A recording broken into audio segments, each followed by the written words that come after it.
jam-packed. We are jam-packed, and we got to start with the obvious big story today. Yes. And that is that Jim Norton was watching wrestling last night. Yes. Jim Norton was watching wrestling last night. The big story. That's the big, huge story of the day. That's the buzz, and there's a huge buzz about this. it was an accident. It was an accident. I turned it on, I was watching, just flipping around the TV, and Spike was on. Right. And I saw this really muscular guy doing, well, that's the best way to describe him. He's just muscular. Yeah. But he was in the middle of the ring doing Mike. What a dish. Yes. Quite the beefcake. What a hunkaroo. Yum, yum.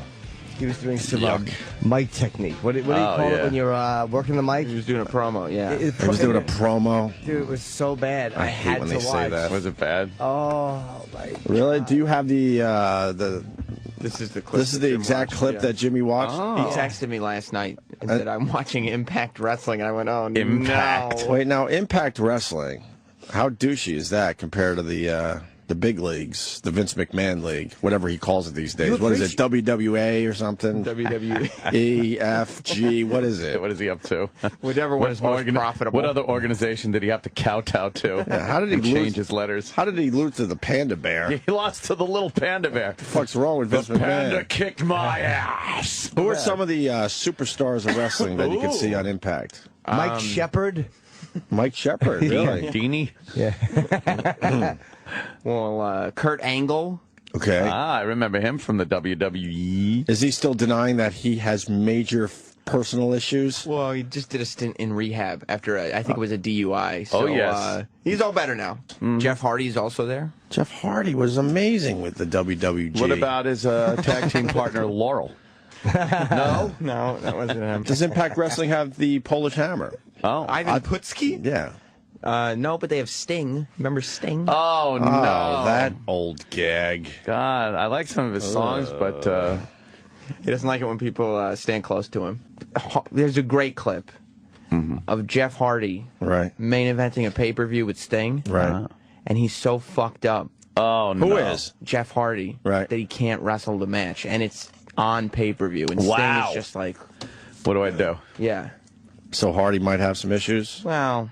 Oh, God. Things have been sad. This is like the rumors are fucking out there? What the hell's wrong with these guys? Wrestling cemetery. They had great careers. So Sting comes out. Right. Jeff Hardy comes out. We just want to see the wrestling part, right? Yeah. Wow. Oh, yeah. Okay. I'm trying to skip through. Is it a good match? All right, Like they try to stall. Because this is a pay-per-view main event, meaning people everyone's up paid for it. money. And this was the big thing they paid to For see. this, yeah. Okay. Eric Bischoff is in the ring. Remember Eric Oh, Bischoff? God, remember him? What year is this? This was 2 years ago, maybe? Oh, this is recent. Oh, Okay. yeah. Stipulation. We're going to make it a no disqualification match. Oh. By the way, you make it a no disqualification match because that way you don't have to actually do wrestling moves. Right. You could just So you could just, You can bump into each other and Like, just really grab just and shit. flub the whole thing. So this is what? Jeff Hardy and Sting, and Jeff Hardy can't wrestle, and this is supposedly a great clip. Are they For wrestling fans or for everybody? I mean, it's clear to everybody that the dude is fucked up and can't wrestle a match. And this is a pay-per-view. People paid to see this match. Jesus. Are they stalling already? Yes. Okay. But they're stalling because they know that this isn't going to be long. And if they don't stall in the pay-per-view, they're at least trying to get to like 10:45 if they're supposed to end at 11. Okay. You know? Wow. Mr. Hardy's been able to prepare for. That's the way it is. So Sting starts the match by punching Bischoff. Yeah. That's not nice. Is that Hardy to the right? That's Jeff Hardy, yeah. In the wetsuit and the face paint. Right. That suit. Just as Eric Bischoff representing Immortal. So now Bischoff is out of the ring. So now the real match can start. Hardy's holding onto the ropes. Some of the ref points to things. No one knows who he's pointing to. Who's facing the audience, raising something? He's just not even looking at the guy. The bell already rang. Oh, no. All right, let's get back to this dumb fucking wrestling clip. All right. I know it's going to go nowhere. I don't know, dude. The bell just rang. All right. And Hardy's holding onto the ropes. So what? That makes me think he might have a tough time standing there still. Yeah, maybe his balance isn't what it should be. Right. Okay. Uh-oh. Sting takes care of the messenger, doesn't he? So the one guy's just looking at Jeff Hardy. One of the head honchos of Immortal, honestly, but yeah, I mean, He's reacting to the crowd, but he's not really. He's holding the rope as he walks around. I'm the captain of this ship. No matter who's in charge, I'm the world champ. Who's the champion? Does he understand he's supposed to wrestle this guy? The main event. This is the main. It's already the match has started. Yeah. He's threatening to throw a T-shirt into the crowd. Yeah, and he's taking minutes to do it. Right. You think Vince was annoyed when this was happening? This wasn't. This is isn't CNN. Vince. Oh. Vince doesn't put up with this shit anymore. Vince was laughing. Looks things like right on him. Like, what are you doing? But do you see how there was no sort of Oh my God! flow to what's going Right. on? It's just two guys like mushing Yeah. together. He just bumped his belly into Jeff Hardy And like then that he was some ducked- big wrestling move. He ducks under the rope and Right. hides. Right. This is the stupidest. What are you thing. doing? There's no chemistry. Right. You think the other guy's annoyed? Sting? Yeah. Oh yeah. Whatever Jeff Hardy is trying to accomplish, it gets right in his chest. Now he just continues to walk around the ring, Enough. holding the rope. Enough about the Playing T-shirt. with the audience, and he just drops it in the ring. He's messing with the crowd at Victory Road. He is hanging on to those ropes. And now decides he better focus on the task at Oh, hand. now they're And that's in some trying to kind of win back the TNA that World dumb wrestling Championship, clinch. Not just for himself, He's but holding also on to for the Eric rope. Bischoff, Hulk Hogan, At every opportunity, he's holding on to the rope. Wow. Sting's And not beating him doing up. anything. Yo, right now, The other guy's just like, fuck this shit. not playing games. Got him. Yeah, and then they just like end Oh this. my God! And that was the main event. That was Oh it. my God! Oh shit! And what that is, like that's Sting's little finishing move that he does. Right. And you can tell he put his whole weight on Jeff Hardy's shoulders. Yeah. And he's like, fuck this. You're not like We're it's ending this. It's over. Right. You're not gonna make me look bad. Like that was not that was a match schedule. He didn't want him to buck out of it. He wasn't going to let him buck out no of way. it. Because he knew he wouldn't get anything out of him, And he knows and that. that would make him look bad as well. And if Jeff Hardy even tries to do any moves to Sting, he's going to break his neck or something. Right. So what happened after that? He just rolled out and And walked. left. Do people boo? Oh, dude. Can we hear the booing? Is there any booing? what a shot! The winner of the match, Look at him just sitting on the... TNA Heavyweight Champion of the World. That was a championship match. The Yeah. World Championship. And Oh my God! you can't fake that. Sting's look is like, what the hell? Shocker. Shocker! Holy smokes. Holy smokes. And they're trying to make it look like it was great. Trying to cover it. Jaw-dropper tonight at Victory Road. They're like, this was the main event, you fucker. And like you could see on their face, like Sting is pissed and Jeff Hardy's pissed. Like this isn't wrestling. Speechless. No one expected this. I mean, And then Jeff Hardy's sitting there. They have to show the whole match again. play less than one in the match. Oh yeah. Listen. Oh yeah. He went all the way Oh over. man, that's So funny. it wasn't supposed to end that way, obviously. He tried to push out of it. And he was, Right. Let him. Just shocked the world again. That's funny. Ultra quick victory for the world. And I bet you Sting wants to get back into the big leagues. It ain't gonna happen because he's an older gentleman now. Dude, that was bad for their business. Right. Who's gonna buy a pay-per-view if they're like Did he get fired after that? Jeff Hardy? Yeah. No, that's all they got. No, he's still the main event guy now. Yeah, that's all they got. They hilarious. can't even fire the guy. Oh my God. well, who's the guy we watched last? Because this guy is an up-and-comer. So this Do you all think this started guy because could replace Jeff Yeah. Jimmy came upon some Impact Wrestling last night, and this is exactly what you saw. Yeah, this guy was working the mic, and I was like, this guy's got pizzazz. Okay. I always try to defend wrestling, and when Jim texted me and said, I'm watching Impact Wrestling, I thought, oh, no. Because I've Gonna seen... get the wrong idea. Yeah. Dude, I've seen these guys my whole life. I mean, I know Yeah. what wrestling is, and I know a guy who's good at this. You can watch a guy who's smooth and comfortable, and it Sure. just didn't Rocks seem... that mic like The Rock was always a pro. I was out by on the his mic. time. I didn't Yeah. watch... Yeah, I was out by The Rock. Wow, that was some good times. It was, I know. Oh my God, that's when I was back in actually. So a while. Cold Steve Austin was great on the mic. Fucking Never watched him or Foley. Mankind. Yeah, Foley was great on the mic. Like those guys, you had confidence. Like whatever shit you threw at them, Oh, yeah, they'd they be could able to keep rolling with Keep it going, and it was funny. And Do you yeah. think he got that? Would this guy be considered better than Chris Jericho on the mic? Oh, Chris Jericho is just the pro on the mic. This is he goes by the name EC3. EC3. EC3. It's like, Okay, you let's see the clip that Jimmy was watching and getting uncomfortable Nice. with. His face. I have faced a litany of competition since my arrival. I have faced superstars. I have faced international talents. And I have faced legends. Come on. This guy is awful already. But there is one man. There is one man who's been in the ring with the likes of Andre the Giant. There's a man who's been in the ring with the likes of Hulk Hogan. Look at his dumb face. God. I wish you people could see his face because he looks retarded. Jim, you're a public speaker, I would say, right? Yes, I am. What happens when you take breaks in your speech that are applause breaks and it's just a stagnant noise? That's only the response he got is only good if he's giving a eulogy. That's the response you want if you're waxing poetic about a man's life. Yeah. And everyone's pausing to think. Right. But yeah, that did not get an applause. There is a man who has been in the ring with the likes of Bret Hart. Tonight, my hand-picked opponent is Oh, the eyebrow raise. Earl Hebner. Earl Hebner? What? It's the referee. No one cares. No. I don't get it.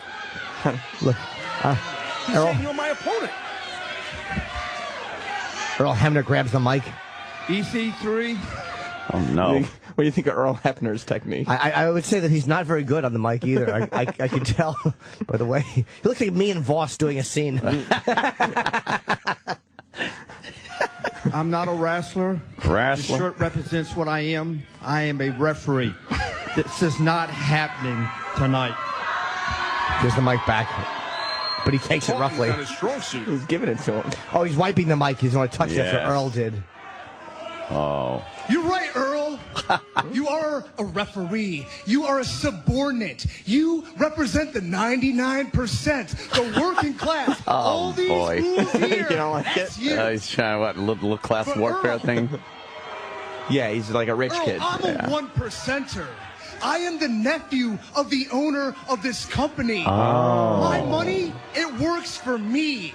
You work for my money.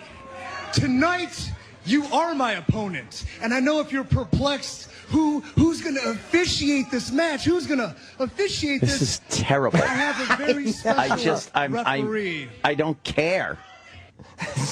I just don't care. Okay.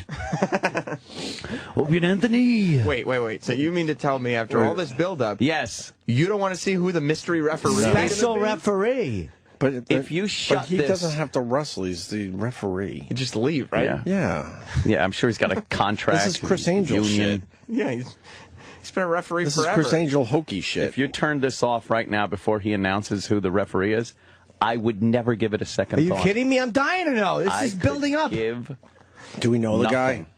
Oh, boy, do we. No. Yes. They actually surprised me with who they got for Oh. this. Really? Yes. Did you kind of turn around? Yeah, I was expecting like nothing, and all right, well, at least they did save something. Oh. Okay. Is this why E-Rock was out? Yeah, Is he's E-Rock probably- the special referee. He's tired from refereeing the match last night. Hoagie boy comes in with lettuce on his fucking sleeve. And mayonnaise on his lip. Okay. He snapped his fingers. Okay, well, who's the referee? I like the way this is going. I got to be honest. That's Taz.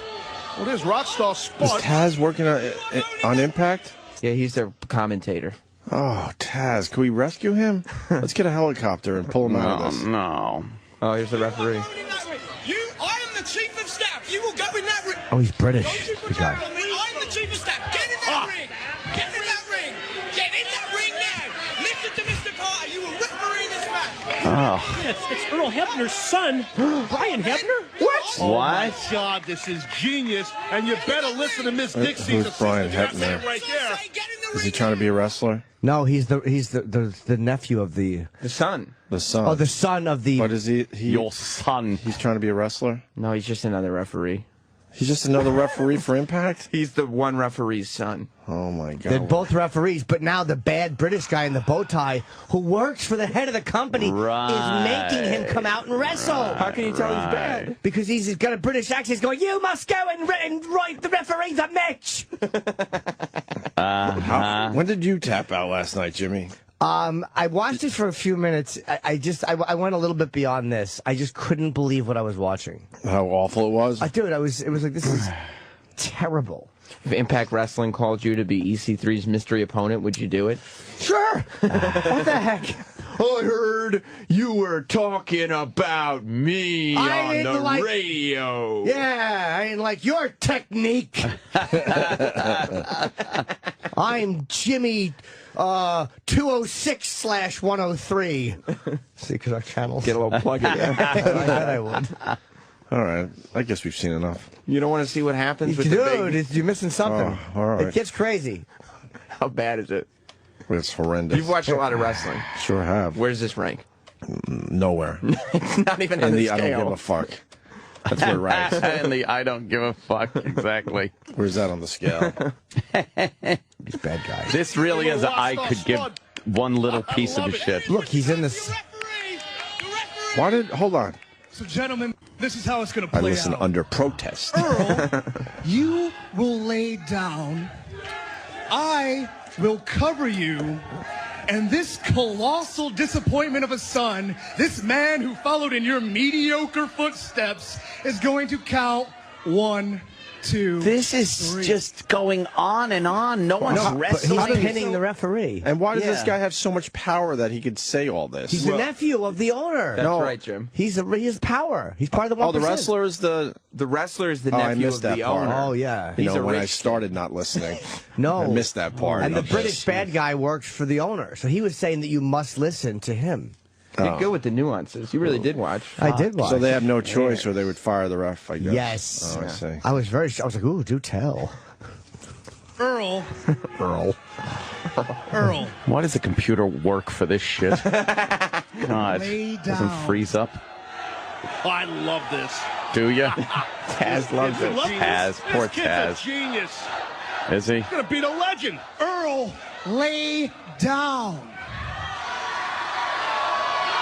Earl. You think they're pumping up sometimes the oh, he's staring at him? Earl better know what's right for him. Get on his back. The 9 goes here. Gets his butt whooped. Yeah, that works. Oh, what? Oh, You're missing. Earl's laying down. Look, it's happening. Oh, no, he he's can't do it. He can't do it. back up. Down. Earl, lay down right now. I swear, every fiber of my being, every power I possess, I will put you down. I will decimate you physically. I will decimate you professionally. If you do not go to the ground on your own will, I will put you into the ground forever. Earl, lay this guy takes dicks in his pooper. He'll kill He's him. not used to not getting what he wants. Oh, look, he's looking at his son. He doesn't know what to do. Humiliating for Earl in front of his own son, Mike. How humiliating. He's laying Oh, down. he's laying down. Not Earl. Oh, no. Brian, ring the bell. All right, they keep Brian, fucking. This is terrible. It goes on and You will on. ring the bell now. Enough. Oh my God. I know, it's Going that all awful. away with this EC3. You think Taz knows how bad this Yeah, is? he's sad. He is, right? Yeah, of course. What did I do? He's got the mic. He's... Oh. 1%, baby. Everyone in the crowd's like, when does this end? We're going to miss the motorcycle show. The motorcycle stunt show. He's holding him down with one finger, which he licked. How many of them got lost on the backlot tour and ended What up there? happened? I wanted to see the Jaws. That's gotta be so difficult. Oh, he's counting. Oh, no. Oh, it's happening. Oh, he doesn't want to do it. He's objecting. This is just degrading. Count 3 on his own father. Cares. Hey, look who wins the How match. disrespectful and humiliating. What did the audience do? What did the audience do wrong? They literally just stood there We're and watched torturing him. them. Brian, I mean, our audience. It says 0 impact. Brian, Yes. shoot him. What? Oh, he's rolling him out of the ring. Brian, stop. Oh, the British bad guy. Oh, he's kicking imaginary dirt on him. Oh. Is that his big move? Like a cat buries a shit. That's good. So he goes and resigns from the company now, right? I don't think so. Why? He needs the gig that bad? Oh, he's going to talk again. I've had it. The sun doesn't look at the sun. I don't He's care. shocked and upset. I don't care. He's upset. So he's sabotaging the show today. It's terrible. Brian Hebner must feel like That guy's just standing like a panther in the middle of the ring with nothing to do. Aunt Dixie must be, Aunt D, I should say, Oh. must be so proud. You could tell that sign they just showed was handed to Yeah, the of course. fan. As they walk in, Hey, man, yeah. you want to be on TV? Hold this sign for us. EC3, we don't need you. Let's book him for the show. What is this? Where'd you get this? Where'd that come from? $10 to a golfer to get it on the subway. What? Where was it Sticker. supposed to be hanging? They're putting them up on the subway stations now. Yeah. Coming. Subways. Isn't that supposed to be hanging somewhere? Well, sir, you should probably hang it. Jesus some- Christ. Big a golfer. Buddy Subway. Hinton should punch you. Please have him say Subway. Please have him say Subway 10. Where the hell did you find this? On the subway. Really? Where? Which one? Subways. Which line? I seen them on the G. Again, I got this one on the E line. The E line of the subway? Yeah. Wow. So this now, how does this hang up? It's ticked off. I can't hear you. It's ticked off. There's like glue. What is it? It's a poster. It's a big sticker. It's a big with. In the subway. Where? So their audience. In the subway. They hang up on the subway. Oh. Did it. XM. Subway. 30,000. Your whole audience. This is Opie and Anthony's whole audience here. I just want to say, Howard Stern has a huge cock, and I love him. All right. Good job. Keep talking. Opie and Anthony are douchebags. All right. Yeah, beat me up. Let's go. No, let him go. Let him go. What else? All right, guys. What else? What do we got here? What do we got here? Are you gonna, well, look at it, stupid. You see what we got here? It's called advertising for a radio show, sir. What? It's called ABC 92.3. You look like a dope. Remember where Howard used to be? And now there's about 100,000 people. listeners. About 100,000 people listening dude. to him. Is this the best you got? Come on, man. I'm not a stand-up. Dude, no, I don't mean comedy, but where's Just the like passion? an insult. You're going through the motions. I gotta go to work right You're going through the motions. I know. You don't Why mean why it. aren't I know. and I don't why really like these guys. They just steal a lot of shit from Howard. I don't really like. of course Yeah, we do. Steal a lot of yeah. shit like his radio stations. His radio station. Now he sits there. Now, that did it. There you go, asshole. Have a nice one getting your ass handed to you. You put your hands on Ben, did you? You put your hands on Ben, you fucking faggot. How does that feel? How does that feel? Feels good fucker? now, faggot, How does doesn't that it? feel, fucker? How does that feel? No, Why don't you talk now, Say I'm motherfucker? sorry. Say I'm sorry. I'm sorry. Yeah, you better be, asshole. Put your hands on our fucking producer. You get your ass handed to you, fuckhead. Good job, douchebag. Good job.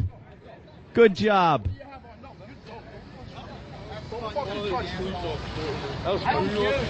That's good, but you should never. Oh. Spit on my fucking back. You should never All right. attack anyone. This guy just spit on me. You should never. Who spit on you? Nobody spit on you, He didn't stupid. spit at you. No one spit on you. asshole. You want to be You a tough grabbed the guy. producer. This is being a tough guy. You grabbed our I was producer. reading my opinion. That's all You I was- grabbed our producer, asshole. I'm not trying nothing. There's I'm fucking serious. video of it. You grabbed our producer and pushed him against the wall, you fucking asshole. After he spit That's on what me, you there's did. video He of that didn't too, so- spit on. He didn't spit on. He can't even work up some saliva with all the cocaine he does. Do you have any weapons? No, are you crazy? Okay, I let you up, but you give me one problem, you're going down.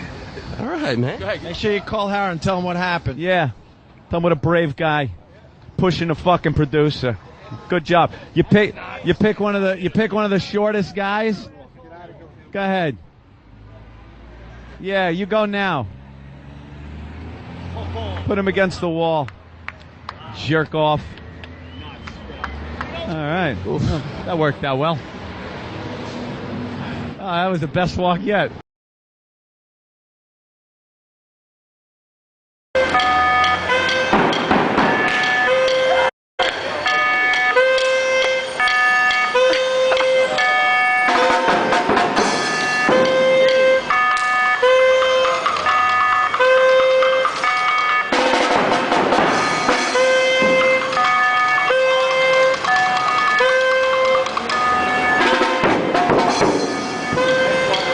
Thursday.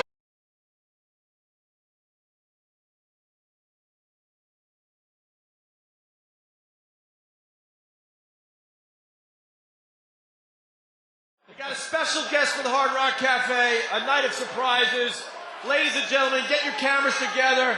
It's Tippy Tom! Oh, no. The real Tippy Tom, not someone dressed as Tippy Tom. Wow. There he is! Live in person!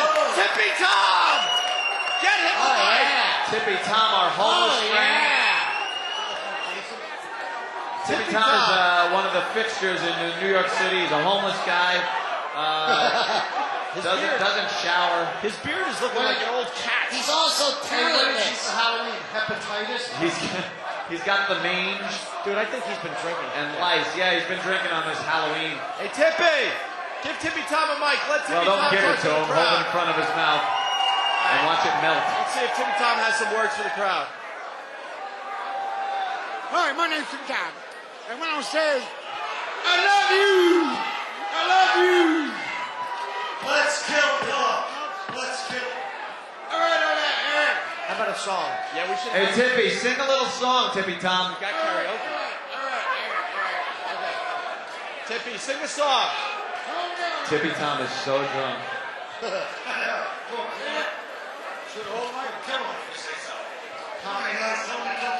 How about a song, Tippy? Little song. Okay.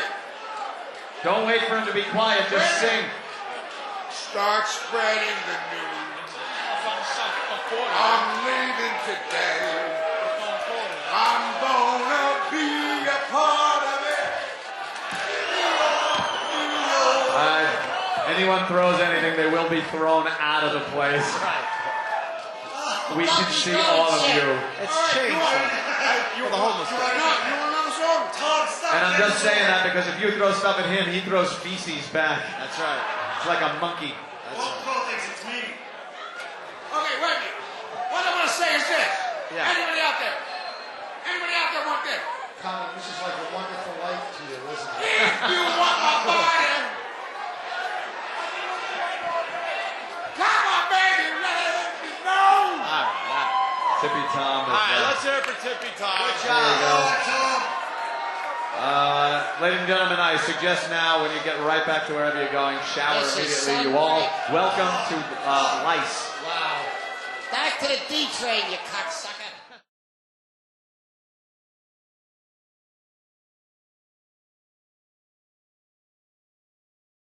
Change-up coming out. The change-up that's coming out What's the change? with Ryan Reynolds and Jason Bateman. Oh, It looks like it's been done. No,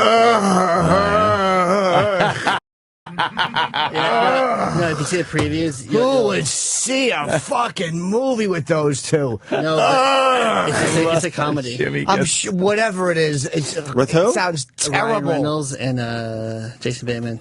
The change. Maybe I'm wrong. What's the change? Advertisement. Yeah, it'll be one of these, too bad. I hate separate lines. trailers. I hate the music. I fucking hate the music. Like when the music starts. Yeah. Ready? Let's What's the get a change little, up? let's get a little of this. It's movie trailer time, people. Hold your laughter. The change up. Let's see this.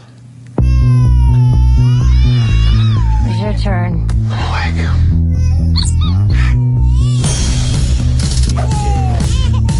Yay! Porno. Oh, shoot him. Family man. Meet Mitch. So what am I tonight? A burglar? Oh, hello.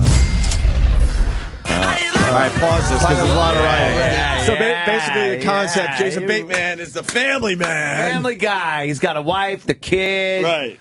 And His turn to get up in the middle of the night. Yeah. He's like, oh God, my life sucks. Whatever. But wow. But his pal, I guess, are they friends? Oh yeah. Yeah. Yeah. Oh, of course they are. Is the party guy? He's the single guy. Right. Van Wilder. Van Wilder, of course. A hot chick walks in. Hot chick, and she drops her coat to show that she's naked. Yeah. And he makes the dumb guy face, because that's what you do when a chick shows her cunt. Yeah. What do I do with that? Yeah, that's what happens every time a chick is saucy and dominant. Go back and look at the face. What happens? Whoa! He's making I've never seen one of those before. Face. Whoa! That's your pussy and clit. What do I do? Do I make the wipey on them? They're so sick of that shit. Every fucking guy in a movie with a chick strips, instead of just grabbing her tits or biting her nipples like we would do, boing. You get instantly stupid. Yeah, wow. All right. Well, so now we got the concept. You got the family man and the single man. Yeah, something's going to happen here. Is there going to be some... It'd be funny if it's a rape. Like, the whole thing is a drama about a rape. Like, it just gets serious all of a sudden. It has to do with pee-pee.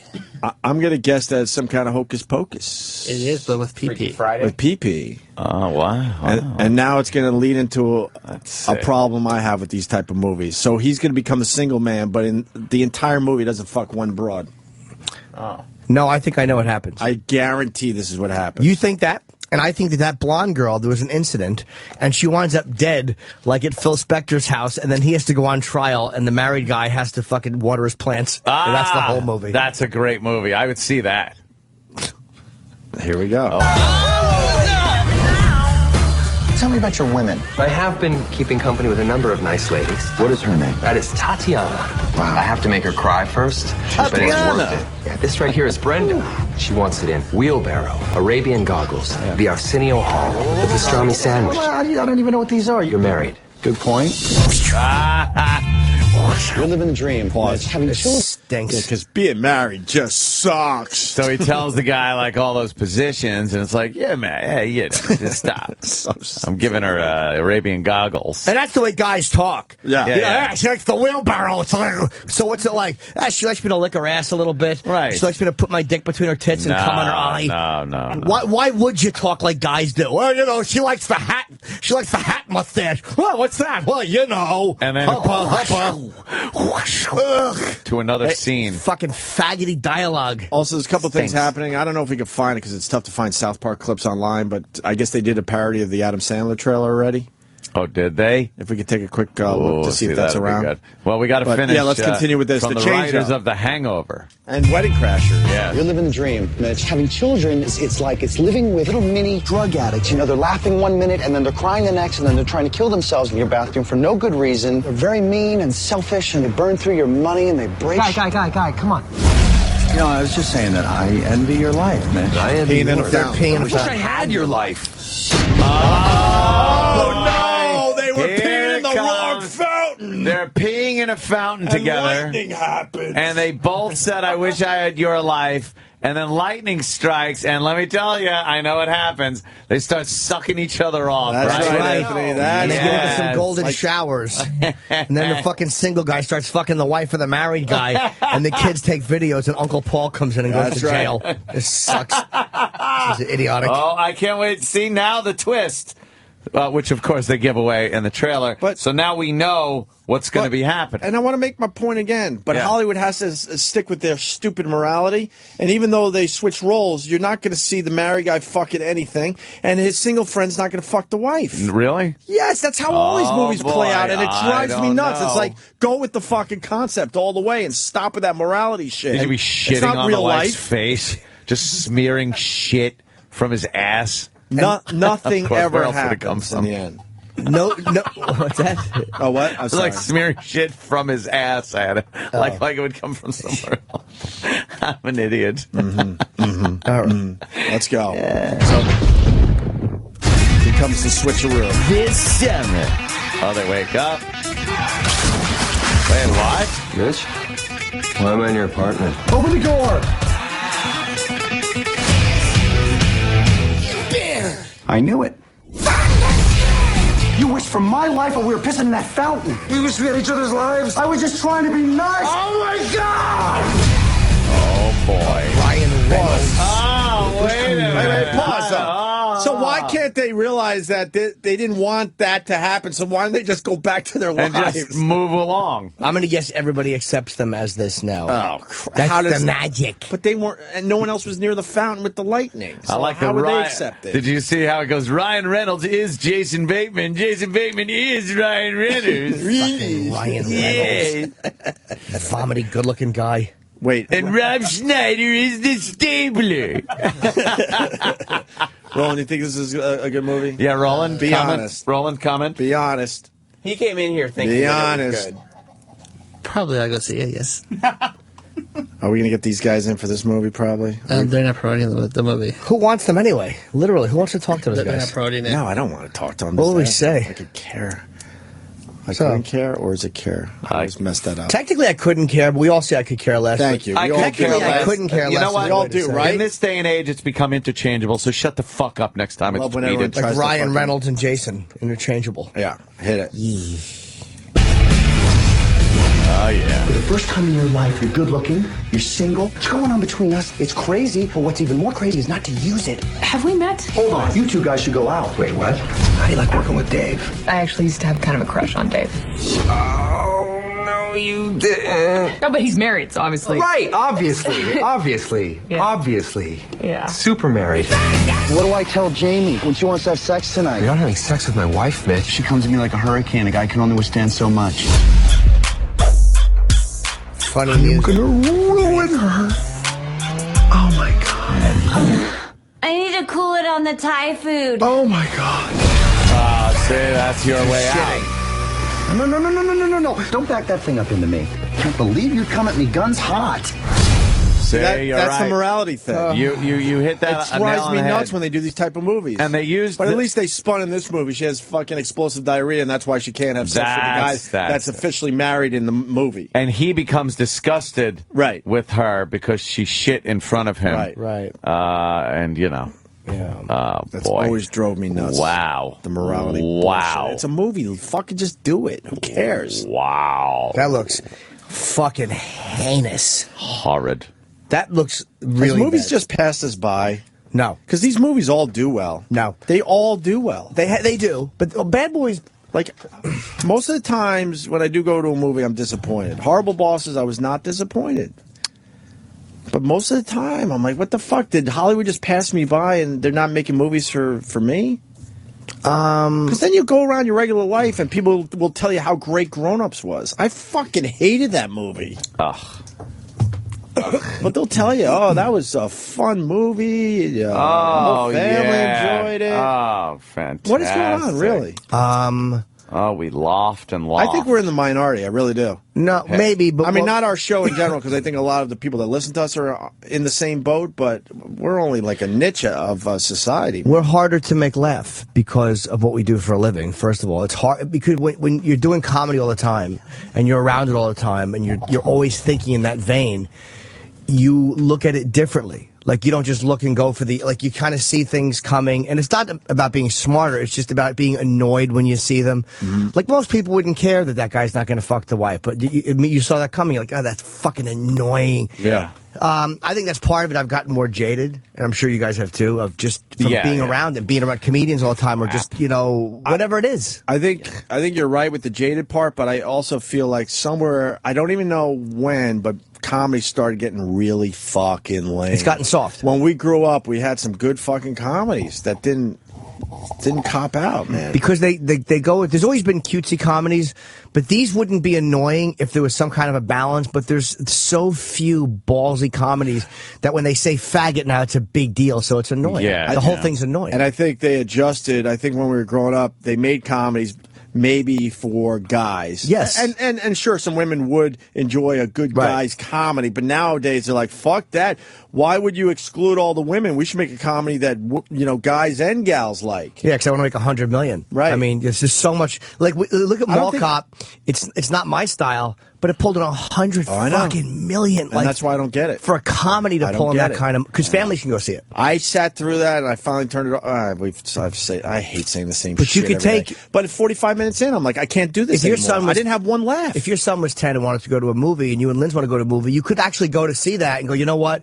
He'll get a few laughs out of this. Right. It's like they know how to get money out of fucking the mother, the father, the kid, the date's parents. Like they just figured out how to.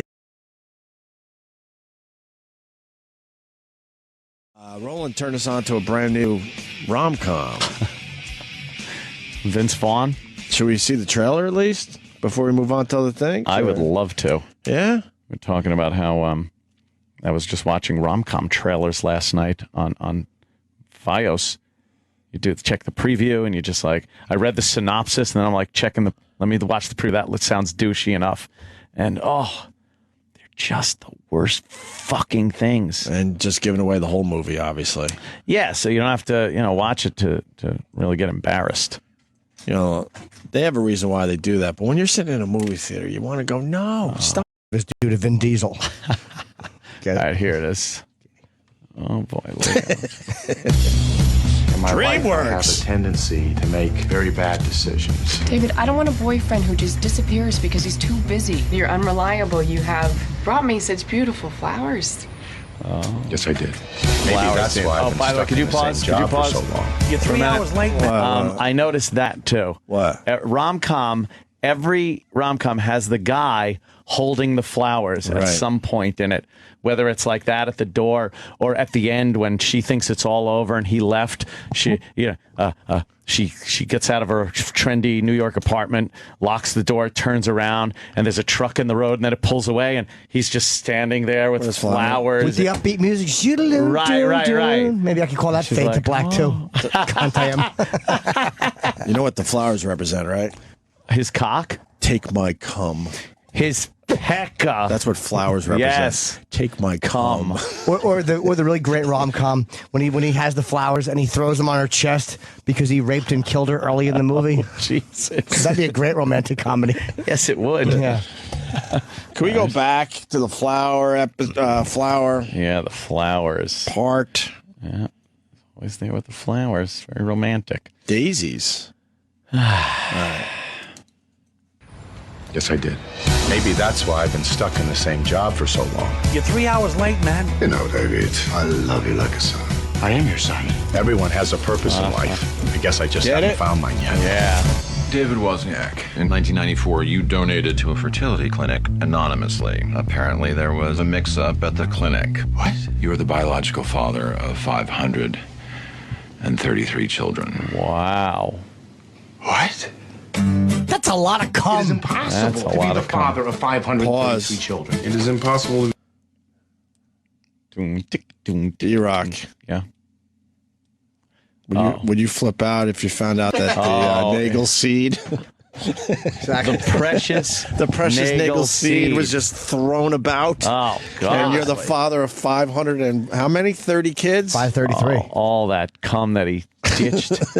Fucking knotted up that condom and took home with him. I knew we would find a bit here. That's what I love about this show. I'm like, all right, throw the trailer on. I don't know. We'll try to fucking make this shit work. That's the beauty of us. Throwing those used up condoms into that little front pocket of his jeans. That's right. Yeah. Taking the Nagel seed with you, right? You took it home. Yeah. Early in the morning. Yeah, you didn't want it being laying used like around. this. No drops spared. But the Vince Vaughn character is just leaving his fucking seed laying around. He didn't give a fuck. Jesus. Would you freak out? Would you ever donate to a sperm bank? No, I wouldn't, and I would probably kill myself. Wow. What would it take to make that happen? 500-something kids. Why? I think that would be kind of cool. I would kill my... Why? Wouldn't it be kind of cool to find out that he had 500 kids out there? Yeah, try to fucking get relationships with the ones who were fucking successful. Oh, yeah. Hey, you little CEO there. I'm your daddy. You'd have a few duds in there. Oh, a bunch. Of course. Just a few. Oh, boy. E-Rock would never donate the Nagel seed because he knows it's worth. It's precious. E-Rock, can we do a contest where you give up some seed? Oh, what a contest that would be. I know there's a woman out there that needs some seed. No, but we'd have to watch it because somebody in programming would probably try to take the Nagel seed for themselves. Oh, boy. Would you give up some Nagel seed? I don't think we could do anything with bodily fluids. Oh. We'd package it properly. A lucky winner would get the Nagel seed. Little dime bags. No, just knotted up condoms that you can tuck right into that front pocket like you used to. Like the old I'm talking days. about seed that they could actually use. I'm all in here. Squeeze it into themselves. Where you get a lovely young lady out there that might need some seed. Right. And they win she wins the Nagel seed. And it's a condom full, and you got to squeeze it in like a Go-Gurt container. Go-Gurt. Sounds disgusting. And I'm sure you eat that stuff, Sam. I don't eat Go-Gurt. Because you eat like an 8-year-old. No, it's too much nutritional content. Oh, right, yeah. No, E-Rock, you're not in? I don't think anybody would really want that prize. Are you kidding me? Oh, my God. Are you But you kidding? took it home, so obviously you must think it has some worth. You know, it's a big gift. Yeah. It's a bleachy gift. Let's give a lucky listener some of our seed. Oh, God. You've done that so many times. Whether they wanted it or not. Yeah, exactly. Sometimes it was just on the back of their calf.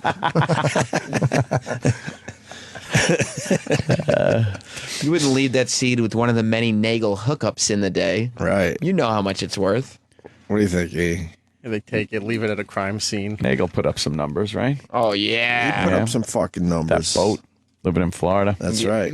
He drove to high school in a boat. Yeah. You're telling me that kid's not putting up numbers? Exactly.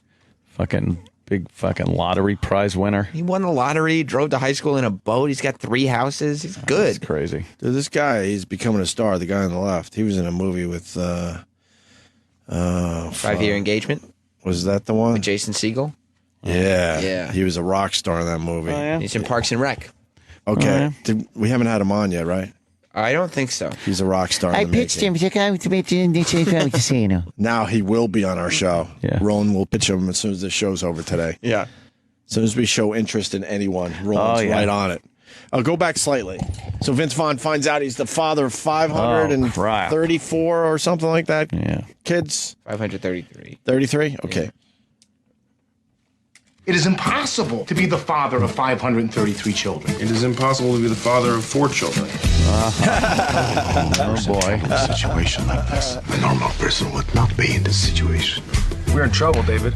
Your kids are suing to find out who their biological father is. What do we do now? This envelope contains the profiles of your children. Do not open it. I know I shouldn't have it. I picked out one of the profiles. I just picked one. Worst idea ever. I'm an actor missing the audition of a lifetime right now. I'll take care of the coffee shop. Who are you, man? I can make a cup of coffee. Oh, he can't. My job? Lost your job. I got the part. You got the part? Fuck yeah! Oh, look. This could be the most. Is that one of his thing kids? That ever happened. Yeah. Yes. These kids need someone to look out for them. Yeah! They need a guardian angel. Hey, sexy! What are you doing? You never seen a girl before? When you're looking out for these kids, will you be wearing some kind of cape? I didn't say superhero. I said guardian angel. You do not want to reveal yourself. You don't want to be known as the guy with 500 kids. For the first time in my life, I'm doing the That's right. thing. There it is. Is that Jonah Hill? Fat guy. I officially set out to try and handle Oh, is that a dud? Nice! Maybe it's strange. I think he had a dud. Oversized, but it's my life.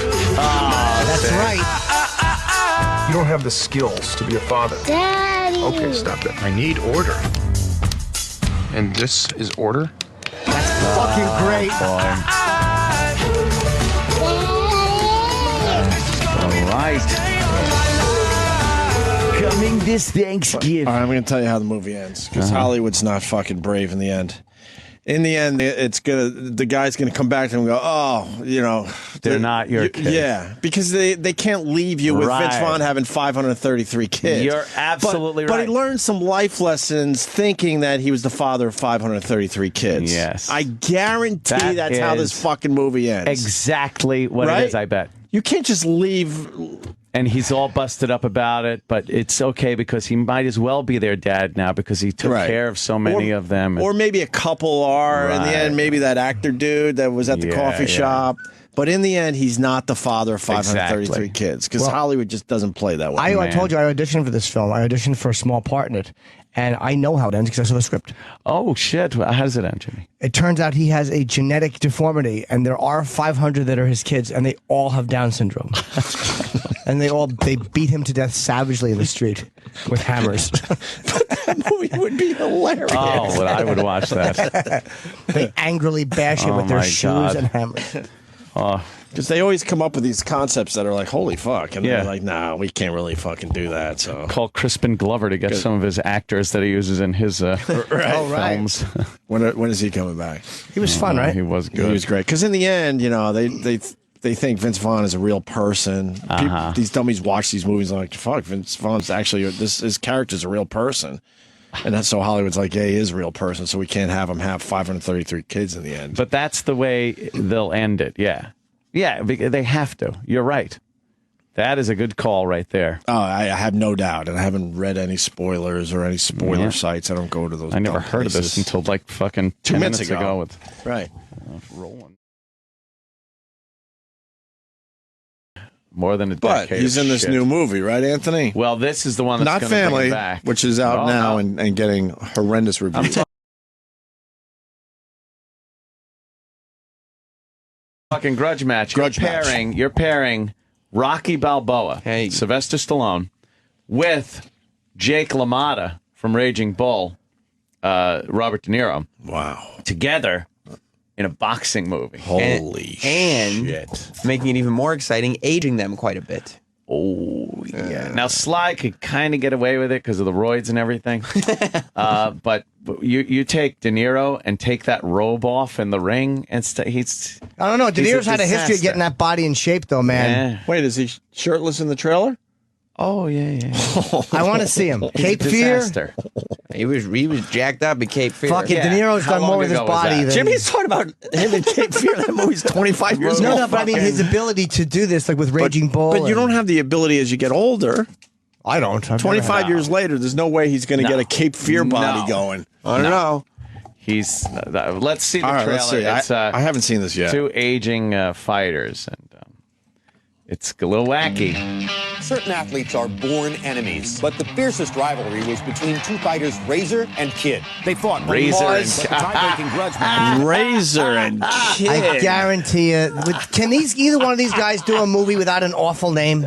Wow, they just Razor and Kid. Razor and Kid, you don't like that? It's Turk and fucking, what was the other one? Rooster. Rooster and It's Turk. Tango and Cash. Tango and Cash. It's fucking in Stallone movies. There's always a bad name. The Rocky Razor movies, and Kid. Clubber Lang, and Come on. how about just a name? This is great.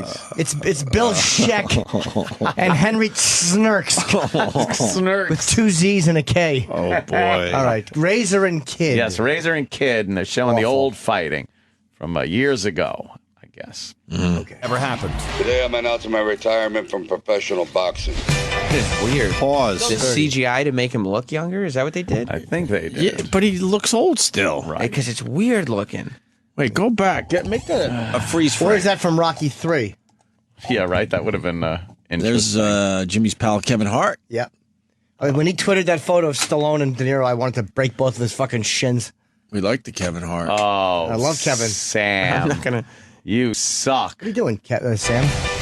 Oh, you just missed Go the back, part. Sam. You're ruining All everything. right, freeze frame. Yeah, that's CGI. They CGI'd to make Sylvester Stallone look younger. Oh my God! Look at his fucking. What did they do to his face? They took all the lines off of it. But They don't have the technology for Try this to make yet. it look like. yeah, they don't have that figured out because he still looks old. And the thing is, it looks like him from Rocky 3 almost. No, but that's definitely CGI. His face is too long. It looks really creepy, actually. Maybe they kind of took his face from Rocky 3 like they did to what's her name in The Sopranos. That's what I'm saying. And added the face to his. I think they just did that thing they did with X-Men, where they just kind of Smooth it out. Smooth it out. I think they got the same guy that did our publicity shot. yeah, there you go. Oh, you're nice, man. Let me hear him talking again. Go back. Let's watch it. Oh, go back. Oh, there we go. That's CGI, though. Absolutely. Today Maybe I'm using. announcing my retirement from professional boxing. Yeah, it is. Oh, that's creepy. You know what this is, Razor? It's a video game. They want to put you and Kid in the game. All they do is videotape you throwing a couple punches, voice record you. I'm gonna kill you. Except in a white guy's voice, because they don't want to scare anybody. Okay, Razor, let's throw some jabs at Wilbur the dummy. Come on, Razor. Imagine this kid. Hey, I hope I don't look like that big of an ass. Set me up. I told you come at 1 o'clock, kid. I want to see my old friend. He's been ducking me for 30 years. I missed him. It don't look like you're missing any meals. I'm out of here. No, you're not. Uh-oh. So they're fighting in the CGI. Motion capture suits. It's blowing up online. I got a company that wants the official rematch. They're gonna pay you $100,000. Well, I can't be in the same room as that guy. Not worth it. The hell you mean it ain't worth it? I'm looking at your house. I'm your trainer, Mike. You can't be my trainer. Maybe I believe you ate my trainer. Time to train. What have I done? Oh, God. And Alan Arkin. You're fat. You got weak knees. You're fat. Don't sugarcoat it. Be honest. Think I can talk to you for a second? Yeah, I'm your son. Well, maybe you could use a little help. The father, son. What are you doing? We're just here to buy a little dinner. You don't have to punch everything. He's in the meat locker. Meat in the thing. And he was ready to punch the meat. Oh, Rocky. Call back to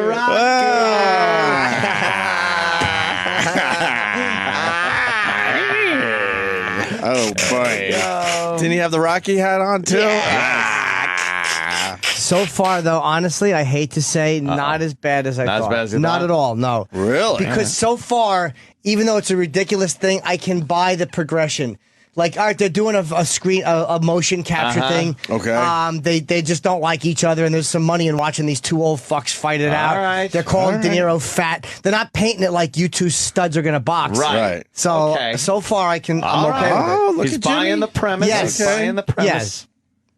You, my friend, are embarrassing yourself. A great performer knows when it's time to get off the stage. Hello, Cool J. Why? Knocked out, is it safe to say he's you've the black fallen guy. and you can't get up? The whole world's laughing at us, but we're not dead. In fact, I feel more alive now than I ever felt. Razor, why now? I'm a fighter. I was born to be a fighter. You got every right to hate. Now it gets But I need you dramatic. in my corner. The sun angle All stinks. right, here we go. Yeah. Could you pause it? There's a couple things going on. Yeah. Now the father-son angle. I don't like that. The wife or ex-wife or whatever angle with Stallone, and it becomes a thing where we have to learn from it. They can't just make it the goofy thing where the old guys are going to fight. Why do they always have to have a message? Because they're Now dicks. you need Hollywood the is Just dummies. do the stupid, silly movie. Right. Two old guys beating the shit out of each other. Why do we have to have a long-lost son or a son he never got along with, and now they're going to finally get along? Need you in my corner. Oh, Or maybe he's 60 and he dies like the champ, and his 40-year-old sons collapse there. And But Kim Basinger looking pretty hot still. Yeah. What's up, Kim? Where the fuck she come from? yeah, what's up, Toots? Yeah, it looks great on Doing film. champ. Oh. With all the makeup on and bullshit. Yeah. Get that shit laying in a bed naked with no yeah. makeup on. Fuck yeah. You'd be puking Yeah, I'd still do it. You got to do it. for the story. She's still pretty, though. I bet you she's still all right. Yeah. Fuck yeah. Fuck yeah. Fuck yeah. Fuck yeah. I get right in that fucking puss. All right. Can we watch the rest of this? This is good. Yeah, go backwards. Sure. Are you still all in, Jimmy? Because now it's getting a little douchey with the sun angle. I don't like the sun angle, but I mean the fighting premise so far. I'm okay with. Okay. The sun angle is unnecessary. By the way, it's got to be said, Kevin Hart with a couple nice lines. Yeah, in the Kevin trailer. Kevin's a good actor. Doing all right. Yeah. Uh-oh. Come on, Sam, hit play. Sam, You're hit not play. hitting play. I hit play. Why You're did you ruining hit- everything. We why need did a you person. Could you get Gary in here to fix the? Oh, Right. What Isn't that happened fun? there? We haven't seen hide nor hair Which of proves any well. of them. I Which- love it. And I'll tell you what that. Hide nor hold hair. on. And I'll tell you what that proves. He never wanted to work with us. Of course not. Because as soon as they told him you can move on, he's out. He's done. We haven't seen him in 2 weeks. None of the walking up. Not and even down the a. show. Not even a. Hey man, it was nice. Yeah, it's That just proves what we said from the beginning. That I love it. That this shouldn't have happened. I don't blame him. This is literally saying that. I hate Jimmy. No. Here's what this is like. His logic, I hate it. Literally, you went on a date with a girl. You pestered a girl into going on a date. Her friends. We never pestered You're to right. go on That's a what- date. Her We friend. were forced to go on a blind date. You were complaining to her friend. I need a date. So the friend hooks you up with her girlfriend. Blind date, please. Blind date. You go out. You rape her brutally in an apartment for a month. And then when she leaves and doesn't come visit you in jail, you're like, she never liked me. I hate Jimmy. I just don't like how he has this weird logic thing. It's so fucking. It's so cool though to not have them popping up at the end of the show. It's amazing. I love it. I said my goodbyes to Steve Blatter officially the other day. Did you? Yeah, we shook hands and everything's cool. What about with you and Gary? Did you I actually thanked Steve Blatter, if you need to know the truth. just Blatter though. Yeah. thought that kind of covered it. Yeah, absolutely. The trophy's still in here. Well, it stays in here. Back to the movie trailer. All right. Because that's going nowhere. You got every right to hate, but I need you in my corner. No matter how hard you guys work, it won't be your best. It's the best we got. 30 years after their second fight, Kid McDonough and Razor Sharp get ready to go at it again. Did you hear what his last name was? No, I didn't. I Razor didn't acknowledge Razor Sharp. Look at De Niro's body right there. It's hilarious. Come on. He can't really move. No. And there's CGI, he's CGI'd in this shot. Is he? It's supposed to be when he's old, though. I know. I think it's just the way it's... Sam, you got to hit play. Oh. Sam. What happens with this? And they're using the McElroy song again. It's Macklemore. And the McElroy. McElroy. Dude, how come we can't fucking... Why doesn't this just fucking work? It's a YouTube video, you know? It's very complicated for a lot of computers. When Razor Sharp get ready to go at it again.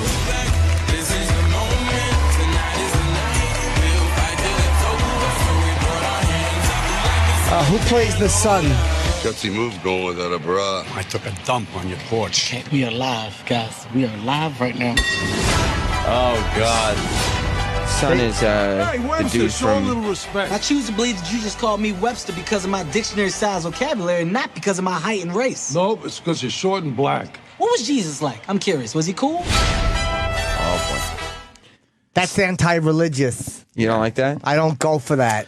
The son is the guy from Walking Dead. He's been in here. Oh, right. I That's his son. That's who that was? I knew he was familiar. He played... I had no idea. Yeah. I watched the trailer twice now, and I didn't even know that was him. This is the moment. Oh, boy. It does not look like nearly as bad as I thought. It actually looks okay. I think it's... I can't... I don't like that whole angle with the kid and the... I don't like the kid angle, but they do look old in it. Yeah. And I don't mind that. They're not trying to be... You know, they're playing two older guys... What's going to happen with the fight scenes? There's going to be a lot of fight scenes? I don't know. They don't show any fight scenes of them older fighting. Right. So maybe they never even fight. Oh, they fight. You think? Yeah. Yeah. Climax. And then one of them loses, and, you know, whatever. They both look good. And then the son and De Niro have the... I think Stallone wins, but De Niro and son have the moment, so technically he wins. Yeah. You're in my corner. That'd be good if fucking, like, Mr. T came out. Hey, woman! Yeah. Did his whole fucking Maybe thing. they're saving that. Maybe that's the little surprise. Yeah, Mr. T comes out and says, I heard there was a fight, and then the two of them look at each other and go, oh boy, and then the credits hit. Freeze frame. Right. Right. And then the credits roll. Oh, Not with you, there's not. Where they look at each other, De Niro and Stallone look at each other and go, not this again. And then the Macklemore comes on and the credits start. Or maybe fucking Talia Shire comes in. Oh, right, okay. And throws her hat or whatever. Yeah. And then he takes her hat and he fucking shits in it and he puts it on De Niro's head and they all laugh. Fuck yeah. Probably not. This is the moment. But that doesn't. That looks like a Macklemore's decent comedy. It doesn't look bad. I mean, Yeah. But I'm saying with De Niro, he hasn't, like, Pacino just played Phil Spector. He played Kevorkian. Yeah. Angels in America. You're He's right. fucking, you know, Roy Cohn with AIDS. Like, he's just fucking amazing. And he's doing real acting roles. Billy Mitchell land or what? I don't get that hammered. I don't get East Side Dave hammered. No. I wish I could. Yeah, he really likes to drink. I would throw up and pass out before I ever get close to East Side Dave drunk. Before you'd call celebrities and just leave slurs on their voicemail box. So Billy Mitchell likes you guys. Well, here's what happened. That day, Dave called him while we were on the air several times, and finally he picked up the phone and on his cell phone, and Dave said, hey, it's Dave from Sam and Dave on Sirius XM, and Billy Mitchell responded with, never heard of you. Oh, really? And Dave had to say, well, you've done our show 3 times before. He doesn't. He's so famous, dude. Exactly. What is it to you? Exactly. But he did say, if he was flown first class for him and his family and put up in a hotel, he would do an in-studio appearance. Really? Yes. Oh, He wants first that reasonable. fucking nobody. That's completely reasonable. Exactly. The guy is a fucking icon. I do have a clip of him First class talking about for him and his family. And his family and kids, of course. Well, but he's very famous. He talks about his fame. We got a clip of him talking about how famous he is. And he's modest, and too. He Yes, doesn't he is. really, He you know, should. he just he says, never surrenders. No. In the early 1980s, video games were all the rage. I mean, arcades were everywhere. Whenever we went somewhere, it was the equivalent of a rock band showing up. Imagine the publicity of the greatest obsession in the world at the time, video games. Yeah. And supposedly the best players in the world were coming. They were coming to your town. It was something where there were groupies. This absolute asshole. There were groupies, and he was like a rock star. He was like the Beatles. Yeah, exactly. He was pretty much the John Lennon of video games. When he showed up, forget about it. Steve Wiebe is more like a Ringo Starr type. Oh. He's I really. hope he is the John Lennon of video games. You guys see the documentary, Jimmy? I did. You have seen it? Okay. He's an absolute ass. Oh, we're trying to get Robert. How do you say his last name again, Danny? What? Murzek. But he doesn't have a cell phone? Yeah, we tracked him down. He lives in Brooklyn, but I thought he lived in apparently- Iowa. No, whoever said that was wrong. He went to work. Yeah, he sounded like he was kind of a New What did he Yorker. do for a living? So call Best Buy. Yeah, he's gotta be there. Whoever picked up said that. How does he go to work when he has to watch a 48?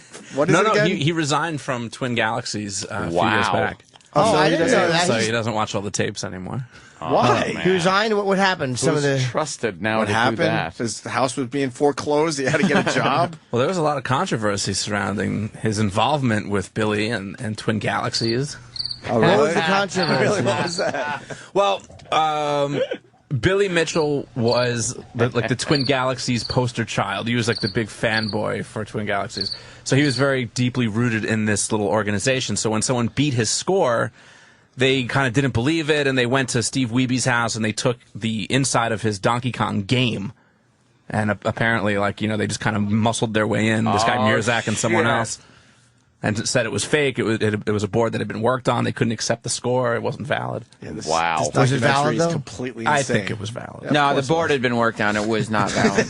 Why, but my thing is, why wouldn't you, as Weeby, grab them by the neck and fucking just beat? He wasn't home. They Just came to his fucking- house when he wasn't home. Then why didn't his young son do it?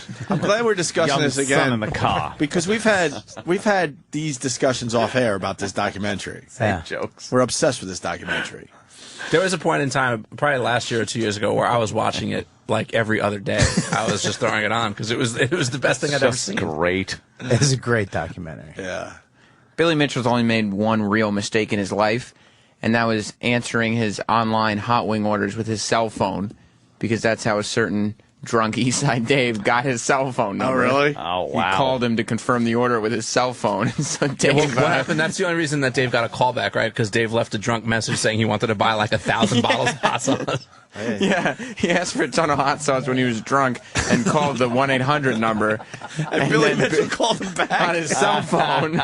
And so Dave ordered 4 bottles of hot sauce and saved his phone number. Fucking Dave is great. I DVR'd the slam dunk contest, and I went there afterwards, and douche chills, man. Me and Patrice were talking a little bit during the break. Douche chills. 'Cause you explained it. Every dunk has been done by the guys. There's no more. There's not much else you could do. Somebody centrifugal energy for the nigga to turn in the air anymore. Like, how many more times can you turn? Well, it broke out 2 hoops. Yeah, the guy dunked 2 balls. He did 3. Who cares?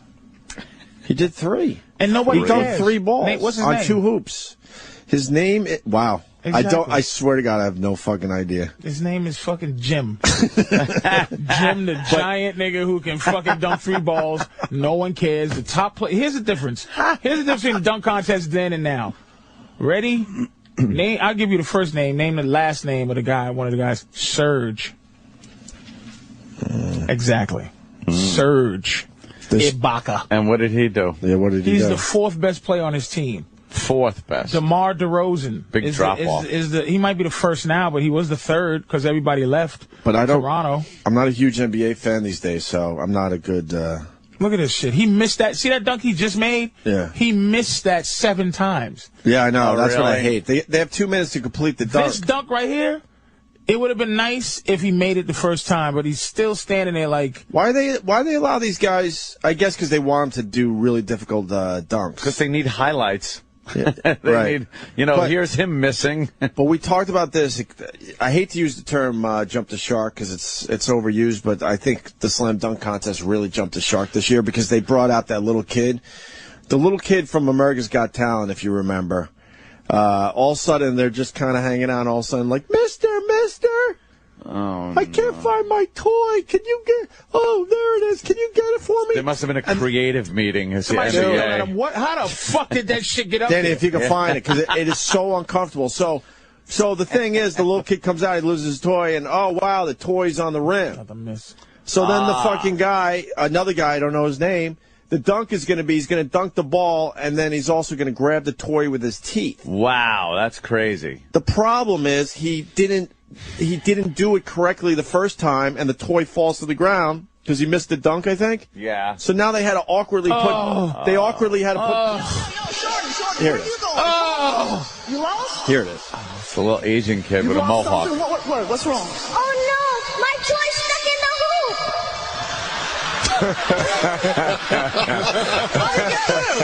I don't know. All right, let's ask the man who could possibly do something. Oh, no. And he just happened to be Please sitting go there. get it. Oh, right there? I ain't doing anything for your Asian ass. Why don't you get your mama-san to get your toy, bitch? 5 seconds. Stand over here, little man. I wonder where your parents are. I turned baby from boy. this. It got me so disgusted in my stomach. This I couldn't is even. so uncomfortable. bad. It's uncomfortable.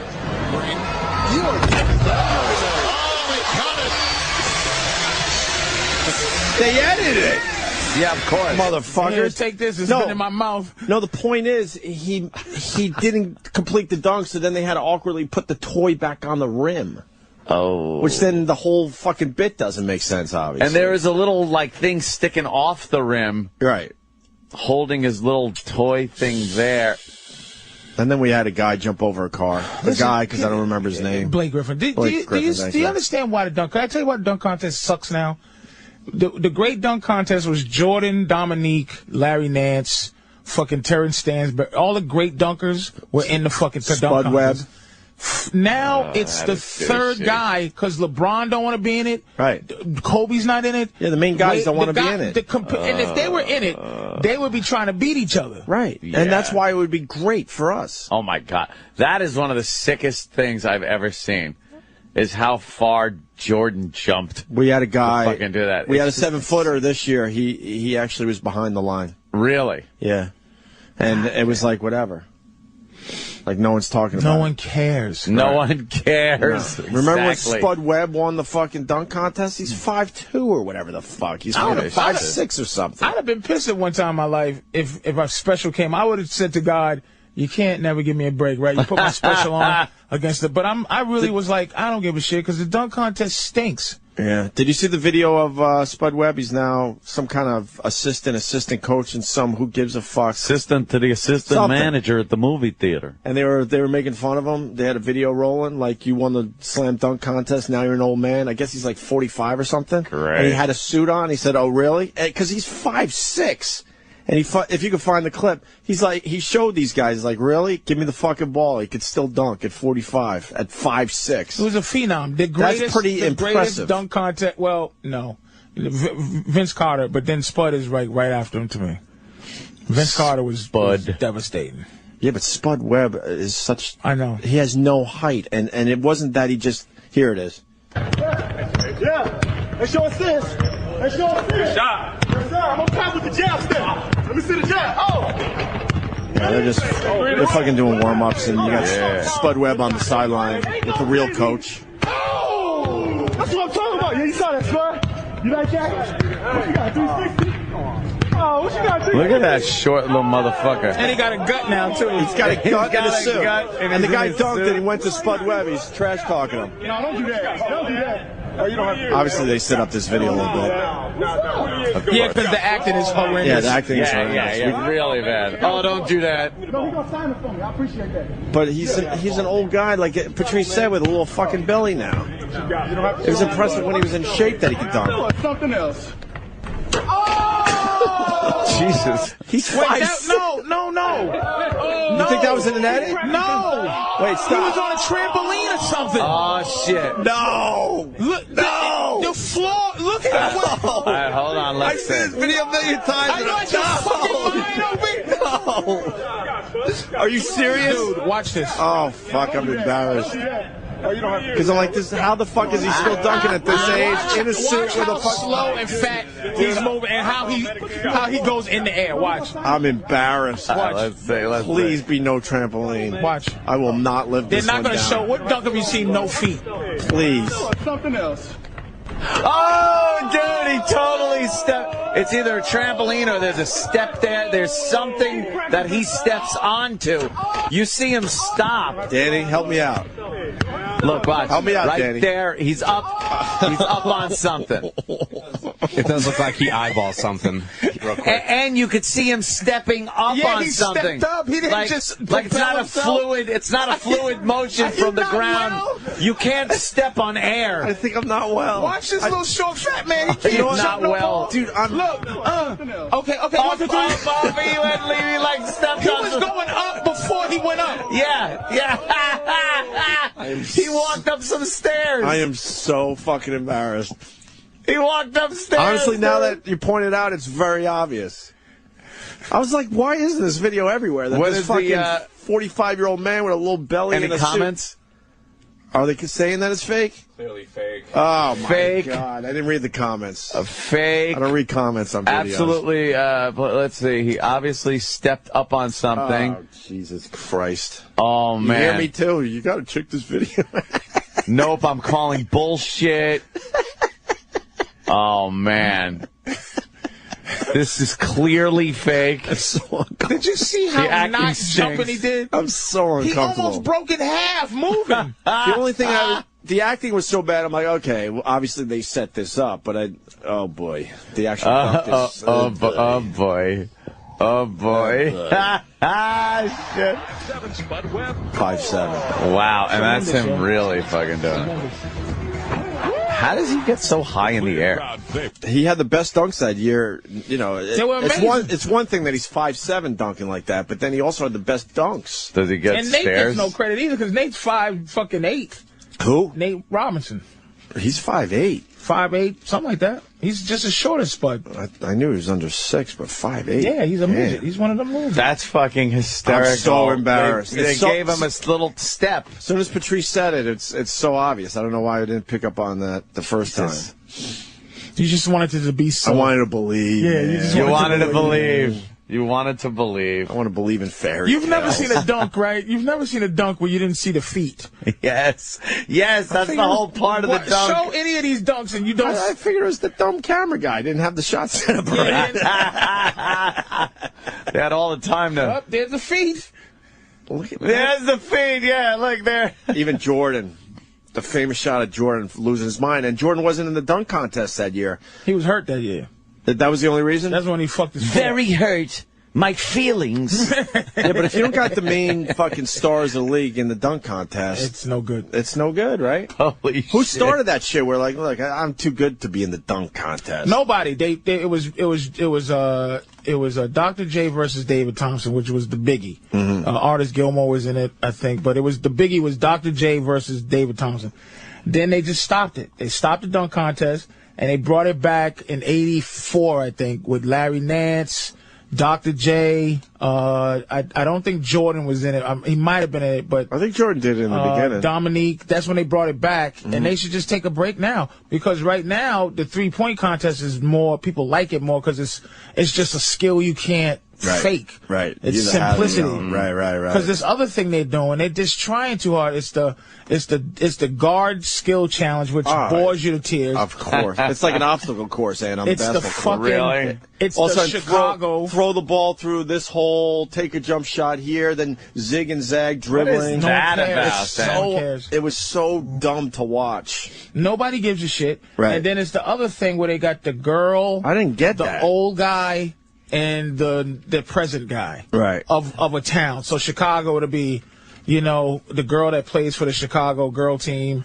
I love that. That's how much we care. The Chicago girl team. Then it'll be the best Chicago guy that plays now and a Chicago guy that played back in the day. And they got to make one from and they half gotta court. make fucking shots. It just stinks. And they should just stop. But the All-Star game stinks too, because it's just not. It's not the pageantry. No one cares. It was it really is. No one It cares. was something like 147, 143 this year.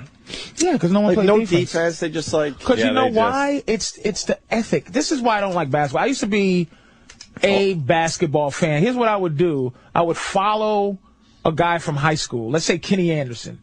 Okay, Kenny Anderson was who was probably one of the, probably in the top 10 all-time high school players in terms of lore.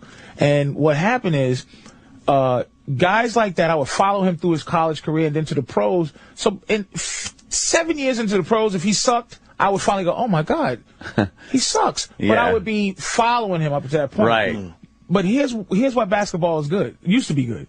When you was a kid and you watched Barkley, Jordan, Dominique, Kevin McHale, Larry Bird, Magic Johnson, and then Moses Malone, right, play. You wasn't a high school kid and watched Moses Malone and went, I'm coming out of high school. I'm gonna go down low with Moses Malone. You were scared to death of Charles Barkley and Moses Malone and Larry Bird. You said, fuck it, I'm going to school. And I'm going to stay in fucking school. You come out after 4 years of playing, you earn some lore, you earn some pedigree, and then people go, I want to see how he's going to be in the pro. But now the ethic ain't there. It's like these guys, like the reason why the LeBron thing bothered everybody that were old school is because you go, I would have never thought I had to join forces with Magic to win shit. Mm-hmm. I would go down to my dying breath trying to win myself and be the man responsible. These guys are not the guys that used to play when you were into it. They just have a different mentality. They're buddies. They smiling. I remember the first year Jordan was in the All-Star game. You know that they fucking band together. They fucking colluded. Isaiah, Magic, they colluded to make sure Jordan looked like an asshole. Yeah. They said, fuck him. Yeah, not anymore, man. These guys all hang out together. Yeah. They're buddies, man. They're buddies, even though they're on the different teams. Karl Malone, Isaiah still hates Karl Malone. Karl Malone blasted Isaiah. If you look at Isaiah's face, it's a terrible scar over his eye. Jesus. Because Karl Malone gave him $150 with his fucking elbow. And it's still fucked up. I think he had to have like plastic surgery to get it fixed. To this day, he doesn't like him. It was word that Isaiah had put a hit out on Karl Malone. It was like all kind of that shit. The Jordan rules, where the Jordan rules were fuck Jordan up. If he comes near the hoop, punch him in his face. Right. But she's right, and now they're all just buddies. Now they're just palsy wowsies. Hey, let's get together and have a great team together. You want to do that? Yeah. And being a sort of Knicks fan, I'm psyched that Carmelo Anthony's coming here. But now we're building our super team. Knicks made out, man. Yeah, we're building our super team because what LeBron started. They started the super team thing. So now you're going to have a league that has 5 or 6 super teams, and the rest of them are just going to be, they might as well be the Washington Generals. But super teams now are only talent. This is why the Celtics should never be able to beat Miami on a physical level. They're 35-year-old men. But they have old school heart. They play old school. They got one young monster, which is Rondo, but they play like an old school team. And Miami doesn't. Miami plays like a new school team, but they should never lose to the Celtics ever because LeBron is a monster. He's just the best player in the league. He's unstoppable. But the fucking Knicks, man, they got rid of. If I was Denver, I'd have made sure I got their whole team, man, for Carmelo. Carmelo's a super duper star. Oh yeah, he is. And they gave away. Here's the problem. If you're a Knicks fan, I'm a Celtics fan, but I watch more Knicks. Because it's here. Yeah, that's the game that's on. So I see him all the time. Yeah. They got rid of Gallinari, who's a big bum. He's a 7-foot jump shooting bum. He's not wrong. Why do you think they got rid of him? He's not wrong. And they got rid of Chandler, Wilson Chandler, he's just a journeyman. He's a good player, man, but he's going to be a journeyman guy. He's not championship quality. The other guy, Mozgov, is another big Russian mummy. And they got rid of who was the other name? And Felton, who I like a lot. He ain't no championship. They're tough guys, and they're comparable or competent, but they got to keep Landry Fields. That's who Denver should have said, you're to throw Landry, because they got to keep Landry Fields, who's a fucking second round. Really, if it wasn't for John Wall and Blake Griffin, Landry Fields would be up for the Rookie of the Year. He's a beast. They got to keep him. Denver's dumb. Knicks fans should be. Some guy wrote something about I forgot his name. One of these old guys said the Knicks didn't do anything. Phil Mushnick.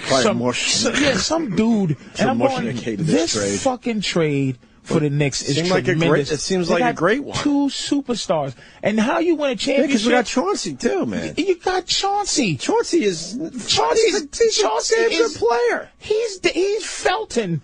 He's Felton. He's Raymond Felton, except for he's older.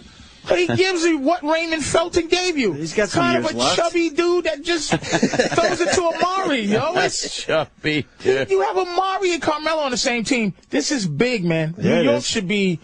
This is a biggie. This is big. They might not win a lot this coming up because they got to figure it all out.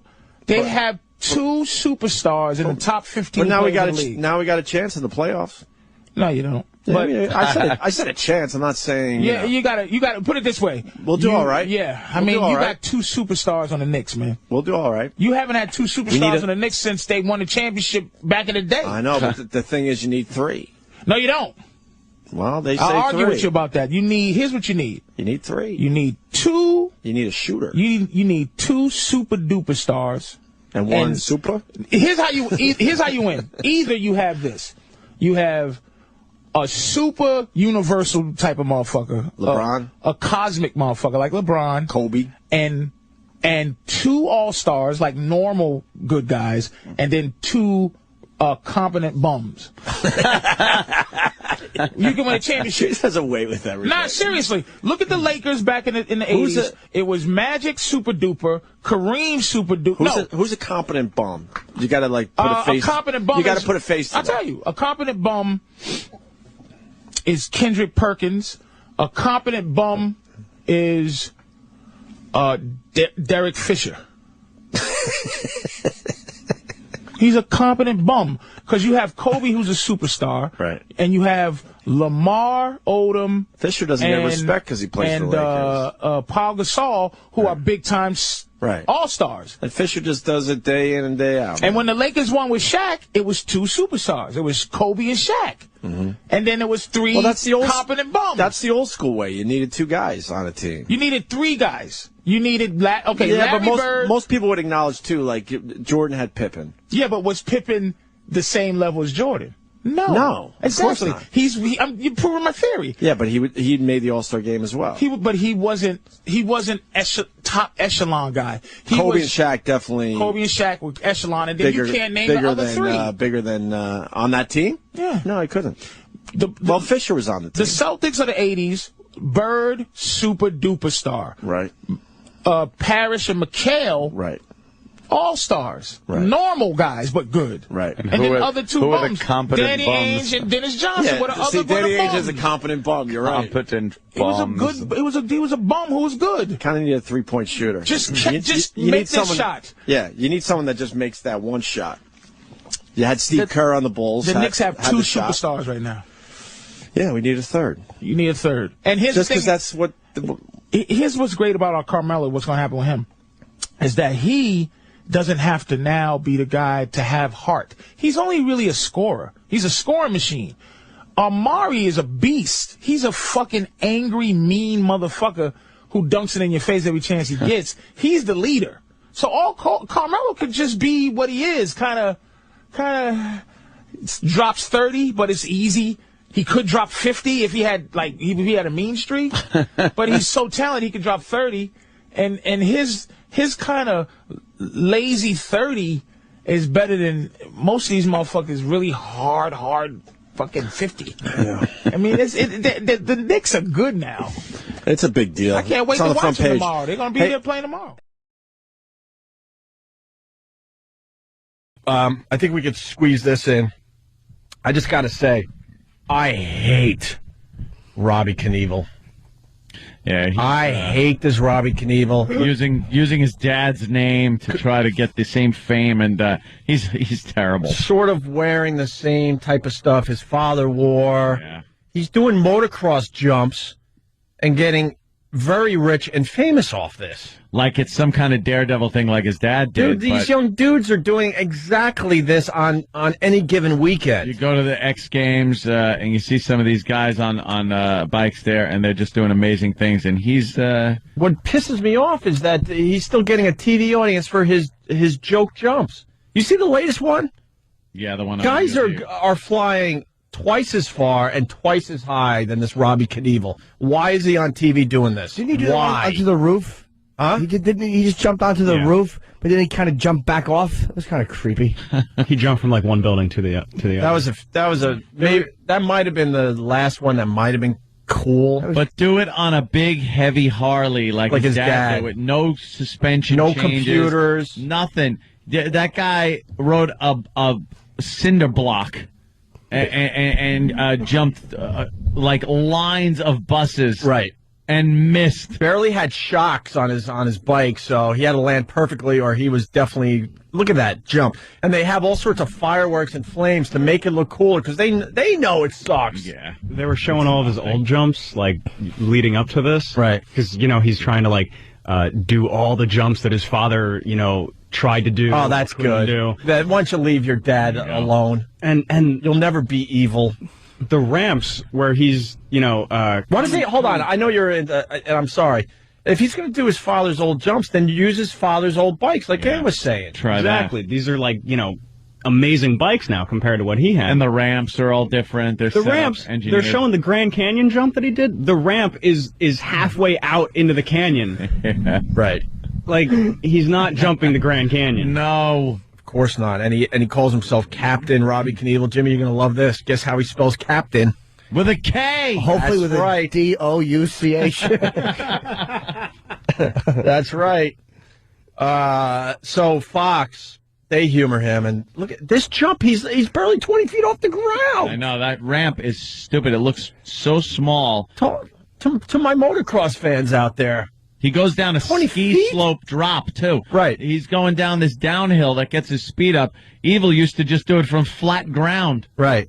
He'd come flying out of the... Look at him now. He's like... Out of like where the football team comes running out of.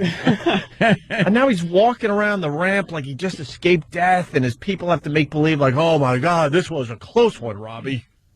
And they've also got to create like different ways that this is dangerous. Because on the New Year's special, they were saying how since it was in Las Vegas on the Strip, they were only constructing the ramps right now because they couldn't do it before because of all the tourists. And you know what happens. So there's a chance they might not. Problem. Yeah. Someone doesn't put a screw in the right spot. Yeah. Well, here, really quick, the play-by-play tells people how much planning went into the jump. The play-by-play guy. Seriously, Robbie is a team of professionals working around the clock to make sure everything goes to plan. They plot out the exact mathematical equations to ensure success, from the angles of the ramps to precisely when he shifts gears. It's all very heady stuff, and even the smallest misstep will spell disasters. Yeah, that's just how Evil did it, making sure everything was safe. The beauty of Evil Knievel, he didn't know if he was going to make the jumps. That guy did not know. No. It's like, I think I could jump these buses, or I think I could jump this fountain. Yeah, he pretty much just did it not knowing it. Robbie Knievel, though, it's all tested. He knows. The bike is engineered. It's all sorts of computers. Look at the clearance he's got on that rear wheel. Yeah. Yeah. Evil had a cape on too, which has got to kill you for wind resistance. Evil's bike that he's using in this photo that we have up, it's like a stock Harley. Like there's like no aftermarket parts. No. And like, the bike that Robbie's on is just completely engineered specifically for this. Evil's bike weighs a ton. Evil might have thrown a couple little things in there to make his odds a little better, but nothing like his son. Look at the travel on the wheels. Jimmy makes a good point. He's got a cape on. A cape. That's so He wore a cape. You just got to do nothing to help you. Cape. What a dummy. That's why we love Evel Knievel. For the youngsters out there, man, Google some Evil videos today. Amazing. What does Fonzie jump?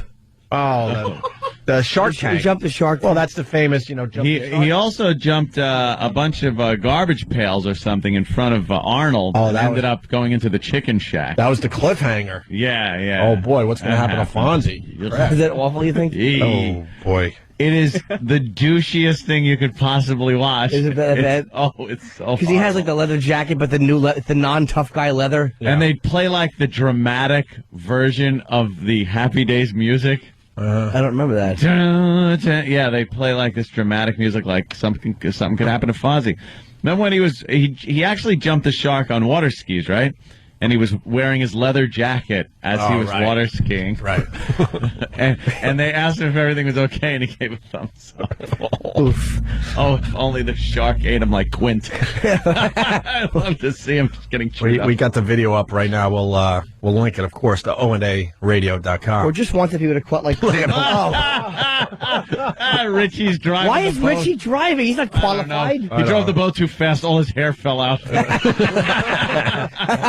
He drove it under a lawnmower blade. Look at him trying to jump the shark. In slow motion, the leather. Yeah, with the leather. That's the actual moment that the saying got made for. Jump the shark. That's it. On water skis. I don't remember leather this. jacket. I thought the stupid sharks were in a tank outside Arnold's. No, they're kind of penned in. I don't remember this. And then, hey. Oh, and then he jumps Jenny Piccolo and gets chlamydia. That was the episode I wanted. Oh, is that fantastically horrible? That's awful. He's got to do it in his leather. That was like his biggest fear, right? And water and sharks. The probably. sharks. Yeah, of course, he had to overcome it. Robbie Knievel talks about how awesome. They talk about how awesome Robbie Knievel is. He doesn't use a speedometer, guys. Well, incredibly, with all this planning, I want to mention one piece of information that always astounds me. Robbie refuses to put a speedometer on the motorcycle. Wow, really? He got a ticket on the ram for speeding. He's crazy. Boy, he sure is. Speedometer on the motorcycle. He's been doing it for so long that he uses his instincts and his ears simply to gauge the pitch of the bike and how fast he should be going. It's a real marvel to witness, and you'll see it here in a moment. You know it's not. You know I bet it you is. can't even look a motocross guy in the eye. He has to look the other way like, oh, they're on to me. The way the ramps are set up, he's got a lot of leeway as far as his speed goes. Right. Evel Knievel had to be at like 88 miles an hour or something. They just couldn't figure out that engineering for Evil. Yeah. They gave him like 5 feet to land on. Robbie's got to be anywhere between 30 and 100 miles an hour to make this jump. Right. Really? Yeah. But they keep putting this Robbie Knievel on TV. I know we're late. Screw you, stunt brain. The big call, Robbie makes the jump. This is how it went down. He's made it! Yeah. Robbie Knievel What are you has doing? made it Gaza Strip?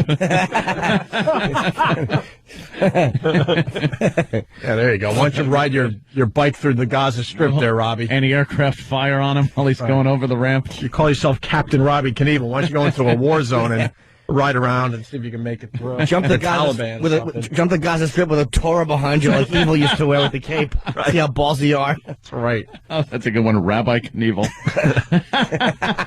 This hack. Stupid hack. Robbie Knievel has made it successfully. Wow. Landed cleanly, and now celebrates like a daredevil likes to. Yeah. How's that? Taking his Rubbing curtain a bottle ball of at the booze top like his of the old ramp. man? Punching his wife in He the made face? that curve. He made the approach. Hit perfectly and a perfect landing. And Happy New Year. Yeah. Happy New Year. Yeah, that commercial. It just makes me go like, ugh. We can talk about that after that. They've been having so many goddamn disease commercials on over the holidays. I can't take the lung cancer one either. You could hear it before you actually see it.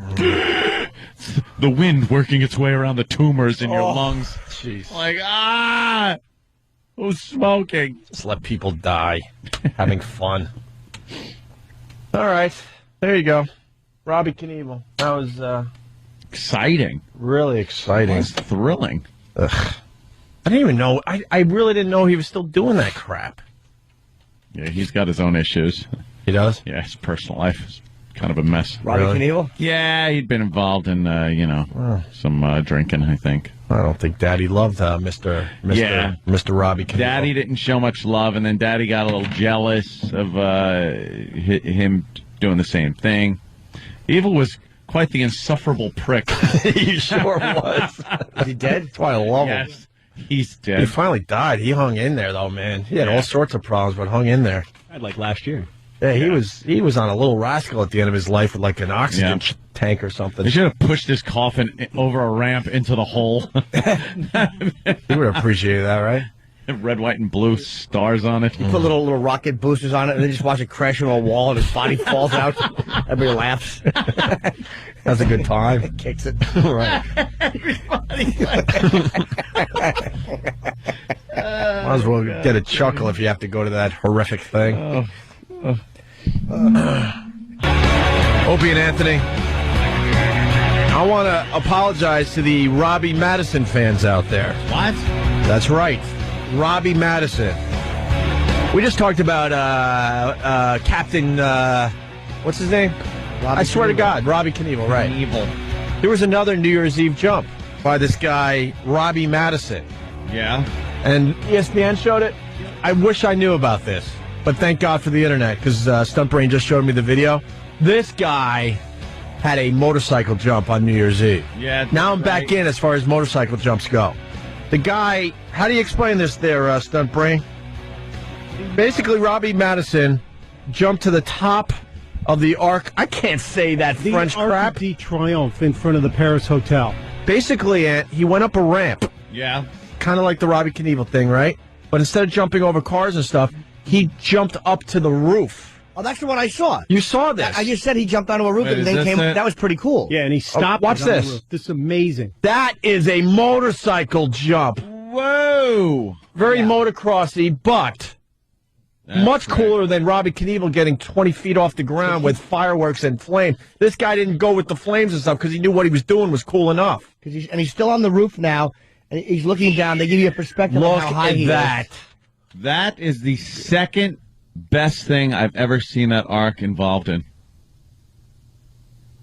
Something to do with Hitler, obviously. Steve from Bayshore's laughing. It's a Hitler thing. I'm not stupid. I don't know what it was, though. The way he comes off the Maybe roof. when his armies were goose-stepping through it after okay, all right. conquering that bastard city. Could they show this again? No, hold on. Leave it on. Leave it on. Oh, you missed it when he comes off the roof. He jumps back off the roof. What the? Wow, did he? Yes, that's what I was saying. This guy was right. See, I wasn't even listening to you when Look you at said this that. maniac. I thought you were referencing something that happened a while ago. Holy That's insane. smoke. Now that's a stunt. Yeah, he came off the roof. That's all I thought you guys meant. I'm like, well, Robbie Knievel did a pretty cool one. What did he jump through? Like one big truck tire with a little Twizzler on it? You were when you said the roof thing, Robbie Knievel did do a roof jump. Oh, okay. That was nothing like that. Okay. He went from roof to roof. I do believe. That is amazing. This is an amazing jump. Although the motocross guys would argue, we do this every weekend. Dude. But still, that is pretty effing cool. Guy just landed flat right up on there. He knew exactly where the bike would reach, like, apogee. And look, no fireworks. That proves you're doing something cool when you don't have to jazz it up with the fireworks. And there was two of them in Vegas the same night? Yeah. Wow. They heard Robbie Knievel was doing something, they got someone else. Why didn't Fox get this Robbie Madison? He just made Robbie Knievel look like a chump. What did he jump? Nothing. He went from one ramp to another. 20 feet off the ground, maybe. I would say 20 feet off the ground tops. That's a kick-ass stunt right there. Yeah, we'll link it, but it's Robbie Madison New Year's jump on YouTube. I didn't even know there were two of them. Can we see Robbie Knievel's again? I, for some reason, didn't realize that they were... Oh, it stinks. It stinks in comparison. Thank you for turning me on to that. I didn't know that was going down New Year's Eve. He jumped, what did Robbie Knievel jump? A bunch of mattresses with gumballs on them? It just sucks. Right. What a creep. Watch, here's the Robbie Knievel. Oh, now we got to... Compared to that. Compared to this, yeah. First of all, they send him down this giant ski slope thing to build up speed instead of just building up speed. And I guess he was jumping the volcano or Volcano. He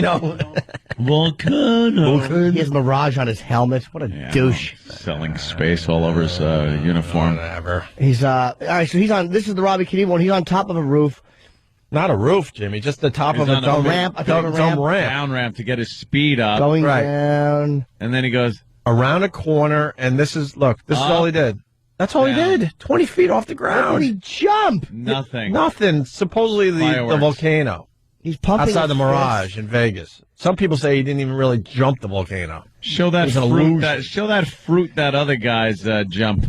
Oh, that's embarrassing. That really is embarrassing, That's right? embarrassing. Knievel should just go away now. This Robbie Madison made you look stupid. That is embarrassing. He did jump it, and then he came back to the ramp and he pumped his fist like it was a real victory. Right. Look at this Robbie Madison. No fireworks, nothing. He just goes up this ramp and lands on the roof. He's on a roof. Oh, my God.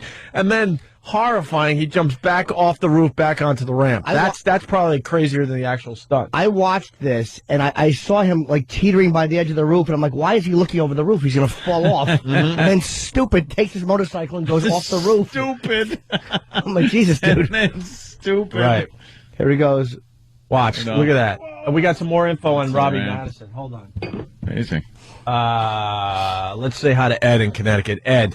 Hey, they said that Robbie Madison, when he landed, yeah, he hit so hard he broke both of his hands. Really? That's a man right there, boy. His hands are broken? He broke both hands, supposedly, on this stunt? When he landed, yep. He hit so hard. If you watch at the end, he hits. If you watch how he hits, he bounces. He almost loses it at the end. Wow. That is amazing. Now, that is something I would have watched if I knew it was on TV. ESPN's got to promote this crap better. Yeah, you know what the thing, what he did wrong? Right, Thank you, Ed. Yeah, he did hurt. Let's say hi to Zach in Tennessee. Zach. Oh, he was supposed to come off and hit the top of the ramp and kind of trail down. Yeah. But I think he went a little too far, and he missed most of the ramp and kind of almost hit at the bottom. Oh, my God. He really almost gave us a great video. Let's say hi to Zach in Tennessee. Zach. Hey, boys, how are you? Hey. Hey, I heard Robbie on the Ellis show the other day talking about the jump. The what show? The Jason Ellis show. It's a show on Sirius, and he was. I don't even understand what this. It's a show on Sirius. It's a Jason Ellis show. Jason Ellis? Yeah, Jason Ellis. He's a motocross racer. No, Jason Ellis actually has a good show. Where's he on? Faction or something? Yeah, he's on. Faction 52. I heard tapes of him recently. The guy's does a pretty cool radio show. But anyway, go ahead, Zach. I do like it, but Robbie was on there talking about how Robbie Knievel gets all the press and all the accolades from him just because of his father's name. Right. No matter if he could be jumping a toothpick and he still gets press, even though the other guy, he was on there, he ripped his thumb almost off of his hand. That's what he did when he landed. You could see his hand go straight down the gear on the handlebar and rip his thumb off almost, and he didn't get nothing for it, man. Yeah, and he's a lot better. No one's talking about Robbie Madison today. Everyone's talking about, Robbie Knievel did another Daredevil stunt. Who cares about this Robbie Knievel? The Vegas papers are reporting he tore the flesh right down between his thumb and forefinger. Did he break the hand too? No, but it's just. He said it was the worst. See this webbing? This webbing was just ripped all the way Get him on down. the show, Opie. He's good. He's good, man, for interview. Get him on there. Buddy. Robbie Madison? Yeah. Robbie Madison, yeah. Get him on. Get him on. Start making calls. I want to talk to this guy and give him real props. Yeah, real props. I've hated Robbie Knievel forever, and now I'm glad that this Robbie Madison made him look like a chump out there in Vegas. Not a chump. A chump. Wow, harsh language. Let's say hi to Mike in Hoboken. Mike, what's going on, fellas? The first of 2009. The boys are back. That's the number of times I'll do it. Wow, we got hold on. We got a Robbie Knievel fan, Matthew from Brooklyn. Opie, stop bashing Robbie Knievel. I want you to try jumping with a bike like him. Good one. That's good. Well, go look at the Robbie Madison video and then get back to me. Exactly. That's a real jump. Go ahead, Mike. I have more faith in Pearl Bailey's athletic abilities. That's right. A Pearl Bailey joke. That's right. And I was a huge fan of Evel Knievel, and just like everybody else, trying to jump crap with my dumb bike because of Evel. But I'm not a fan. I'm not a fan of his son. Sorry. Go ahead, Mike. 3 garbage balls. Before he actually didn't do his little crappy jump, they showed these computer animations of what could possibly go wrong during his jump. And they showed him hitting the ramp, and they showed this little computer Robbie Knievel flipping all over. And the last one that they showed was a computer animation of him going off the ramp and actually falling into the center of the volcano. Yeah. And then they did the jump. Yeah. And it was, if you can see those animations, they're absolutely ridiculous. Anthony's a pretty smart guy. What would it take for Robbie Knievel to fall into the middle of the volcano, in the middle of his jump? First of all, he wasn't going over the top of the volcano. Right. They put the ramp to the side to make it look like he's going over it, but he's really not. Right. And if he fell in it, something tells me it's a fake volcano. Well, besides that, it would be impossible for him to lose his momentum in the middle of that jump no matter what. There would have to be some kind of crazy gust of wind. Yeah. Some kind of tornado to stop his momentum. I was injured one time doing the jump, Gregory. Oh, no. Yes. Done, Ted. Yes. I'm Ted the Daredevil. Hey, Ted, how are you? I have a cape, but I wear it in the front. That's silly. Yes, and the wind blows it in my face. It looks like a burqa. Ted, did you have a New Year's Eve jump? I certainly did. Yeah, Ted the Daredevil. Yes, I jumped a bag of marshmallows. A bag of marshmallows? Yes, there were ants all over it. It was very frightening. Dangerous. I landed and my crotch slammed into that little bar. Ow. Yeah, it split my testicles.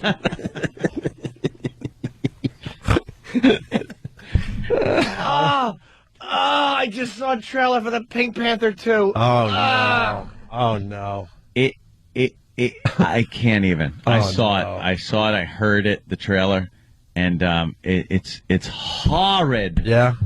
Horrid. Can we hear audio of that? I just saw We've had it sitting here for a while. We could do that. He's trying to say hamburger, and somebody's trying to coach him on how to say hamburger. Oh, was that it? Because he does it again. No, I think we got some new stuff, It was so funny, I guess they put it in the second one. Great. Yeah, we have it for after the break. Okay. By the way, I guess I got to go with Fast Freddy. Actually, Opie, nobody is talking about Robbie Knievel or Robbie Madison today. No one is, yeah. The days of daredevil motorcycle guys are pretty much in the past. You saw that freaking Robbie Madison. I think it's amazing. That was pretty good. Fred in Boulder City. Hey, that guy, Robbie Madison, has Tourette's syndrome. They were showing him on TV doing the interview. Right. And he's doing all this twitching. And I'm like, what the hell's wrong with this guy? Did he hurt himself? My sister's like, no, he has Tourette's syndrome. Blah, blah, blah, blah, blah. Maybe he doesn't have Tourette's. He just hit his head a few times. Well, that's what I thought, but if you watch him, he twitches like a fish out of water. It's funny, but... They should have a daredevil league and get all these guys together. Ooh. He also had the guy did the black backflip on with this off-road car, too, down there that night. I was down there that night. It was... Yeah. I couldn't get anywhere near it, but it was pretty cool. But I like this Robbie Madison. I'm gonna look up all his videos now. Does he have other videos that are cool, like this one he did this past New Year's? I never heard of him before. All right, I'm gonna look him up. Thank you, Fred. Boulder City checking in. That's cool. Oof. Hey, Danny, what's man crying on intervention all about? Just play it. Play it? Yeah. It's fantastic. Just I think I have an idea. Fuck. Oof. Is this the show? Oh, yeah, another needy bastard. All these intervention shows drive me nuts, too. What the... You know how on intervention... How much are we supposed to tolerate? Could these mentally ill people tell us? Apparently, how long? All of it. How long are we supposed to tolerate everything? Till the fucking cows come home. And the intervention is great because they are so dead set against it. They love the attention. They love it. But they have to say, I'm not going to sit for this. Yes, you are. I don't have a problem. You have the problem. What was this guy doing? Jimmy, What was his big fucking? sometimes I don't know if I'm amazing supposed to ask something, but You can ask me whatever can you say, want. Go fuck yourself. No, never. Were you ever Fuck yourself. What was that? What? intervention? Intervened? Your family with you, I mean? No. I know you've been part of other people's interventions, I would imagine at this point. Well, you know, a little 12-step. Never an official intervention. Oh, see, that's what I don't know if we're allowed to talk about. But, I mean, did your family ever sit you down and go, all right, look, Jimmy, what the fuck? It was New Year's Eve, 85 going to 86. It was my last slice. I was 17, and they forced me into rehab. They said, you're going. There's no ifs, ands, or buts. You're going to rehab. I was 17, so legally they still had jurisdiction. So they sent me to the Princeton House in New Jersey. Fancy. It really did. And I went for 30 days, and I drank in the rehab, and I drank when I got out. Jesus. That was why I was when the Challenger blew up, early 86. How do you drink in rehab? We used to go to, let's just say, outside 12-step get-togethers, and my roommate Dwayne and I, it was me, Dwayne, and Harvey. Dwayne was a black guy from Trenton, my roommate, and Harvey was a very, very fucking psychotic guy with a mustache who would make me laugh really hard because he would make weird noises. Like when somebody else was sharing a meeting, he would go like, he was fucking out of his mind. So Dwayne got himself a pint of vodka, me a pint of wine, me a half pint of vodka. We drank in the rehab. But, Jesus. Yeah. And then I'll never forget when I got out and I started drinking again, my mother said, Jimmy's been drinking. And there was a coffee cup, and my grandmother went, oh, and knocked over the coffee cup. It was like, right, me and my friend Chris Okanoski. Poor Granny. Yeah. Was she nervous because she knew that meant she might get a little... You know what? I can't go down this road. I don't care. I almost said something stupid. Say it, I don't care. Like she was going to get a beating. Wow, what's wrong with that? She knew. Drunk Jimmy beating up It's not Granny. accurate. That's how she would get fucked. I never hit. I always talked with my cock when it came to older relatives. That's right. My cock talked, her vag and ass listened. We all need the meat paddles. The green and red fucking paddle thing. Dude, none of it's all good. Yeah, but sometimes I don't want to... Oh, no. Whatever. Never. Okay. What's the intervention thing? So just play it, you said? Yeah, I wasn't sure what it was going to be, and then once it kind of hits, I was like, okay, I get this. Definitely pulling this for the program today. Hell in my heart. Oh, shit. I still love you.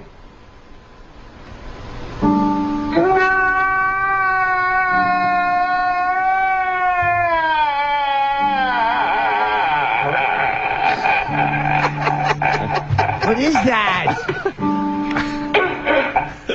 I gotta try to find the video. I don't know why What it's not the coming fuck up. was he doing? He was crying. Yeah, man, he was sitting down. Obviously he doesn't have the problem, right? It's two different people. It's one guy talking to the other guy, and when the one guy says, I still love you, then it goes to the other guy, and he's the one that just starts. He just started crying. I thought he was actually playing guitar and trying to sing a little song for him. Dude. Oh, he's weeping now. Dude, you just blew up Michael Winslow's spot, you know. What the fuck? You're supposed to keep that stuff quiet. That is exactly who he looks like. No, not that. Going back to your story. What? About the rehab thing. You went to fucking rehab with Michael Winslow. What do you mean?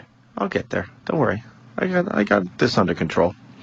Jordan from Scranton writes, he was a psychotic guy with a mustache who would make me laugh by making weird noises. Oh, okay. Harvey was white.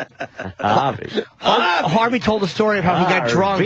Harvey. He got drunk and would follow the police. He would get loaded in his car and drive behind the cops and tail them. See, that isn't the thing you're supposed to do. You're supposed to get away from them when you're... No. Who are these guys? Are they gay? Are they lovers? Are they brothers? Are they... Well, they're brothers. Wait, let me start it over. Yeah, start it over. Now we're going to look at the video. Uh-oh. It's Urkel. I still love you.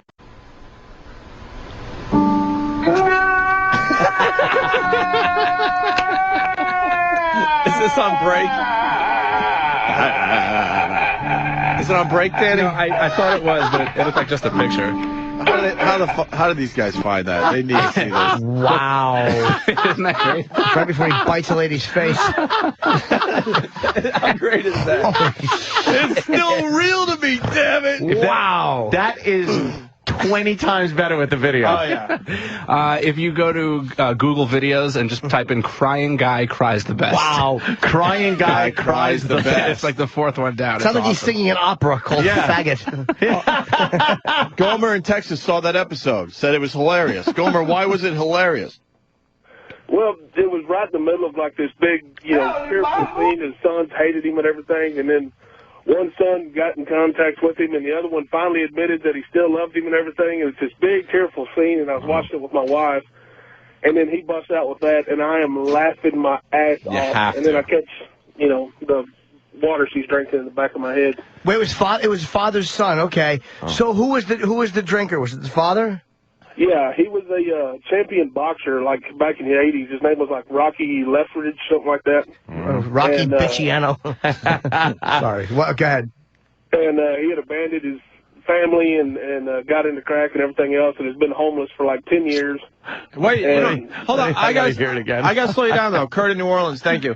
Rocky Lockridge was a 2-time world champion boxer. Oh yeah. Wow. Would he cry on his opponents until their gloves slipped? Good improv, Jim. I gotta hear it again. I still love you. Let me.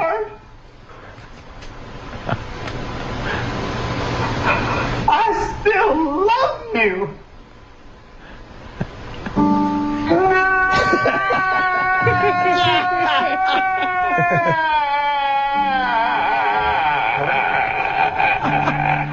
From the opera Nigaro. Is he crying or laughing? That's very funny. We might have a remix fucking contest. Negro. We might have to fucking remix this shit, man. That's classic. We might have to remix this shit down to some stuff. That face is so fucking funny. Out of nowhere. You just... God. My horse. Gotta watch it once more. I still love you.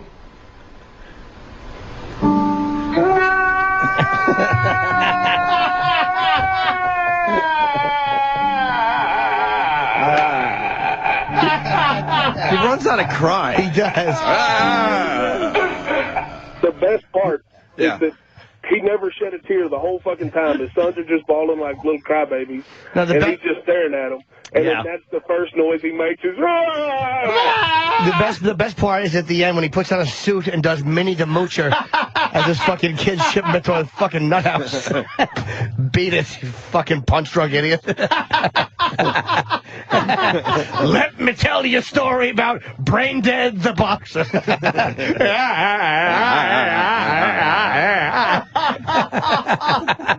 Holy shit. Let's say hi to John on Long Island. John. Good morning, guys. Hey, John. I just want to know if there's a plate of spaghetti coming down the wall in the video. The part before that clip was actually somebody doing the name game with Anthony. Yes. Tony Poponi. Oh, God, is that fucking funny? That is a great, because his mouth just opens and then sound flies out. Out of nowhere. That's why I watched it. I'm like, okay, like, where's this gonna go? Yeah. All of a sudden, He looks like the fucking, when she fucking violently threw up in The Exorcist, how the mouth just opened and shit flew out of it. Some people are suggesting Shivo and that guy. Oh, yeah. You hear them together. That's great. Danny, what, big duties? on Twitter? Yeah, big duties on Twitter. And that's duties. How do you spell the duties The part? duties is D-O-O-D-I-E-S. Yes, it's spelled properly. It's proper. It's not the Y-S. That's not proper. It could be D-U-T-I-E-S. But I don't have any not. big duties. Duties. Ever. Oh, God. How great is that, huh? Yeah. How great is that? I'm loving it.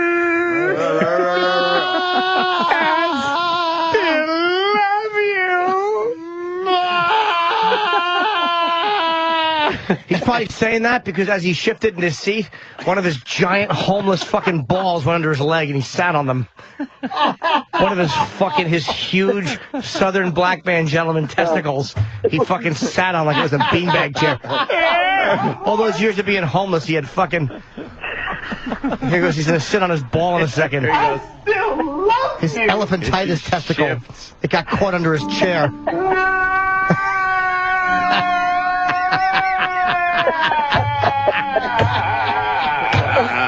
He just runs out of hair. Oh, God. Oh, fuck.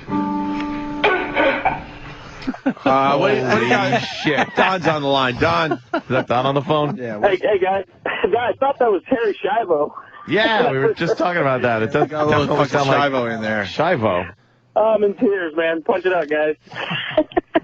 Should we go remix contest with that clip or what? Should we do remix contest? What? I don't know. Fuck. If somebody wants to, why not? Yeah, whatever. This guy Why fucking not? rules. Yeah, that guy is the best. Out of nowhere. Sounds like he's jumping off a cliff. Someone's suggesting also immigrant song again. You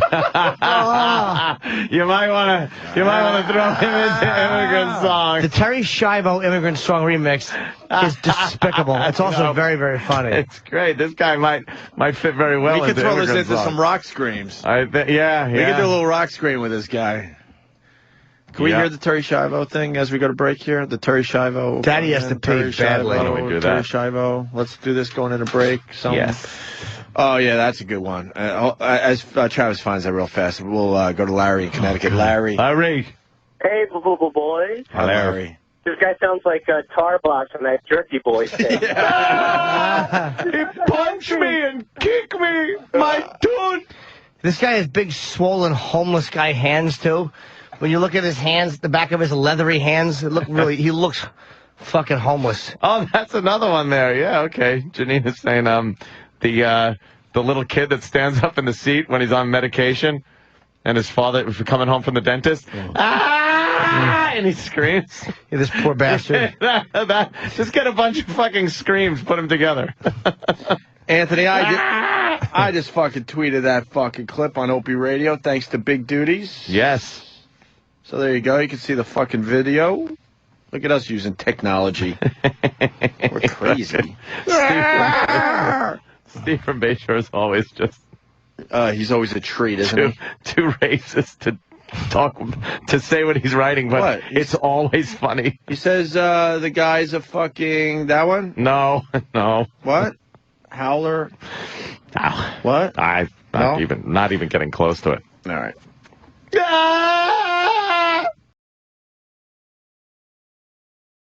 There he is. All right.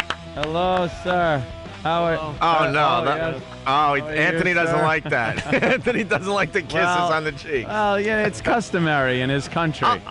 I'll just go for a handshake. customary. I'll just go for a handshake. No, he's got it. It's All right. customary, Opie. You would be insulting him.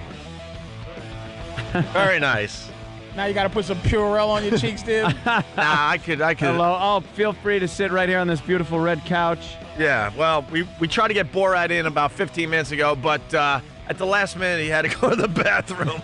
Yes, I had problem with my anus. Yeah. Last night, I very excited. I go to your nice restaurant, McDonald's. Yeah.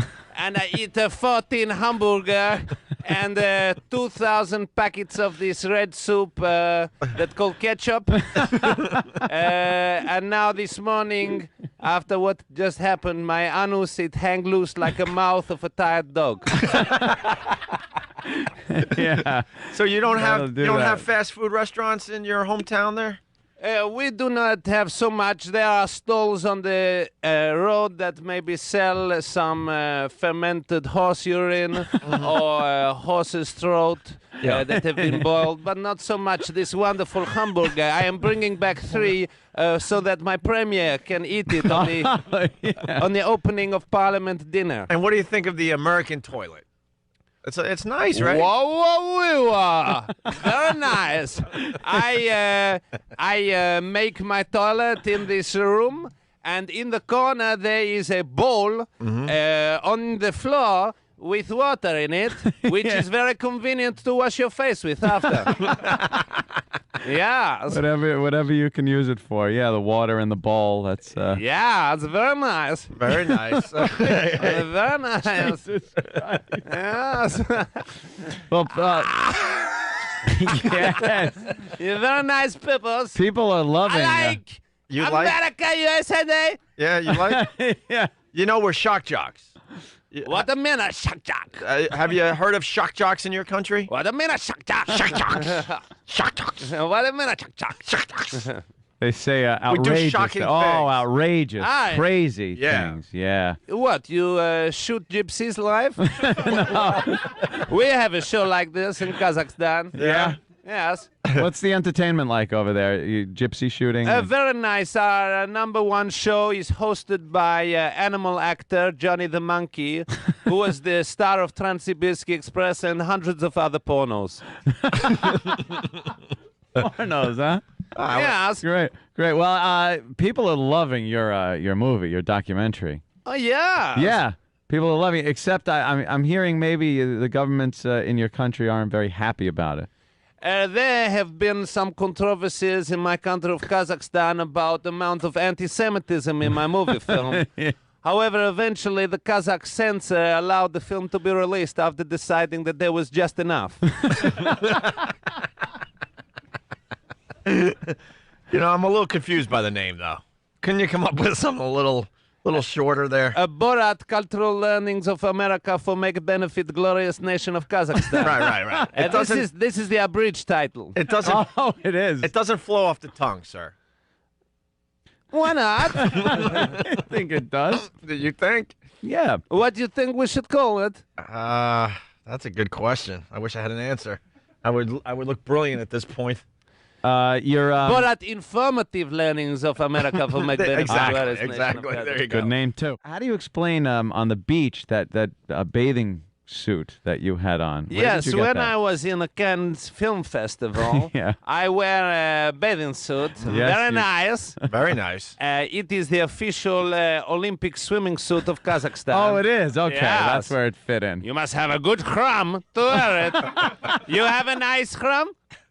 Yeah, I've been told. It's been okay. Yeah, it's not We say bad. to be a good interviewer, you must have a good crumb. Good. Yes. Crumb. You have a nice one? Yeah, I think it's okay. Can I touch it? Italian. No, that's okay. Why not? Well, I kind of like girls to touch that, not men. Yes. Yeah, you're a man. No, I touch it. No, you're a man. What the problem? Because you're a man. But I am not the man who makes a bang, bang, bang in anus of other men. No. Anthony. I have had made a sexy time with 3 women and 15 prostitutes. Yeah, but it sounds like you want to go to the edge of the forest with Anthony, though. No, I do not like to make. You want to go to the edge of the forest, right? I do not like to fill anus with goose liver, so there's no tearing. No, okay. So there's no goose liver. Is that Yes. what's used? Why not? Why not? Yeah, because it's very slippery, I guess. No, in my country, now homosexuals treated equally. They no longer have to wear blue hats. Are they allowed to get married? What? Are they allowed to get married? Why would they get married? Well, it's the big fad here in America. They do not want to get married. Last year we had very many of them. We found 15 of them. Yeah. But after we cage them and give them electric therapy, we cure them. I like how you think, sir. Now, what's the problem with the Jews in your country? The Jew. We would like to say that we in Kazakhstan very much support anti-Jew warrior Melvin Gibson's in his statement about the Jew. He say that they start all the wars. We also have proof from our government scientists that it was the Jews that were responsible for the end of the dinosaur period. Your scientists have come up with that one. Yes, Dr. Yamak. Dr. Yamak. Just one scientist? Yes, Is that all Dr. you have? Yamak, you have That's all one you scientist. He also proved that a woman's brain is the size of a squirrel. Yeah, again, Like now, a little peanut. a lot of women are coming out and saying that. Look at this man. He is a big... Do you have? Hey, do you have that color in your country? We have one man like this. He work in a circus. People pay 25,000 tenge to touch his hair. He's called Gogol. You know him? Don't I look like Kazakhstani women? You are not the woman's. He's You are a big man. Yes, sir. I would like to wrestle you with no clothes. And I wish I had the cram that I should have been blessed with. Oh, you don't have a big cram? Oh, I wanted a baby on, but I didn't get blessed with a big cram. Yes, mine is thick like a can of Pepsi. a lot of women have been talking about your film and saying that it doesn't show them in the best light. Like you. Thank you very much. It is not a problem. They are not allowed in the cinema. No, not where I'm from. We have a pen outside the cinema where you put your animals and your wives. Yeah. And you must give in a ticket stub to collect them. If they are not collected within 3 days, then they are resold. That's a great idea. Yeah, I like that. So obviously they don't vote yet over there or anything, right? What? No voting. Let's just laugh. We say to give a woman vote is like to let a monkey fly a plane. Very dangerous. We stopped letting monkeys do that ever since the Astana air crash of 2002. Yeah, we all heard about that. Yeah. That was a sad day. Tragic. How much is a Kazakhstani dollar or whatever you call it compared to American dollar? Our conversion rate is $1 US is about 250,000 Kazakh tenge. Yes. Now, what does one Kazakh tenge buy you? It buys you a woman's. There's a lot of prostitution over there. Yes, my sister, in fact, is the number 4 prostitute in all of Kazakhstan. I read Congratulations. that this morning, yeah. Yes. The family must be proud. We are, particularly since last month she received an award from the Minister of Industry for Best Mouth Party.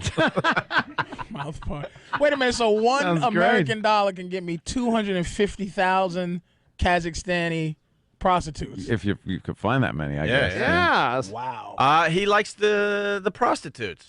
Well, I mean, not the. Jeez, give me a Yeah. break. I don't like the prostitutes. You must. I'm talking like he does. That's all. You must come stay in my house. You can eat my food. You can sleep in my house, and you can use my sister. She is tight like a manzanos. And he likes to swing a little bit, you know. He likes to. I like to swing like Tarzan. Like Tarzan. Even he knows. I thought he was going to say like a gorilla, but he was like, oops. Yes. It reached there. Did he get Flavor of Love out in Kazakhstan on television? What? No. No, he doesn't know what that is, of course. When do you have to go back? Do you have like a visa or something? Yes, I must return soon. I stay in New York for a few more days, and then I go return. I will arrive back in Kazakhstan maybe in 3 months. We travel. Yes. How do you travel? It must take. Yes, we go a boat, and then my son Bilak, who is 11 years old, and his wife is waiting for me. They have a new child. Who we are hoping to sell to Madonna. Yeah, that's pretty impressive. Yes. Would you ever think of living here? It's a very nice country, but I like very much Kazakhstan. It's a very similar place to America now. Really similar? Yes, we treat people equally. We have opened in May the Almaty Disabled Care Center. Oh, that's nice. Yeah, That's it's very nice. We have 300 new cages for them to live in. That sounds like a great industry. Yeah. In your country is the making of cages. Yes, and there is a There's public. a lot of cage stuff Yeah, happening. it's like the cage welder must do very well over there. Yes. I'm sure that keeps crime down. Yeah. Keeping a lot of people in cages, right? Yes. Yeah. Well, we should talk about the movie. For the people that don't know, you gotta explain your movie to everybody. It's getting great reviews. Oh, yes. Yeah, 4. You don't even have to be here, so we appreciate 4 this. stars in all of the newspapers and. 4 star is good. 4 stars, very good.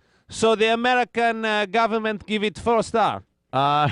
Well, no, we have like newspapers that's separate from the government. It's supposed to. What? Different guys have different opinions. Yeah. What does Premier George Walter Bush think?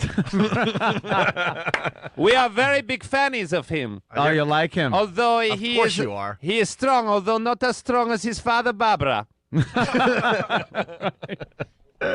Tough guy, Barbara. My name Barbara. Don't mess with me. Who's in charge over there in Kazakhstan? Premier Nazarbayev, glorious. Glorious. He is a glorious leader. And he takes care of his people. Very much. He is a very wise and very strong man. He, in your country, you win the vote. You, the one with most votes wins. Right. In my country, it is the one who can suspend the heaviest weight from his khram. He managed the car battery for 3.4 seconds. Hey, that's impressive. Yeah. Are you guys fighting anybody right now? Yes, we are defending ourselves from evil nitwits Uzbekistan, who are our neighbors. Oh. You best. Oh, right. Yes, this is a very bad you people. You were all the former Russians, right? All former Soviet Union. Yes, right? before 1991. Yeah, they were all under communist Now it's a bunch rule. of countries we can't pronounce. Yeah. That's all I know. Explain the movie, though, there, Borat. You went around America? The movie films show how I come to America to make reportings for my country. Yeah. And then I fall in love with a beautiful woman and must go find her. Ah. Her name is Pamela Anderson. Yeah? Yes. Got a crush on her? Yeah. You gonna bring her home I with did you? not crush her, no. No? No crushing her. You like the... In my country, you American women, you like to have their teeth, yes? Yes. They're very up. Yeah. In Kazakhstan, we like it to dangle. Oh, really? Our women's, to make themselves look more pretty, they hang rocks from them. In fact, our Miss Kazakhstan, Karilga Shatmova, she have a beautiful pair that make dangle 1.3 meter. Wow. 1.4 if you include the milk valve. And When she attractive. bending over, it looked like she have 4 legs. Yeah. That's very attractive. Very nice. So, traveling across America, what did you learn about America as you were filming this movie? I learned many things, democracy, how etiquettes your people, but I also learned some things that surprised me. For example, that it is now illegal to shoot at Red Indians.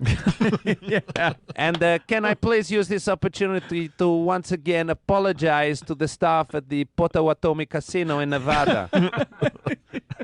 It was an ugly scene up there. And there were no signs. No signs. Well, Yeah, because a lot of people, I guess, from your country would think that we could still do that. Yeah. Shoot Shoot Indians. Yes.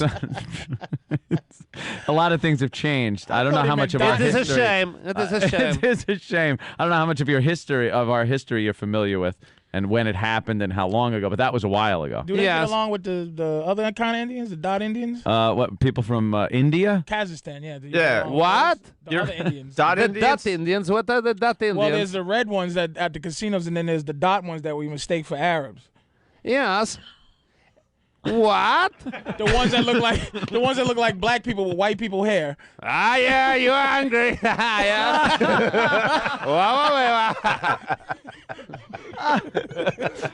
Now You are a fat. Whoa! Whoa, Borat!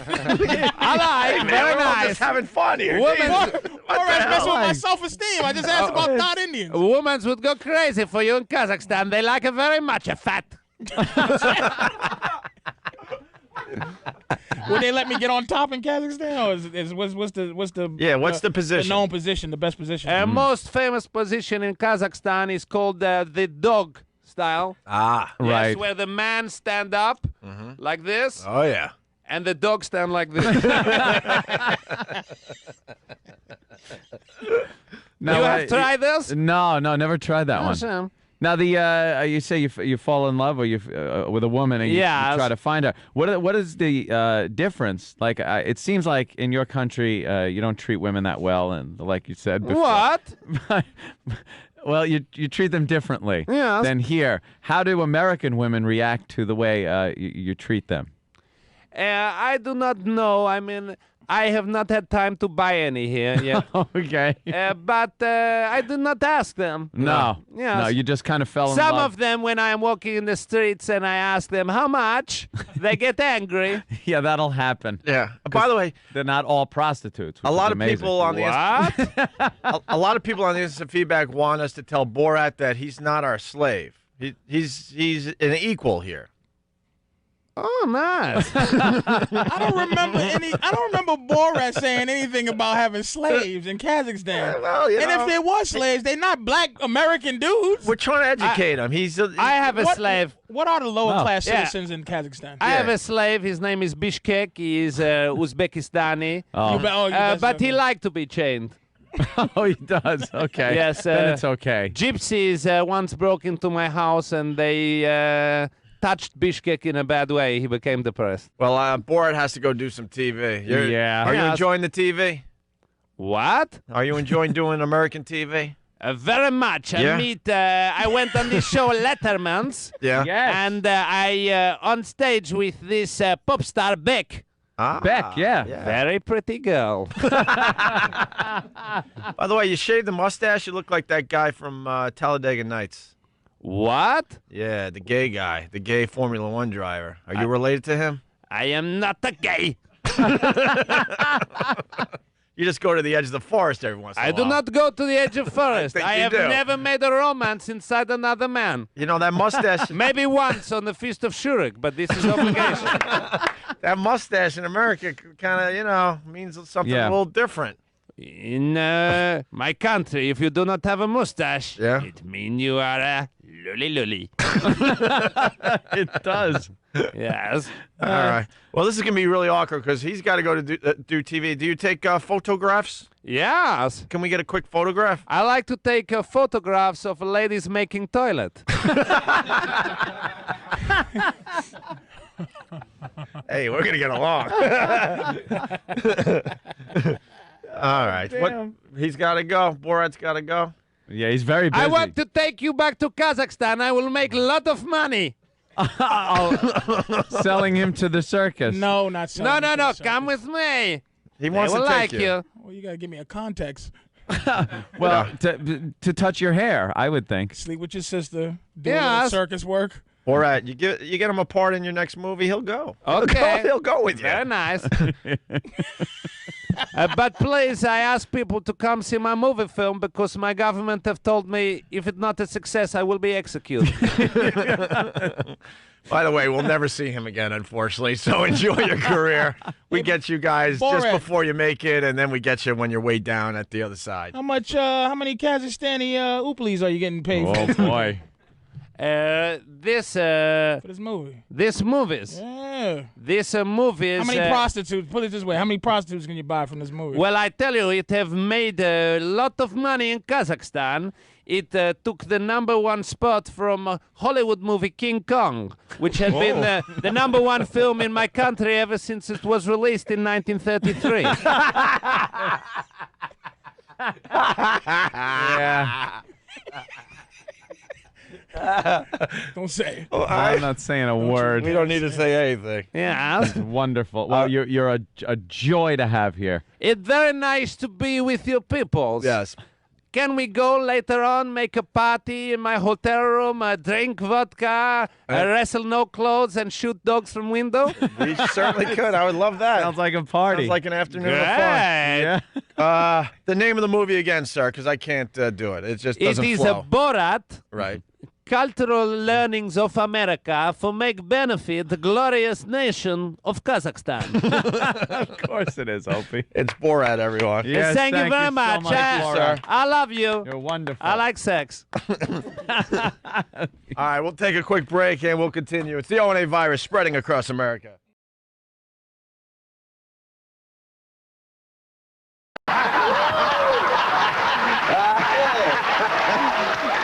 First of all, y'all are the most removed from prison.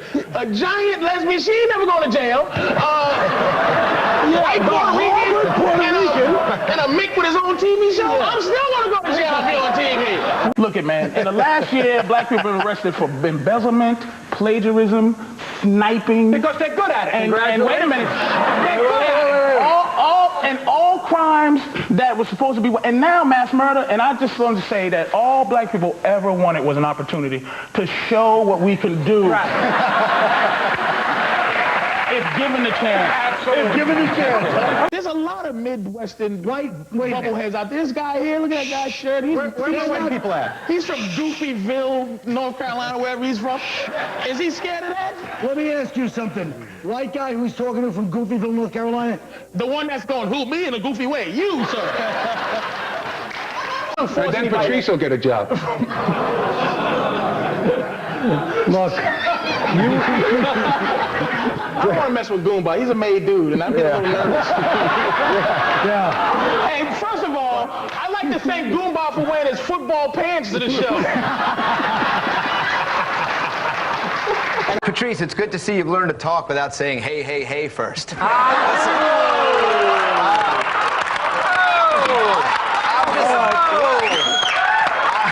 listen. Yeah. All right. That was a good one, independent film hair.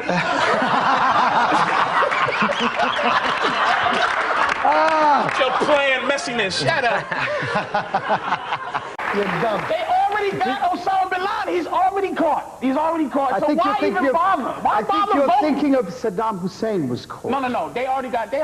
First of all, stop trying to know about all Arabs because you are one. I don't like that. He's giving us all the Jahirazala network. What is that? By mistake, I watched 60 Minutes last night. Yes. And did you have someone explain it to you? T-bowed something up. Fantastic.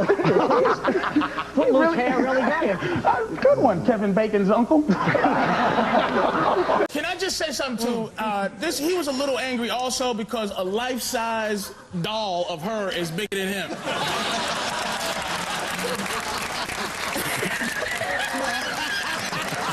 It's smaller than Olsen twins. Ken Ober should be allowed to carry a gun for security against Matt Lauer's attempt to have him murdered so he can be the only one in show business with that awful haircut. It looks like something that you use to start a fire when you're stuck on a desert island. My mother had my sister when she was 15. She had me when she was 18. They just were talking about. What are you laughing at? I don't want to say it. I don't. Say it. No. Shut up and say it. Don't you dare say it. I won't say it. Don't you dare say his mother's a whore.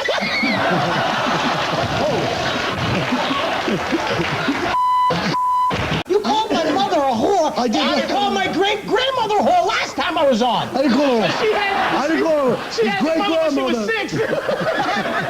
I got to look at the bottom line and say, this isn't going to work for my profit margin. Oh, that's because I'll eat the... Shouldn't he be crawling out of a Lucky Charms box?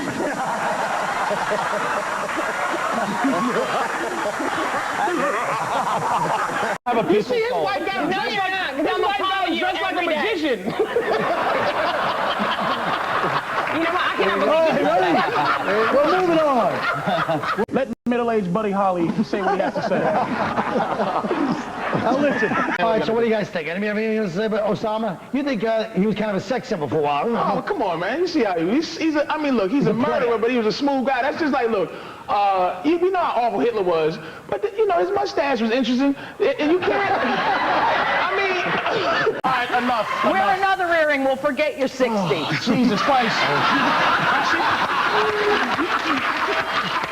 You are not stealing my nose! Get away from me, fat black man! Patrice is Jewish like gorillas in the mist. That's done. He is fat with Christmas hang.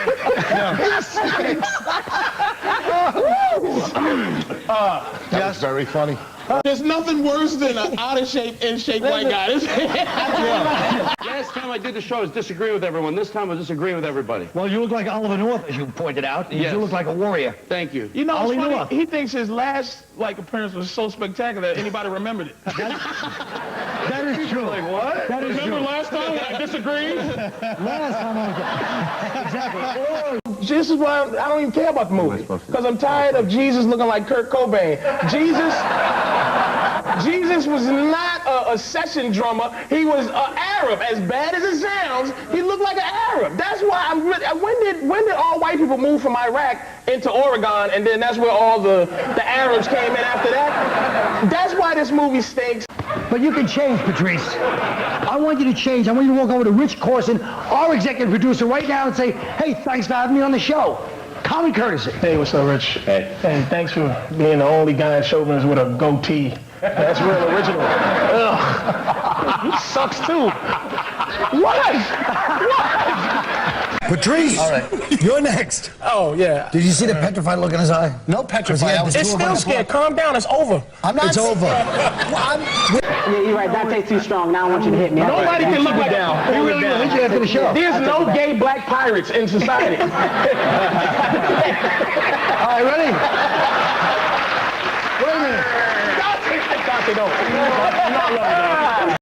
There's worse white meetings than that. I know. Like the one after Platypus Man was canceled. We're talking to a guy from... Take your hat off, Bob. Bob looks like a poached egg.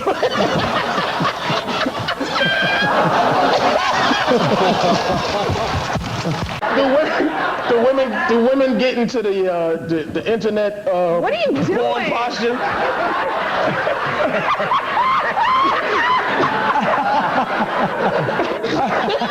Like the RICO statute. That's the RICO. That was the war on the mob. So as soon as that. Wait a minute. That was a war against Puerto Ricans.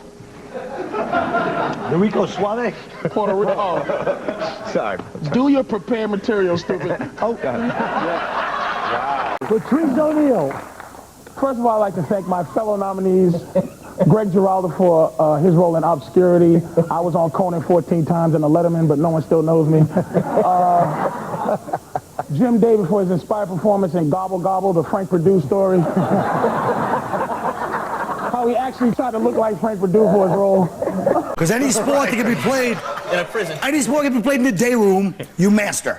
The Chinese are good at ping pong, too. Nothing for that one, folks. The day room, and I got nothing. You know, see, the fact that you know so much about black people is really a curse to you and your white friends. I'm gonna tell you why. Colin has a real knowledge of like black people for some reason. So when he says these black things, he thinks that all white people know about community day rooms, and you don't. So he's a man in purgatory.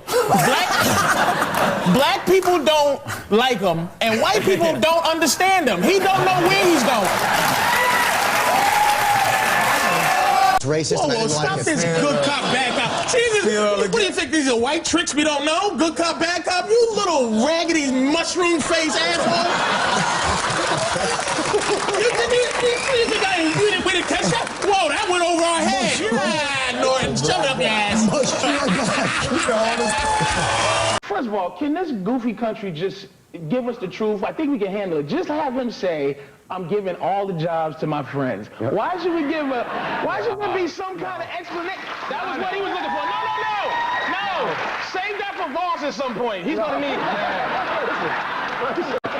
So what's the story? Why don't we show the graph where how many white CEOs are working at Def Jam? Okay, how about that one? Shut that! What? No. What? Listen, what are you talking about?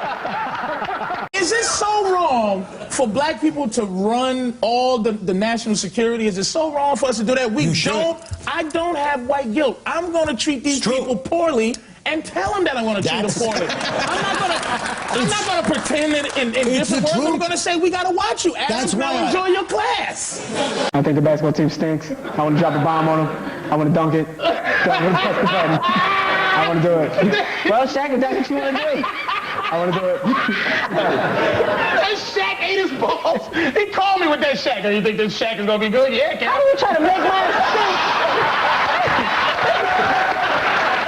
I don't vote. Is it any way? I don't think it makes a goddamn bit of difference. I really don't. Impeach who with that goofy sign? That's the dumbest sign I've ever seen. Sir, get back over here with that shoebox sign. It's an attitude, man. It's a certain kind of posture. It's a good when you got a good posture and when everything's delivered. Like black people I have to move, but it's funny how people like white people can just go and without move. See, I have to move. You see how stiff Greg? He's stiff as a board. He's Spanish. He's Spanish, right? Greg's white. No. There's no way he's Spanish. First of all, that's another stereotype. There are white people in. Do you see how he's delivering? Let him finish there, will you? I don't talk like that. Shut up. You shut up. That was intelligent. Shut up. There you go. It comes from the heart sometimes. Today, they dropped in 120 lawyers, like military lawyers, to make sure we don't bomb the wrong places and everything's on the up and up. Well, how bad is your life going to suck that you want to be a suicide bomber? I mean, that's actually that's an upswing from where I want to volunteer to, strap some dynamite. Jimmy, slow down. And first of all, he just asked about lawyers. Then you just asked about what I said they dropped a bunch of suicide. Jimmy, listen to the question. Say it one more time, Colin, would you? I said they just dropped a bunch of lawyers. Not suicide bombers prepared. Listen. That's right. Have a sip of calmness. The thing that bothers people is that remember the platitudes? Colin says he's supposed to say platitude, but Colin goes platitude. He says small words like he's retarded.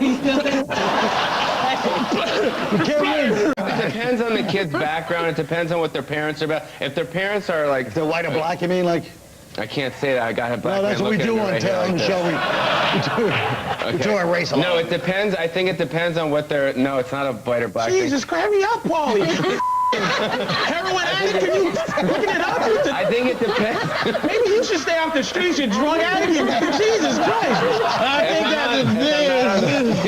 I think there's 10 women to every one guy. Yeah. Right? Yeah. We're supposed to cheat. Not only do I have my 10, I have, there's dead dudes, I got their 10. Gay dudes, I got their 10. Dudes doing life and retarded dudes, they don't even know they got 10. I'm gonna take their 10. Unless he catch me, give me back my 10. And I'll just be like, Patrice, I just want to know. But there's no color when it comes to Martin Luther King. It's all about, it's mankind. It's about mankind. What are you trying to win? It's definitely, that was awful for somebody who's on an improv show every week. With the bucket! What happened? You paid into the crowd by going like this. Come on, Pumpkin. Get up. Hey, up. Get up. You don't go, I made a point! Patrice! He's from the sun.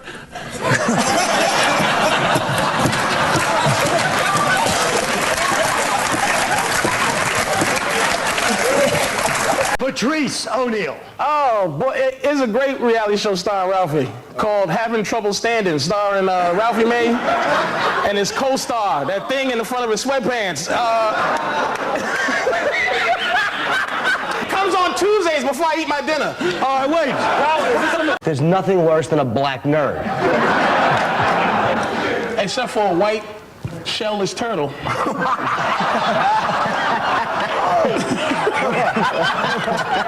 Don't forget tonight at 1:25 a.m. in the Sands Hotel basement, Lisa Lampanelli performs her one-woman show. Hope to see you there. Good night. All right. He's not playing games. Tag team wrestling match. Shut up, stupid. Shut up. All right. Hush. Okay. Oh, boy. Wait a minute, I'll shut him up. Go ahead, Colin. Fine. You go handle the beautiful people. We'll be here. What if they go like, okay, the war is getting too crazy here. We're gonna move it over to Cambodia. Yeah. What now? That worked out well. What would your mother say about this? Did you just do your hack Korean mama as Osama bin Laden? Korean is Vietnamese. No, say last comic standing. Shut up, Dad. Why don't we just have like Vietnamese coaches? That's right in the middle, and we just like dig tunnels across the field underneath, and then we steal the playbook. Yeah? We got the book here. We have the book for you. All right, that's why here we go. First of all, just get us something. Now listen to me. First of all, does he have a microchip that says do a damn goofy Vietnamese voice every 5 minutes? You don't understand. You know, dat fan in Vietnamese, that means not funny. Doc, don't Will worry. you please unplug yourself from the Vietnamese matrix for 5 minutes, please? Look. immense pressure on every black segment of society to keep it real, even sissies. That's right. Yeah. White people can go around being flamboyant and we gotta still be like, word is war, son. Pop me in the butt cheeks. One county in Oregon said that they ban all marriages, gay or straight, until the state straightens it out. Do you That's think where this Patrice is going to go with his girlfriend. So they didn't. She says, I want to get married. We can't. I mean, what could you say besides good? I mean, tell the truth. I mean, you gotta ban all marriage. Why not go someplace where you can tell your girl, oh, I can't, as opposed to you two. I just said that thing, man. See how we don't listen to you? I think they should teach hip-hop because it's as valid as any other schlocky pop cultural stuff that they teach at any college. Schlocky? It's not schlocky necessarily. It's relevant. Why are you apologizing to him? Tell him you stand by your words of schlocky. Stop trying to give him white confidence. Let him back up off his statement like he was getting ready to.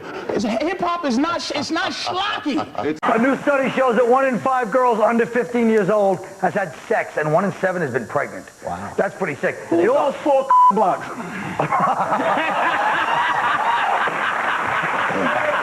Don't tell anyone my secret, okay? I like gold, but I don't trust matters with women. Yeah! I thought that was great how that man wrote off on Judy. No, she wasn't there. All right, next. Come on, that was a good one. Doesn't he look like my dad? No, he looks a little younger than you. Better care of yourself. That's from a successful career, you hack. Look at what you get.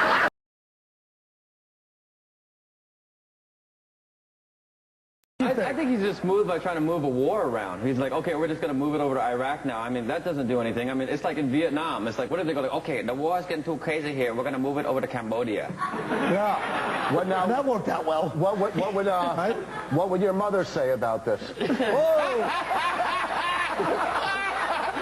you just do your hack Korean mama as Osama bin Laden? Not Korean, he's Vietnamese. No, say last comic standing. No. Shut up, Dad.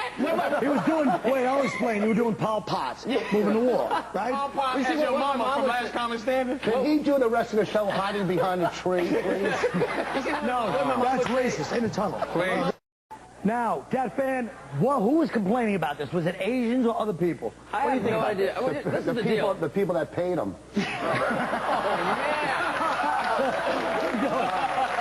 Come on, he needed one. Now, go ahead. Here's the deal. I spent an hour and a half afterwards signing autographs, and 90% Asian students were in line. So don't you think if an accent isn't comedy about heightening or whatever they're called, or accents or differences too, you know? Yeah, I mean, it's the culture that I grew up in. My family has accents. Yeah. You know, I mean, if black comics make fun of their own culture or race, they don't make fun of our culture, but go ahead. Okay. Not on this show. Oh, if you see like Rich Voss, you do some Jewish jokes, right? I do maybe one. I usually talk about my life. I talk about my Vietnamese mother a lot. But the thing is, if Asians do it, then all of a sudden it's like, oh, okay, this guy, he's crazy. You know, like I mean, this is what we do. You know what I mean? We're basing it on the I mean, the stereotypes are part of the. Go ahead, fella. I'm just saying, I read that article that complained about him. The thing that pissed me off is they referred to him in the article as a comic, and I was really upset.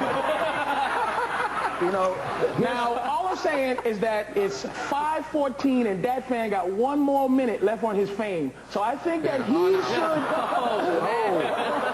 Why don't we just have like Vietnamese coaches? That's right in the middle, which is like dig tunnels across the field underneath, and it would we'll steal the playbook. Yeah? We got the book for here. We have the book for you. All right. Black, white, here we go. First of all, just get us some meat. Now listen to me. First of all, does he have a microchip that says do a damn goofy Vietnamese voice every 5 minutes? Wow. You don't understand. You know, that fan in Vietnamese, that means not funny. God, don't worry. Will you please unplug yourself from the Vietnamese matrix for 5 minutes, please? Or maybe there's a non-violent way to solve the whole North Korea thing. Good thinking. They're asking for. Well, there might be. They're asking for what? There's a nonviolent way to solve the problem with the country that we hate that hates us that's got weapons pointed at us? I don't think so. No, you're right. Like Russia, for example, that big Russian war.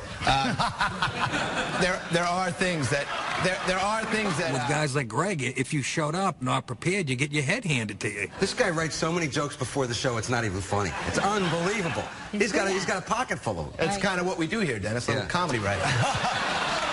It was Dennis Leary and Lenny Clark. I'm not coming back. He was literally attacking the king with the king's general to his left. I thought the whole idea was we just go out there and sort of, spur of the moment. And he was like, yeah, but if, you want to make sure that you're funny. And I was like, well, I'm not writing. I didn't come here to do homework. You're the guy in school that did all the homework and then asked if there was any more that needed to be done. Yeah. That's a good point. And if you had tried a little comedy writing, maybe your show would still be on the air.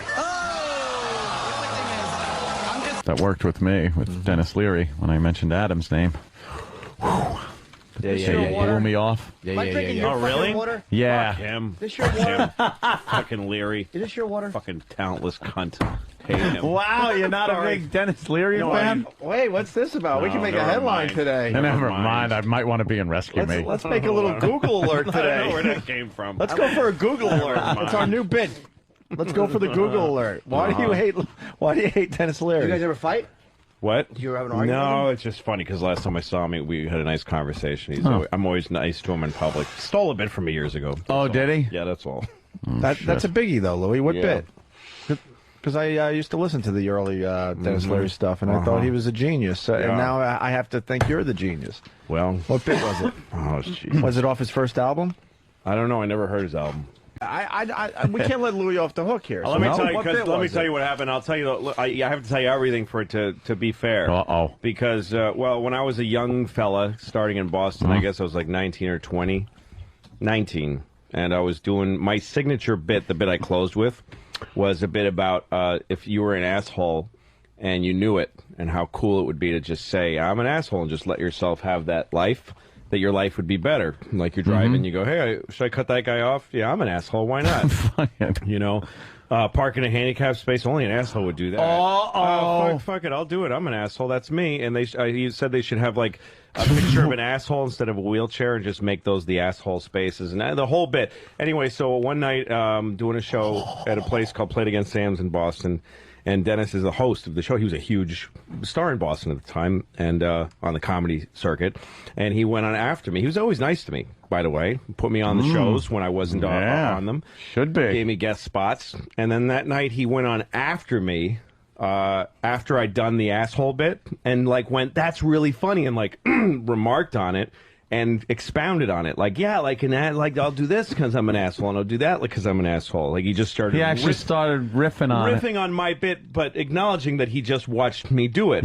Which is, I think, is okay. And then, I don't know, a month later or something, I'm downstairs at Sam's. I just walk in, and he's just doing the bit. He just started doing it.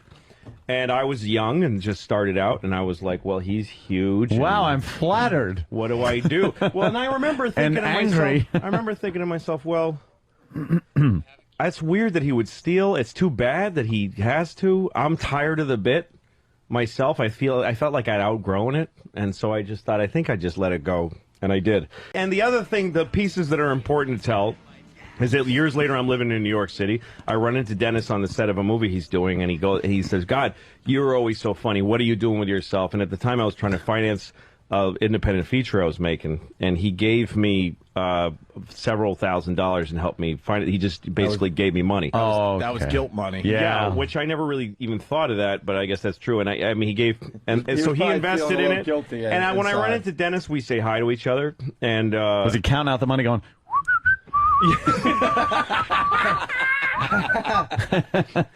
and then when I did his show in Avery Fisher Hall, and he played the song and brought me on, and I remember thinking, that's silly. That's a silly moment in my life. But I just don't. I don't know. It's weird. I don't. I've never said anything. And it's just funny because this other poor fucking idiot has been accused for 3 years now of stealing shit from me, and I've never said a word about that because I'm ambivalent about it. But this is a guy who I completely watched steal my bit and make money off of it, and I've never done a fucking thing. Look at what happened. The Middle East is a total disaster under her. She traveled back and forth. Did you just see how he didn't even answer it? He just said she killed, and he goes, "What do you mean by that?" And he goes, "She wouldn't bomb with the team." This is so stupid. I didn't want to give the guy any more attention. He deflects. He's your president, Billy. Show respect. He's not. I don't think so. That's your future president right there in front of you. You proud of yourself? What do you mean? Will you stop with your arrogance? Proud of yourself? I'm the black guy. I know who's the right guy to pick. Who should we pick there? Did I say that because I'm the black guy? Yes, you've been doing this for 20 fucking years with your Trump horse shit. I've been in comedy for 14 years. There's your president, Bill. Are you happy? Was that your social commentary? Did you vote? Did you vote last election? Stop trying to change the subject. Of course I did. I'm asking you a question. Of course I did. You might be the only one in here other than me who voted. I'm not talking about who voted. I'm talking about that stupid, smug statement you just made to me. Yeah, I'm talking about that too. There's your president, Bill. Are you happy? What does that mean? Because what does that even Billy, mean? You're sitting back doing nothing about it. You're doing nothing. That's it there. That's it? That's all you got? That's all I said. Yeah, that was great. Yeah. That was great. That was phenomenal. You know, Iraq is not America. There's millions of different little individual hate groups, and they don't get along. And I'm thinking, if that's not America, I don't know what is. You know what I mean? Bunch of different people that hate each other, slapping a few Starbucks, you won't even know you left. So should he got fired? Yeah, definitely. And they act like it's a big surprise that Arnett gets fired. That guy blows more jobs than I blow black guys. Except I have more dignity afterwards. Thank you. It's true. She said because she has more dignity afterwards. Remember that. All right, hold on. Dignity. First of all, this is Tough Crowd, not BET. BET would have got a standing ovation. Oh no, the guys would have stood, the girls would have. How could you not be biased? Who ever heard of anybody who doesn't have bias based on their life experience or any network? It's a ridiculous goal. And you know what? That's not true. I started grown off. men. What's that? Don't berate grown men. To fire them. What are we discussing there? Career. Fire. So what? But you don't hire Geraldo if you want journalistic integrity, okay? Every time he collects a paycheck, he's raping Fox like they were a drunk girl at a Puerto Rican Day parade.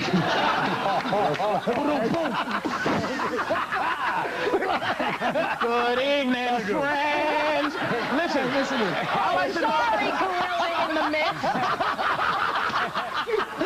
She just called you. Now, hold on, I'm saying to you. You're starting trouble. Oh, you troublemaking Jew bastard. Yeah. You people are always stirring something I know, up. but at least we wear gold, not silver. Hey, this is tin. You look like Al Sharpton in denial. All right, enough. Wear another earring, we'll forget you're 60. Oh, Jesus Christ. You are not stealing my nose!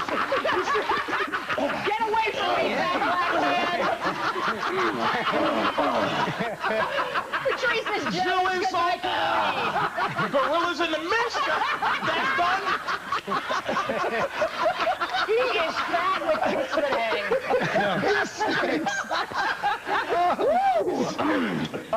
That was very funny. In 10 years, Arabs are going to be the people who can talk about anything, and you can't.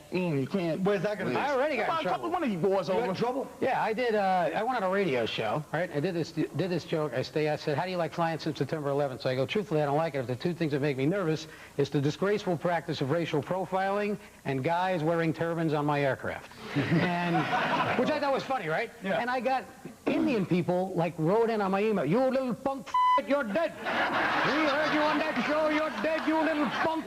And look, you know, you have to respect. You got to respect. What was that? Can you mind my Arab? And another thing, tell Patricia, shut the hell up.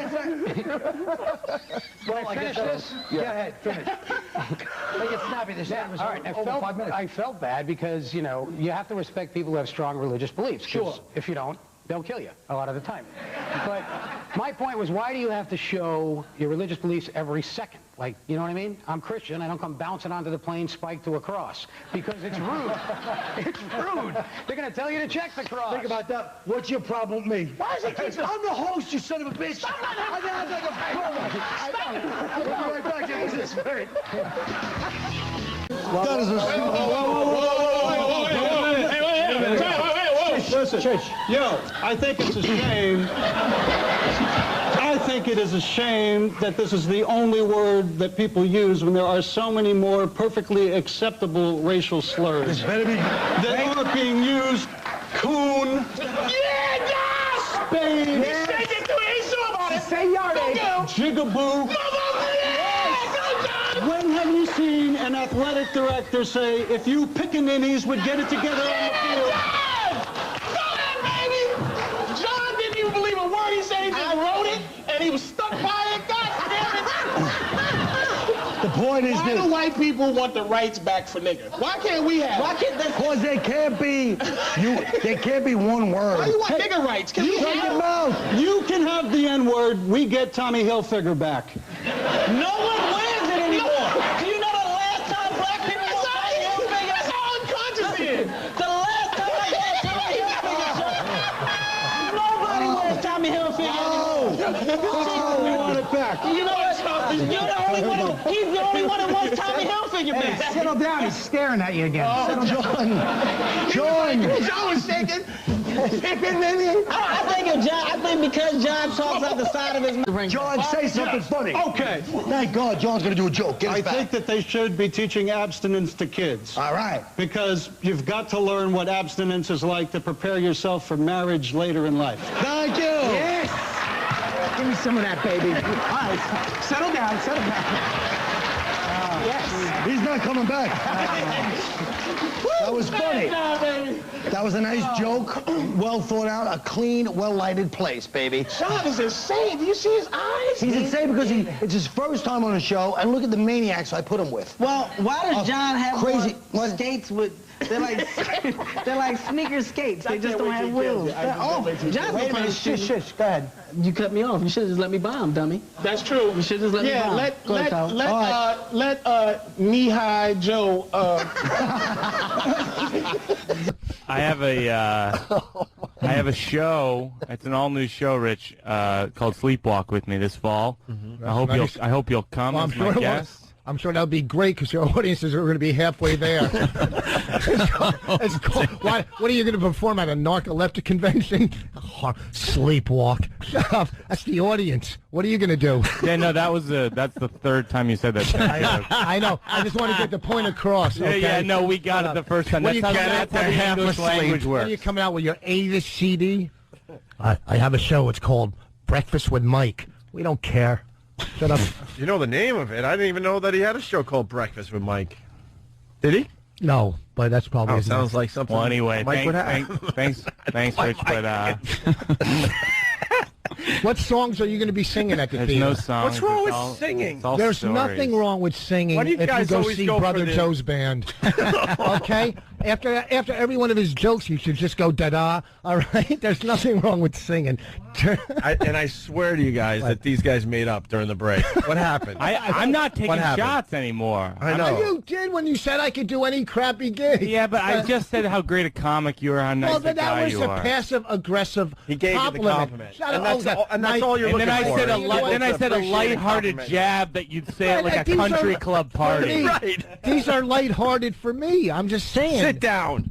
I can't see him. I like to see who I'm talking to. All right, get a stool. A little. Okay, I'm doing this show, and I think that you'd like it, Rich. It's called Sleepwalk with me off Broadway this fall, October through January, and tickets are a telecharge. I'm looking forward to it. Thanks. I couldn't think of anything worse.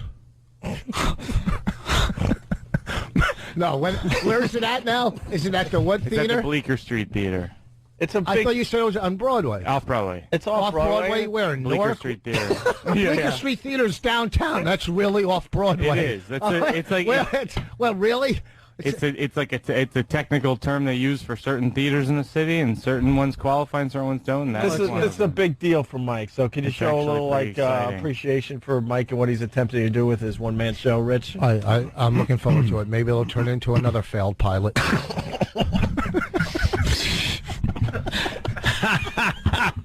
That guy in the article goes, it's not a gay thing. Really? First of all, pretty much straight guys have abandoned the sauna world years ago. That's right. You don't step foot in a sauna. If you step foot in a sauna, you deserve to see you whatever step in, you just kind of stand. If you sit, you don't sit down. You're just like, yeah, all right, and then you get out. You couldn't have a bunch of black guys, whacking off in the sauna. There wouldn't be more than enough room, but maybe two. It's funny, but you already did that one.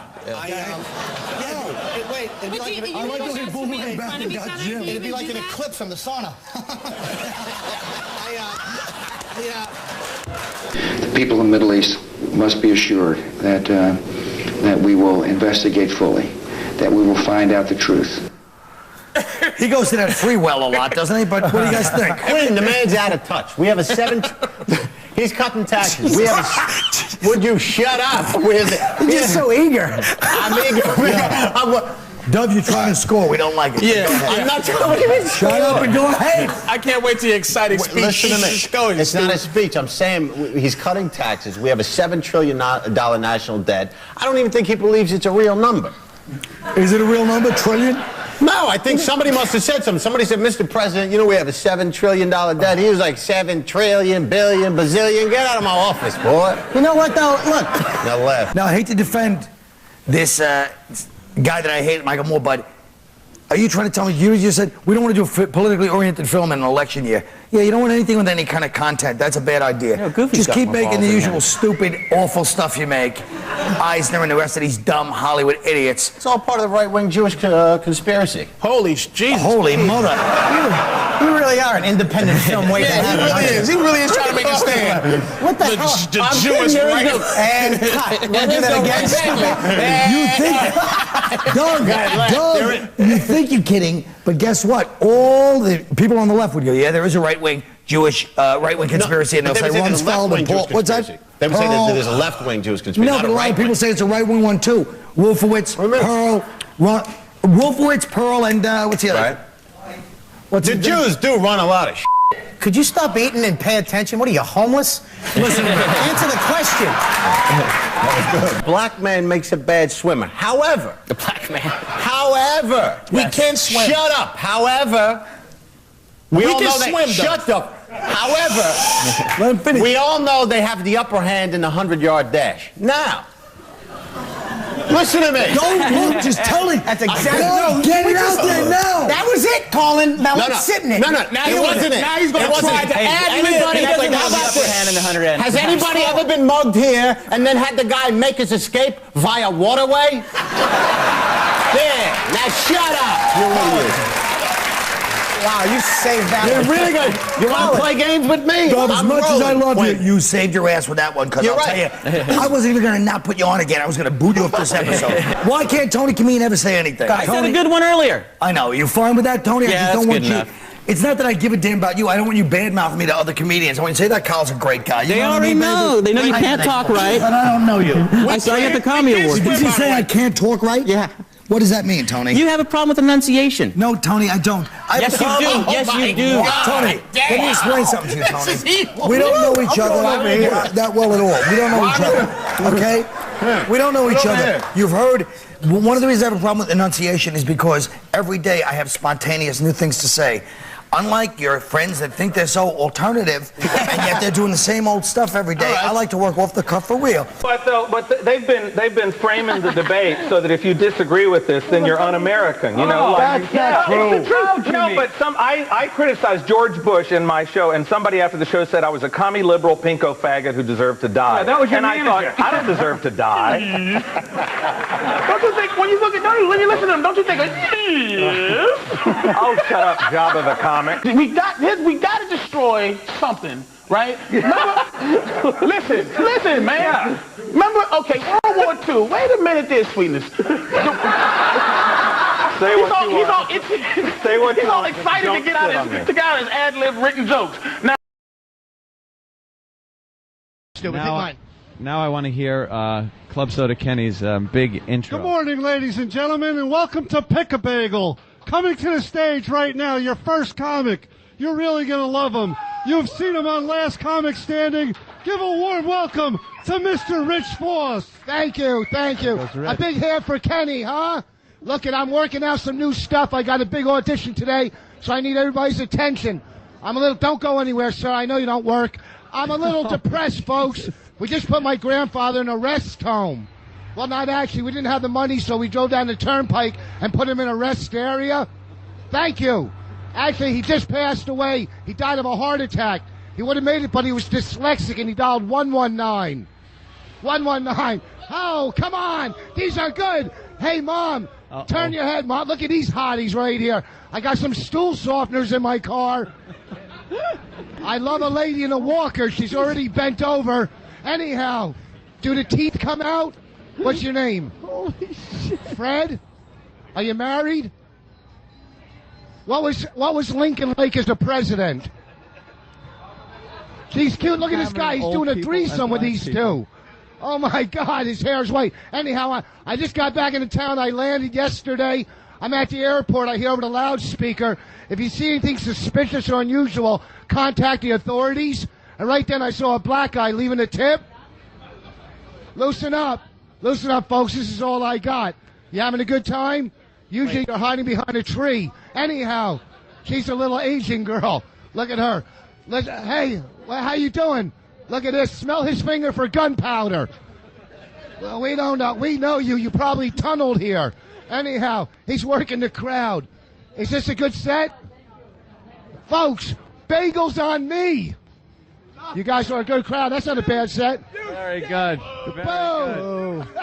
Good night. I'm going back to Starbucks. This place sucks. Close the show, Kenny.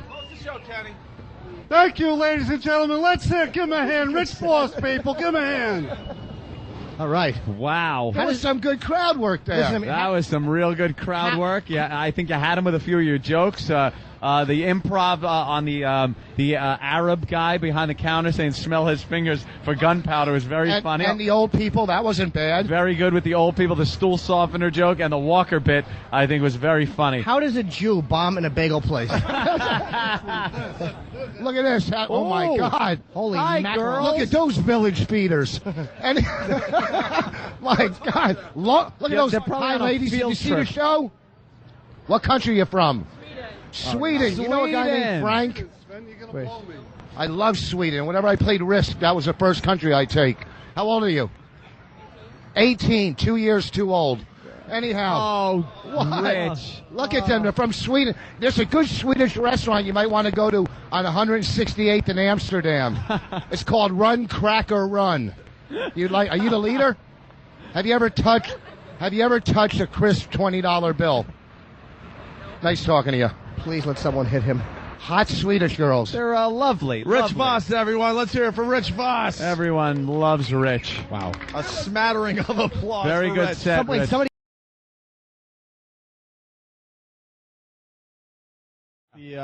The comedy stylings of Rich Voss. All right, the listeners going in, making believe they're getting coffee. A little bit. It's okay. We'll stay close to. Oh, okay. Not the mic's great.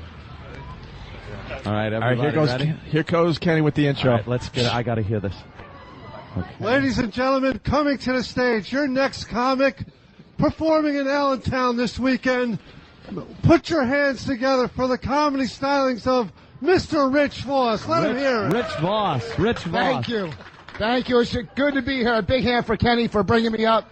I'm working in Allentown. I'm from New Jersey, the Garden State, and our ex-governor planted all the flowers. We had a gay governor, which was great because he fixed up all the rest areas. I'm rolling now, huh?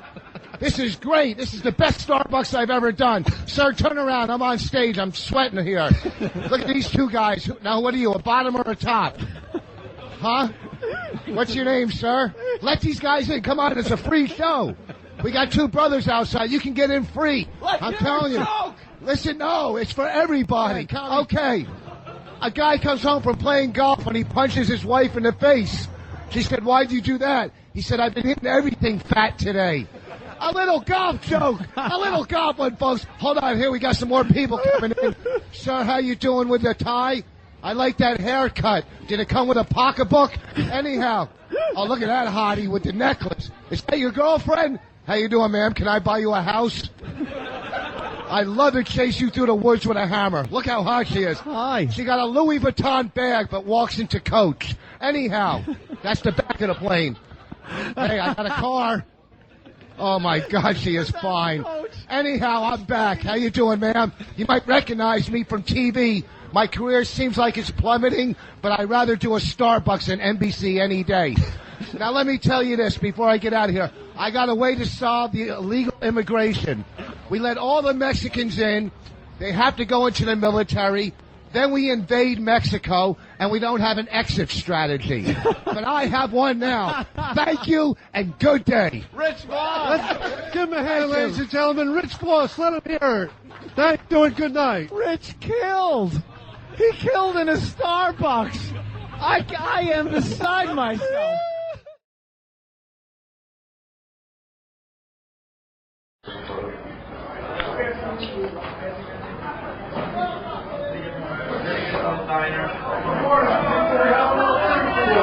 Direct from the Starbucks Comedy Club. You know him from Def Comedy Chance. Put your hands together for Mr. Rich Voss.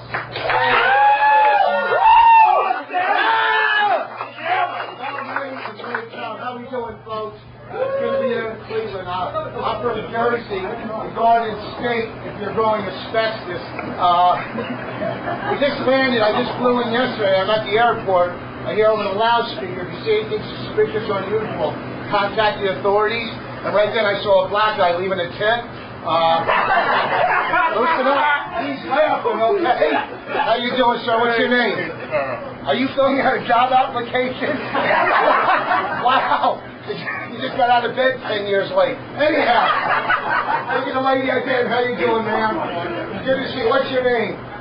That's a nice hairdo. Does the next Funicello know you have it? Okay. I'm back. We're rolling out. Look at these two guys. Now, what are you, a bottom or a top? How cute you are. I'm not gay, but my God, look at that forehead. Anyhow, it's good to be here in Cleveland. I'm from Jersey, like I said, sir, loosen up. This is all I got, okay? Remember the good old days? All right, I'm back. I lost that, Ellen. What's that? What does that mean? The good old days? Yeah. Listen, sir, let me handle this myself, okay? Don't mess with me, I'll bring Schubert back. Oh, we got a hot Asian girl. What country are you from? Korea. My cuticles are all screwed up here. What? What's wrong with that? I can crack on a black guy, but not the Asian girl? Look at this guy. Look how dark he is. You stand next to a building, you look like an alley. Okay. My God. Did I buy a watch from you in New York? What's your name, man? I know the struggle. Huh? I'm sorry? What's your name? Mark. Mark, good to see you. Do you work here, Mark? No, I don't. Where do you work? Across the street here. Across the street. Is there a name of the building, or is it just crack sales? What do you do? Well, I'm only kidding. Leave him alone. I know the struggle. But don't you think as dark as you are, you shouldn't be wearing a white shirt? Come on, take a look. Anyhow, loosen up. Turn on BET Comic View and watch black comics trash white people for an hour. Okay? White people crazy. They pay taxes. How you doing, brother? All right. Good to see you. What's your name? Will. Will what? And look at this girl. She's a hottie. I'd like to see you in my trunk with duct tape on your mouth. What? That's all right, cutie. Have you seen anybody? God, I need to chase you through the woods with a hammer. All right, let me get back to my act. I'm killing again. You know what? Cleveland is as good as New York when it comes to comedy and diners.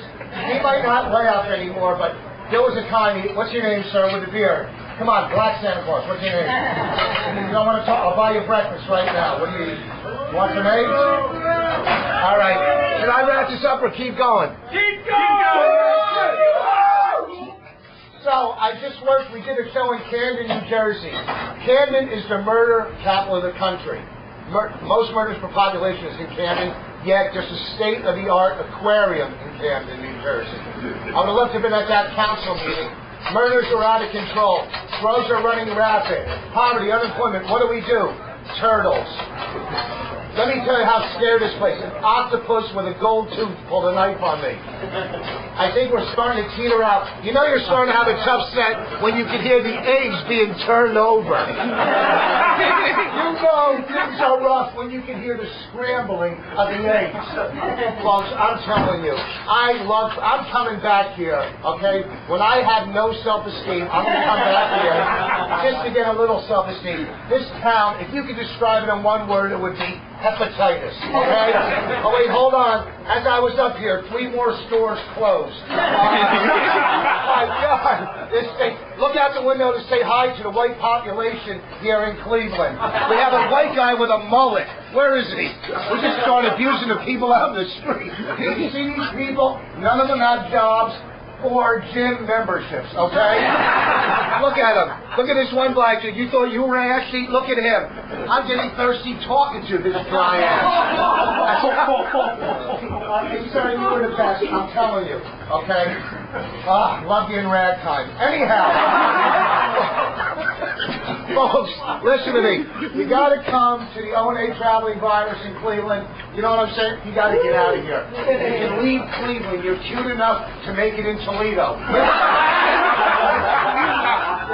Which was the first relative that touched you? Tell me. Who was the first? Come on. What got you behind this counter? Where did it start? You guys look like the evolution of I failed posters. Anyhow. Look at folks. They told me to stretch a little, okay? You're looking at me like it's going to happen. It's not going to happen, okay, pal? All right? Stick with that guy with the Bob's Big Boy haircut. You have no neck. What happened? Stretch Armstrong. Anyhow, I got to run. RichBoss.com. Got to go. Helium Comedy Club November. Thank you. Good night.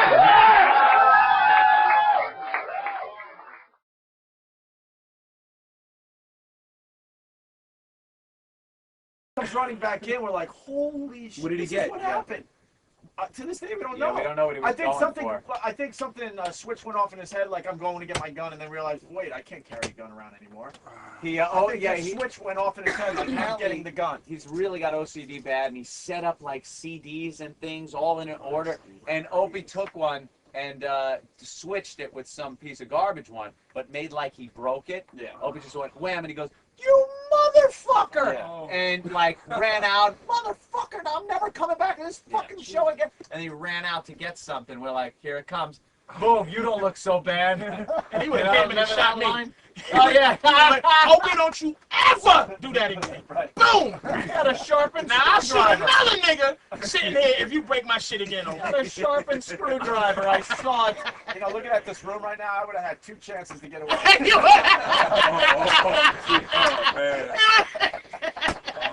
Fucking Bernie, man. You don't fuck with that. Opie said, I'll break another one. You ready, Aries? You ready to die? And he'd have gotten off again. Well, they were threatening. I guess we should tell Aries we like to break things on this show. It's fun. Hey man, I wish I was here. Like Voss has a invite from President Bush. No, not an invite. It's What is it? Let me see it again. You're not gonna see it. It's You're your not wedding gonna invitation. see it from here. He sent an invitation to the president. Oh, give me the fucking thing. Don't break it. I'm telling you. Wait, what happened? What happened? He took it out of his Take it out bag. of my bag. Oh, jeez, did someone Don't rifle fucking break it. through your Don't nice break bag? it. I'm telling you. Oh man, it's funny. Why is it already a little askew? Let me see that. It's sitting there. Give me the fucking thing. Fucking hilarious. Oh, Look at you. oh shit! Oh my god! I wasn't looking up. That scared the shit out of me. Oh shit! I wasn't even looking up, man. Holy shit. I didn't realize it was glass. That's real glass. Fucking idiot. You think Aries was over the last guy? You just cut his face, you dummy. Pose like conflict. No, I'm good. I'm good. Oh. No, I just scared the shit out of me. Back in your car. No, not with him here. Dude, I'm actually the fucking... Nah, It's glass, man. son of a Was he bitch. really broke it? Switched it. Yeah, he broke the frame. Yeah, but I didn't realize it was glass. Holy shit. Oh, you fucking... Look at that him. Now you're a mess. shit out of me. It's flying glass. She caught me in the chin. Huh? Really caught me in the chin. Oh, the cheek. Did I catch Aaron? That was nice. No, yeah, but I'm good, man. I'm good. I'm fucking $500 frame. I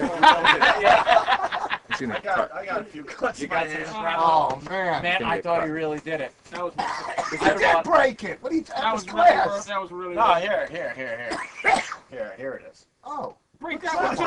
Oh, that's the real one. Oh, that's you still didn't know that I broke the fake one. Look at you, face. I'm staring at it. Something's how dumb your fucking inches are. They put it in real glass. He's looking at the. He grabbed the.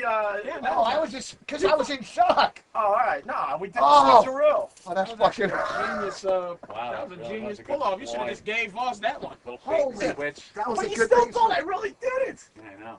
What an Oh, idiot look you were at that. looking at it. I was in shock that you We have a broke it. dustbuster here. Yeah, how'd you do that? That board needs to be dustbusted. How'd you do this, man? Honestly, that's not the present from the president. That's the Harry's is like, what the That fuck? was fucking. Yo, that shit was crazy, man. Wow, that scared you so bad. I'm sorry, Harry. Rich, So what I want to really know is Kevin Pollak this impression? Let me tell you.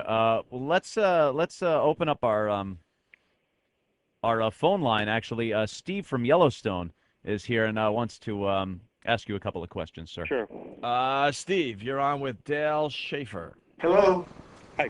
Hi, Mr. Schaefer. Yes. Yeah, I understand. Like, I know that there's been a lot of things kind of happening, and I was driving, and I just don't think that it's appropriate to make fun of that kind of stuff. But I don't want to seem like a stick in the mud. But why would they make fun of the animals being injured like that? When I was in my hybrid, I heard that the stunt got very out of hand. Well, first off, in the whole bit, the whole joke. Kitten rape is funny. Ramon! Lindsay looks like a tranny, or Lambert, whichever one of them is the hole. Ramon! Bring me a chick with a dick.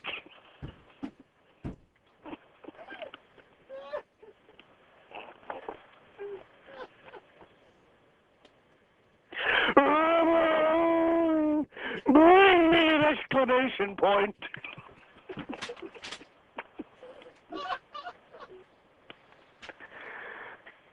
Ramon! Lindsay and Lambert have AIDS.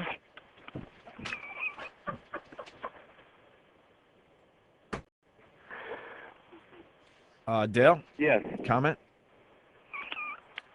I don't think there's any comment that could be made for that. Yeah, that's obviously a prank call. I'm sorry about that, sir. That's all right. Thank you, Steve. Steve from Yellowstone. Danny and what's W Town? Hello? Danny?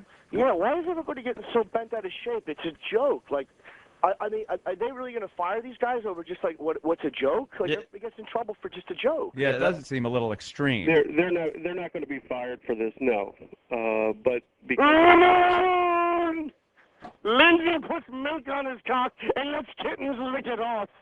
Ramon! Bring me a station manager who isn't a faggot. Ramon! Kentucky is full of incest survivors. Ramon! Your morning show sucks dicks.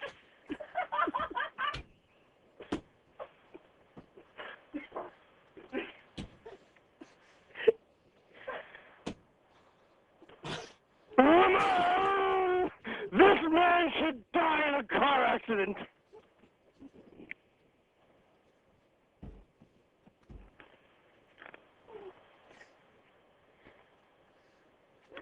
Good gosh, can we get a screener that actually does his job?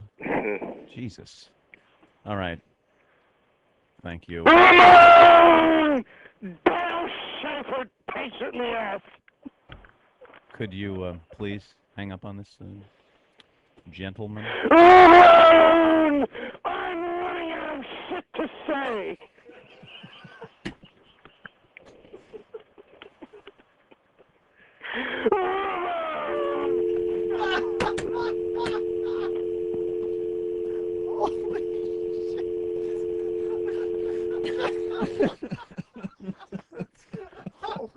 Oh, God. Oh. There's your hoax, buddy. I never laughed so hard at a Ramon bit. There's your hoax Oh, right up your Jimmy. dumper, Dale. Hey, how are you? Good. Why don't you take a seat over there, Chris? I know that was coming. Enjoying the cookies and lemonade? Well, you know, we had brownies at the last... Take a seat. Brownies, did you? Brownies. Exactly. So, what are you doing here? I just came to be on the Opie and Anthony show. On the Opie and Anthony show? Well, yeah. I've been here before. You've been here before. So you've done this before. No, you're supposed to say it's not your first time. So it's not your first time.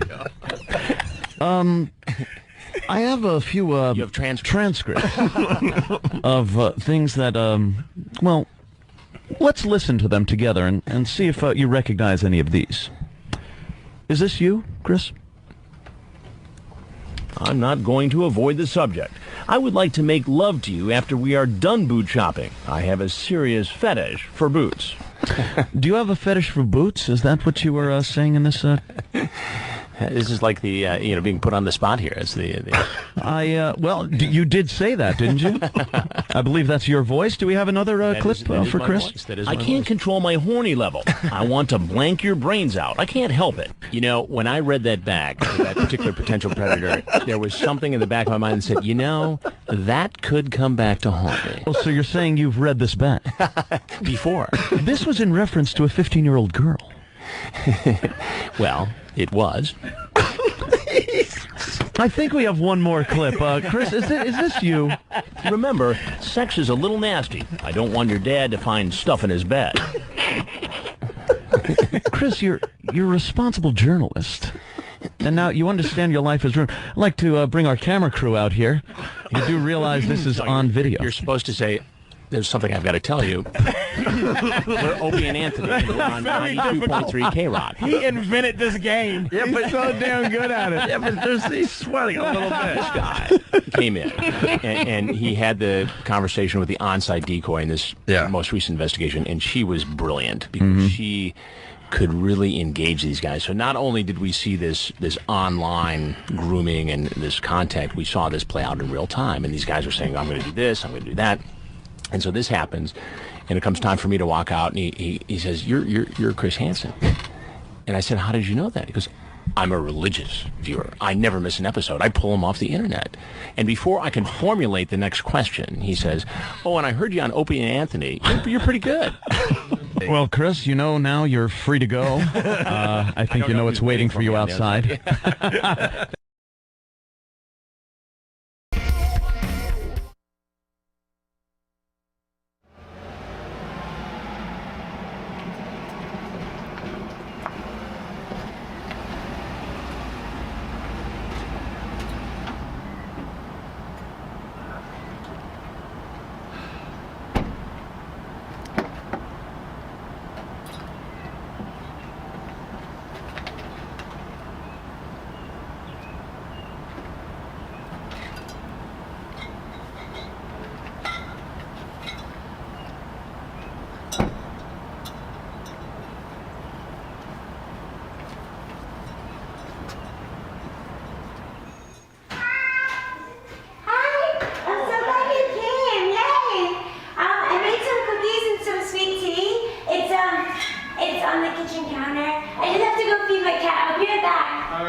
I brought the stuff.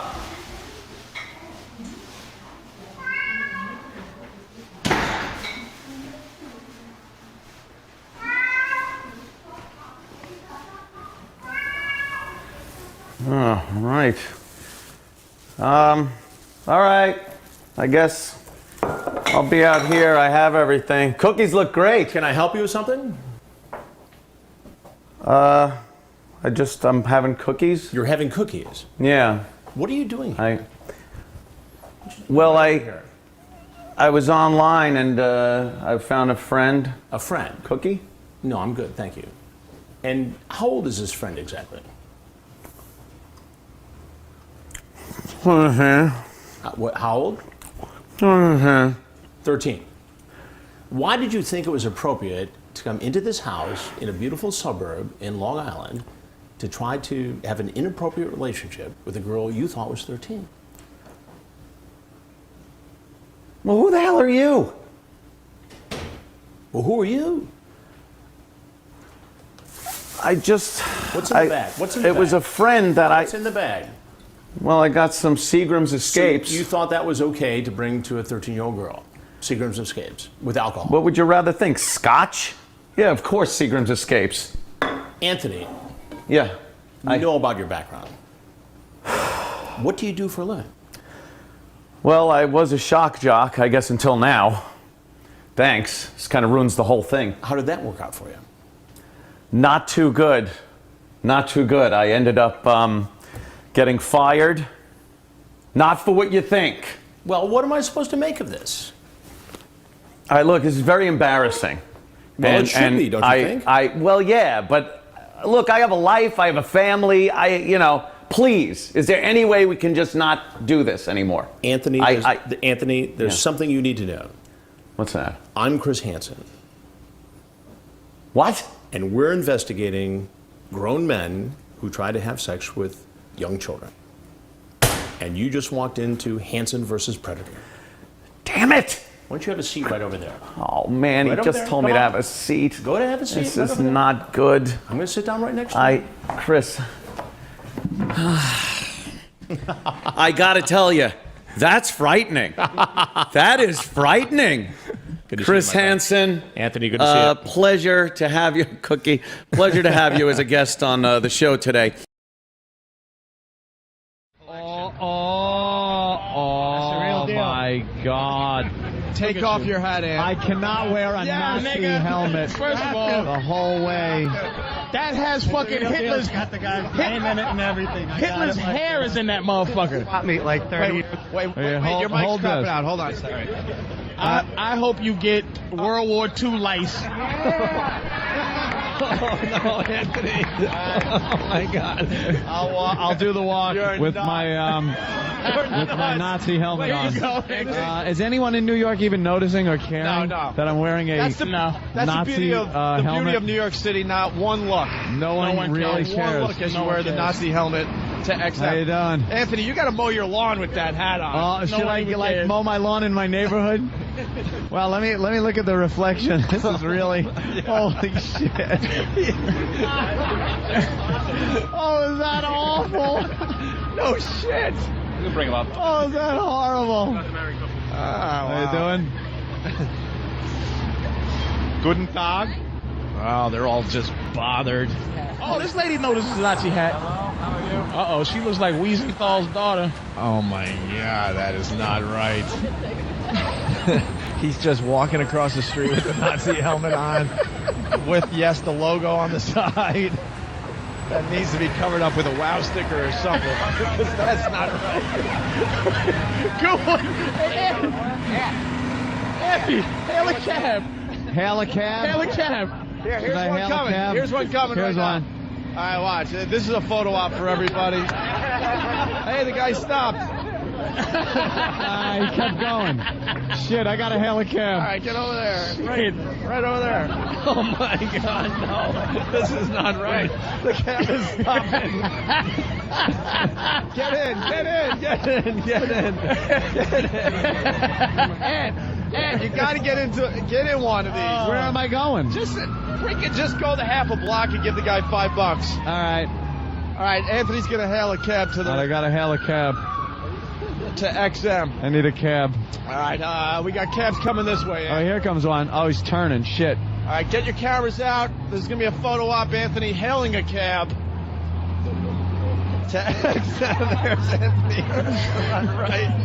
That is so not right. No, you got to wait. Here's one. Here's one. Here it is. And make sure you get in. You got to get in.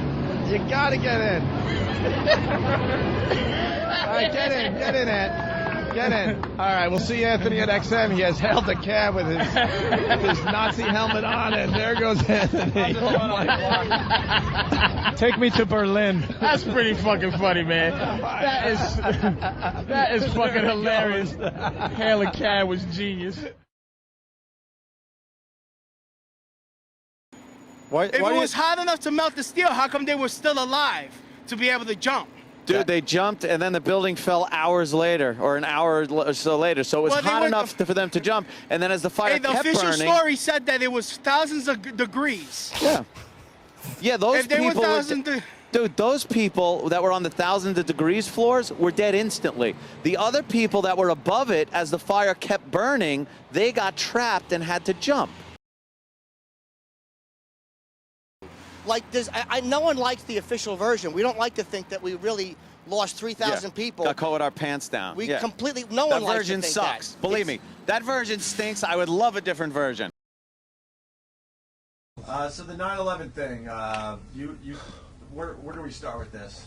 Well, first of all, let's start with the fact that why our president would stonewall any investigation for 2 years. Why would you do that? I was an elected official. If something like that would have happened on my watch, I would welcome the investigation immediately so that we could learn from it and hopefully be able to stop it from ever happening again. But there's not 5 of those hijackers alive. Yes, they are. They're not. He's hosting a talk show in Saudi Arabia. No, he's not. They're all He's dead? not. You're sure of that? Yes. Were the bodies identified? No, but that's taking to that argument. Well, we'll just fly with that. What the hell? My government told me that. So, you know why I don't believe my government? Well, you believe Saudi Arabia's government? They're over there flying planes around commercial airliners? But here's why I don't believe my government. My government has lied to me so many times in my life. Okay, fair enough. They lied to me about the Gulf of Tonkin incident. Isn't that pretty important? The incident. Well, that you didn't got want us to go into back that Vietnam? far. You don't want to go back that far with Kennedy. We can't go back that far with Vietnam. You said to me that we're those guys. No, that because this happened in 2004, pal. So we're not going back that far. You said we send our guys off to war without giving a shit, and I'm telling you, that's not true. Yes, I'm not it is. Yes, I it agree is. with you. When did you go to war? I've never been in the military. There you go. So you don't know. But I say pull them out of every. So because I've never been in the military, when we are attacked by I feel a nation, we should not. It should be proven first. I feel we proved it. You feel we didn't. You also feel that fucking Bush was behind 9/11. So we're always going to disagree. Hey, don't put fucking words in my mouth. You feel that the U.S. government was behind it. How and is Bush that? was at the head of the I US didn't government. say that. Who do you think I is just behind said. it? I just Our said. government's covering it up. We have not been told the truth. So you feel that? Well, Bush, okay. Wait a minute. All right. If you'll calm down a moment. You're yelling. You said I'm the not F word. yelling. You're the governor. The F This is serious. And I'm only talking your language so you'll understand. No, you shouldn't bring you down to my level. Bring me up to yours. You know, I want to all right, solve what you let said. me about, answer this question. I want to solve what you said about. You know, if you're not going to let me talk, I'm out the door. You've been talking the whole time. All you do is yell over people, and you don't want to address point by point. You act like we say, send our boys to war, fuck them. We've never said that. I agree with you, but I want to pull them out of Germany. I want to pull them everywhere. The U.S. military should never be dying for other countries. I don't care what happens. Get them out. Fuck them. I don't care if Kim Jong-il takes this out. That's not my business. I just think that if we are attacked, we have the right to want our military to respond. So that's not some warmonger saying, fuck the boys, send them over. That's what I wanted to address. Jesse just sits and looks at Jimmy. Why? Awkwardly. That was a fair point I just made. You were wrong when you said that. I don't know. I didn't listen.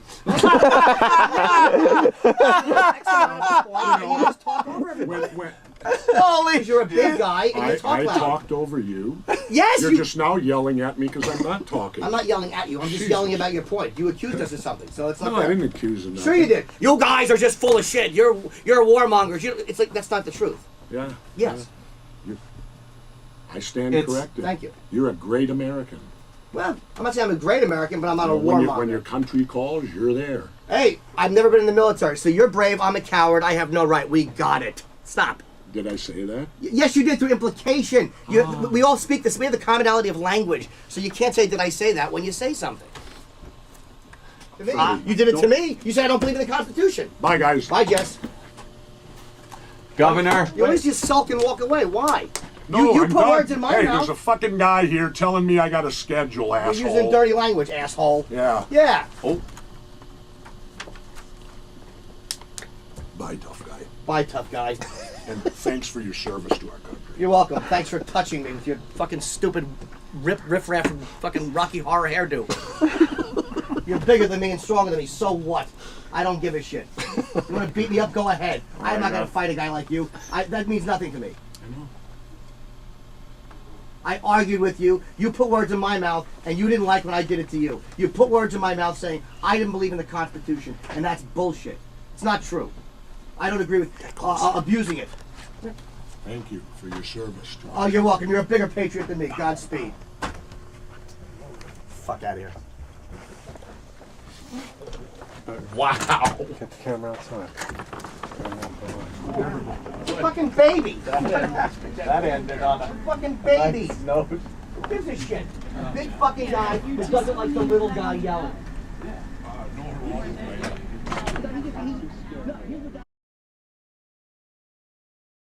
There's a scene in the show where you had community service and you had to kind of clean walls as part of the community service, and the paparazzi is literally 5 feet away, taking just pictures, snapping photos. Is that irritating, or is that kind of comes with the territory? I've been doing this for 15 years, so it's been a very long time. You just get used to it. But the community service, she didn't take it seriously, Jimmy. She was goofing around. Yeah, it wasn't. I think exactly people a are going to be heavy very mad I like that to she have wasn't fun, painting the whatever wall I do. properly. Even community service, you like having a little. Well, bit she of brought fun. another person. I just want to show her that I saw the show. She brought her assistant, Yeah. so it was 2 people working on the wall that day. So she's thinking maybe she should get double time. It's a good idea, right? What was the community service for? I just have to do some for a little thing.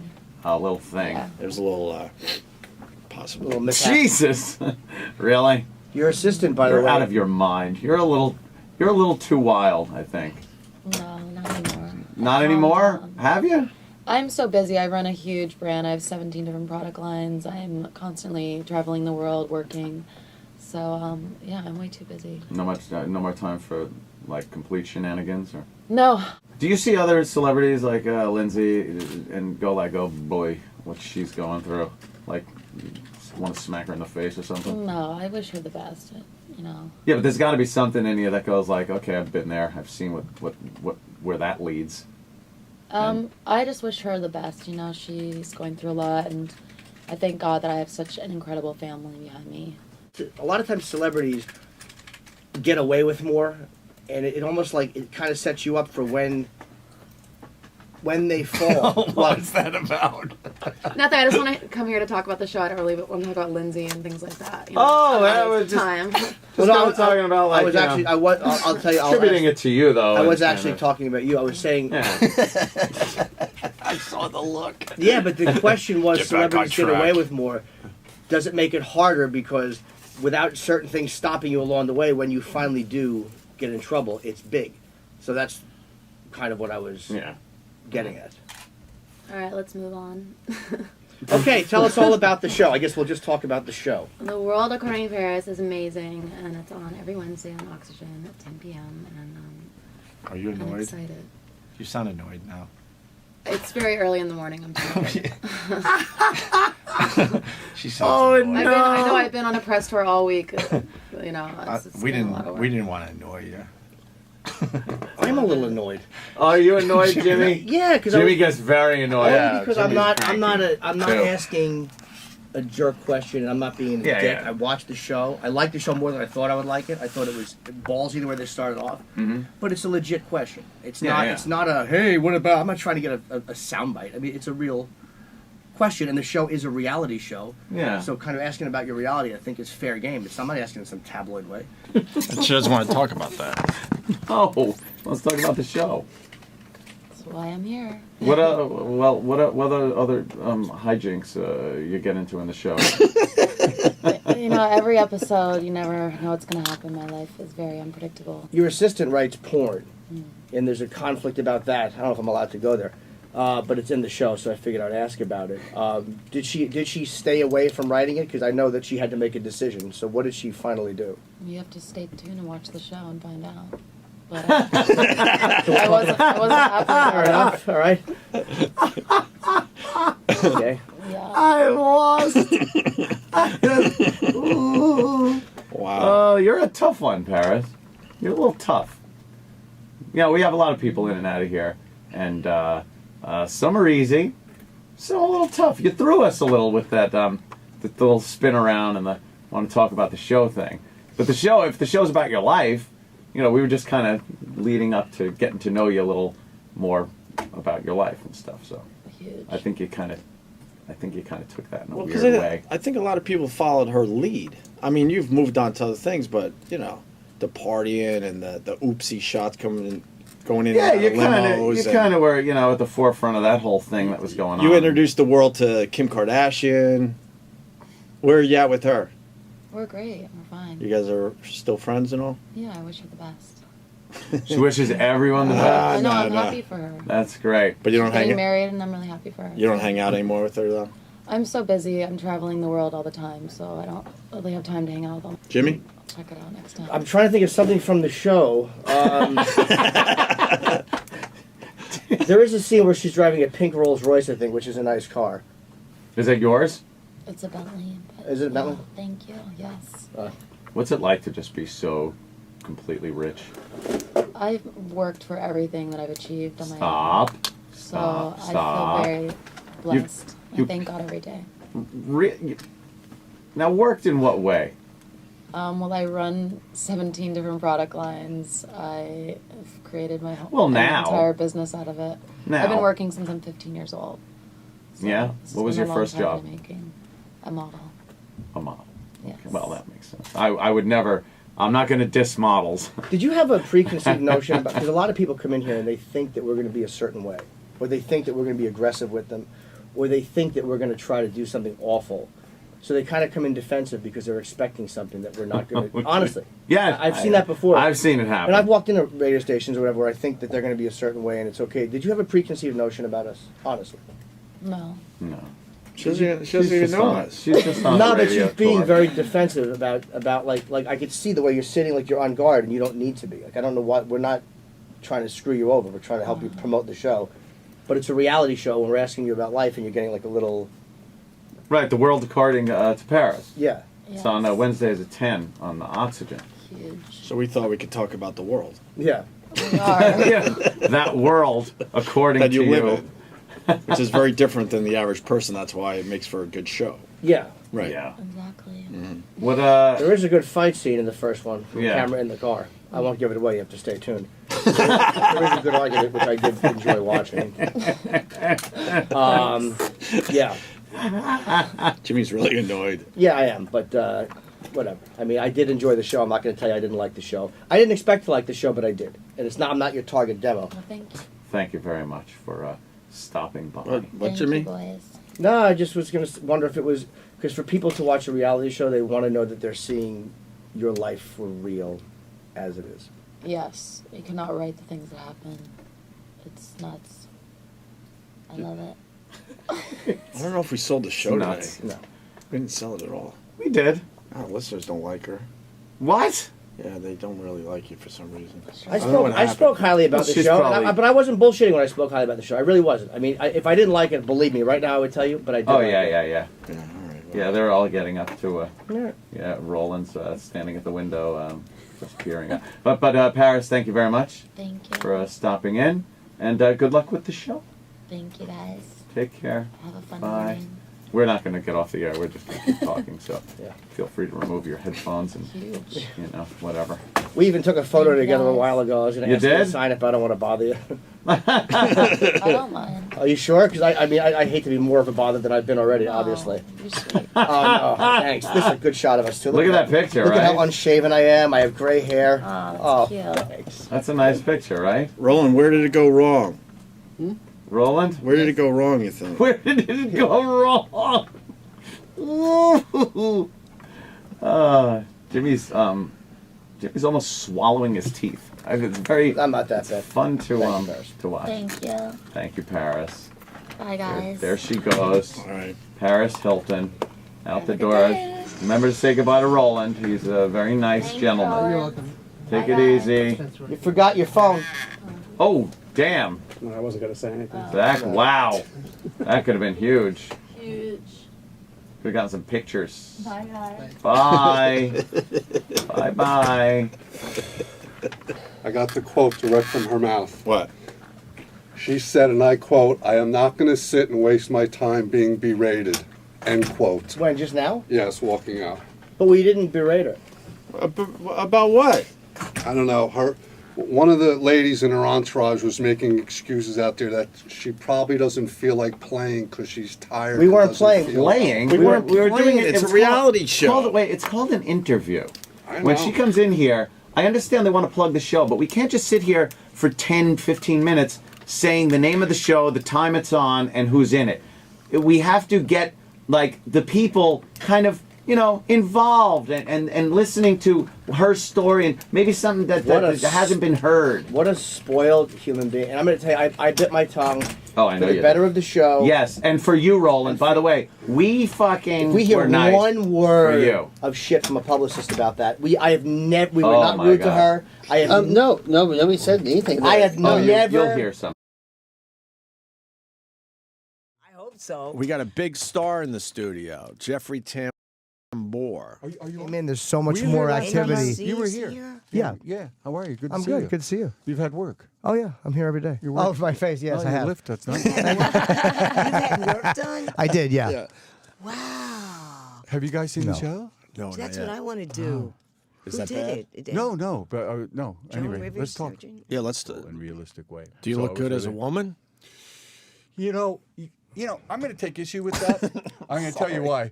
People don't say to me, when I played Hank Kingsley, did you look good? Or did you look good as Oscar? The answer is a yes. Yeah, you looked wonderful. And it's done in a realistic way. I think it is the finest role I've had in my life. So that really was a bad question. It was a shitty question, yeah. Really? Yeah. But it's a common question. I mean, It's common, but the it's so intentions are common. good. He's not, No, he's I'm a not sweet guy. No, he's not a sweet guy. He is a sweet guy. If he was sweet, he wouldn't be making the gestures he's making to me right now. No, was there anything you were going to do that would have been like that a transsexual would have said is like, whoa, that's like a hacky portrayal? Like, is there anything that you thought was appropriate that she went, no, that's actually not the way it is? Now, here's the deal. I had great advice. I was totally aware of the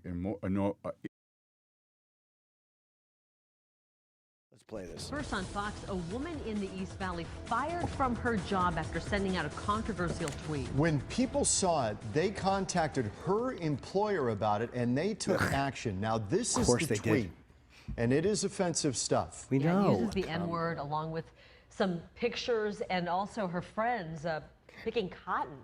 The woman who is behind the tweet is now apologizing. Our Ty Brennan just spoke with her. He's live in Gilbert. Ty. Yeah, well, good evening, you Can you guys. pause real quick? This is the news. A girl sent out a shitty tweet. Yeah, that's disgusting. That's news. Yeah. A girl sent out a rude tweet. We've got our crack team on it. What happened? She wrote the N-word. I won't even say it, think it, or read it. Back to you in the studio. Am I fired? No, thank God I'm okay. We can't even show it. The N-word. I don't know what that word is. I've never thought of it. What is the N-word? I wouldn't know.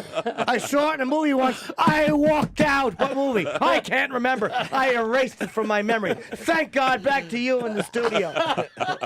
Oh, my God, that offensive tweet. Sent out. You guys saw the 800-foot tower climb, right? That was. Roland turned us on to a brand new rom-com. Vince Vaughn. Should we see the trailer at least before we move on to other things? I would love to. Yeah? We're talking about how I was just watching rom-com trailers last night on Fios. You check the preview, and you just like, I read the synopsis, and then I'm like let me watch the preview. That sounds douchey enough. And, they're just the worst fucking things. And just giving away the whole movie, obviously. Yeah, so you don't have to, watch it to really get embarrassed. They have a reason why they do that. But when you're sitting in a movie theater, you want to go, no, stop. Yeah. I don't need the whole fucking movie given to me right now. What's the... And you have no choice. You have to sit through that shit before your movie starts. It's called The Delivery, I believe. Vin Diesel. That's what I thought I heard you. Oh, I didn't say Vin Diesel. I said Vince Vaughn. Oh, Vince Vaughn. Exactly. The heart on you have is due to Vin Diesel. All right, here it is. Oh, boy. My wife DreamWorks. has a tendency to make very bad decisions. David, I don't want a boyfriend who just disappears because he's too busy. You're unreliable. You have brought me such beautiful flowers. Oh. Yes, I did. Maybe that's why I've been by the way, stuck could you in the pause? same Could you job for pause? so long. You're 3 hours late now. I noticed that too. What? Rom-com, every rom-com has the guy holding the flowers at some point in it. Whether it's like that at the door or at the end when she thinks it's all over and he left, she gets out of her trendy New York apartment, locks the door, turns around, and there's a truck in the road, and then it pulls away, and he's just standing there with flowers. With the upbeat music. Right. Maybe I could call that She's Fade to like, Black, too. You know what the flowers represent, right? His cock? Take my cum. His Hecka. That's what flowers represent. Yes. Take my cum. Or the really great rom-com when he has the flowers and he throws them on her chest because he raped and killed her early in the movie. Oh, Jesus. That'd be a great romantic comedy. Yes, it would. Yeah. Can we go back to the flower flower? Yeah, the flowers. Part. Yeah. Always there with the flowers. Very romantic. Daisies. All right. Yes, I did. Maybe that's why I've been stuck in the same job for so long. You're 3 hours late, man. You know, David, I love you like a son. I am your son. Everyone has a purpose in life. I guess I just haven't found mine yet. Yeah. David Wozniak, in 1994, you donated to a fertility clinic anonymously. Apparently, there was a mix-up at the clinic. What? You are the biological father of 533 children. Wow. What? That's a lot of cum. It is impossible to be the father of 533 children. It is impossible to... D-Rock. Yeah. Would you flip out if you found out that the Nagel seed, the precious Nagel seed was just thrown about? Oh, God. And you're the father of 500 and how many? 30 kids? 533. All that cum that he ditched. Fucking knotted up that condom and took home with him. I knew we would find a bit here. That's what I love about this show. I'm like, all right, throw the trailer on. I don't know. We'll try to fucking make this shit work. That's the beauty of us. Throwing those used up condoms into that little front pocket of his jeans.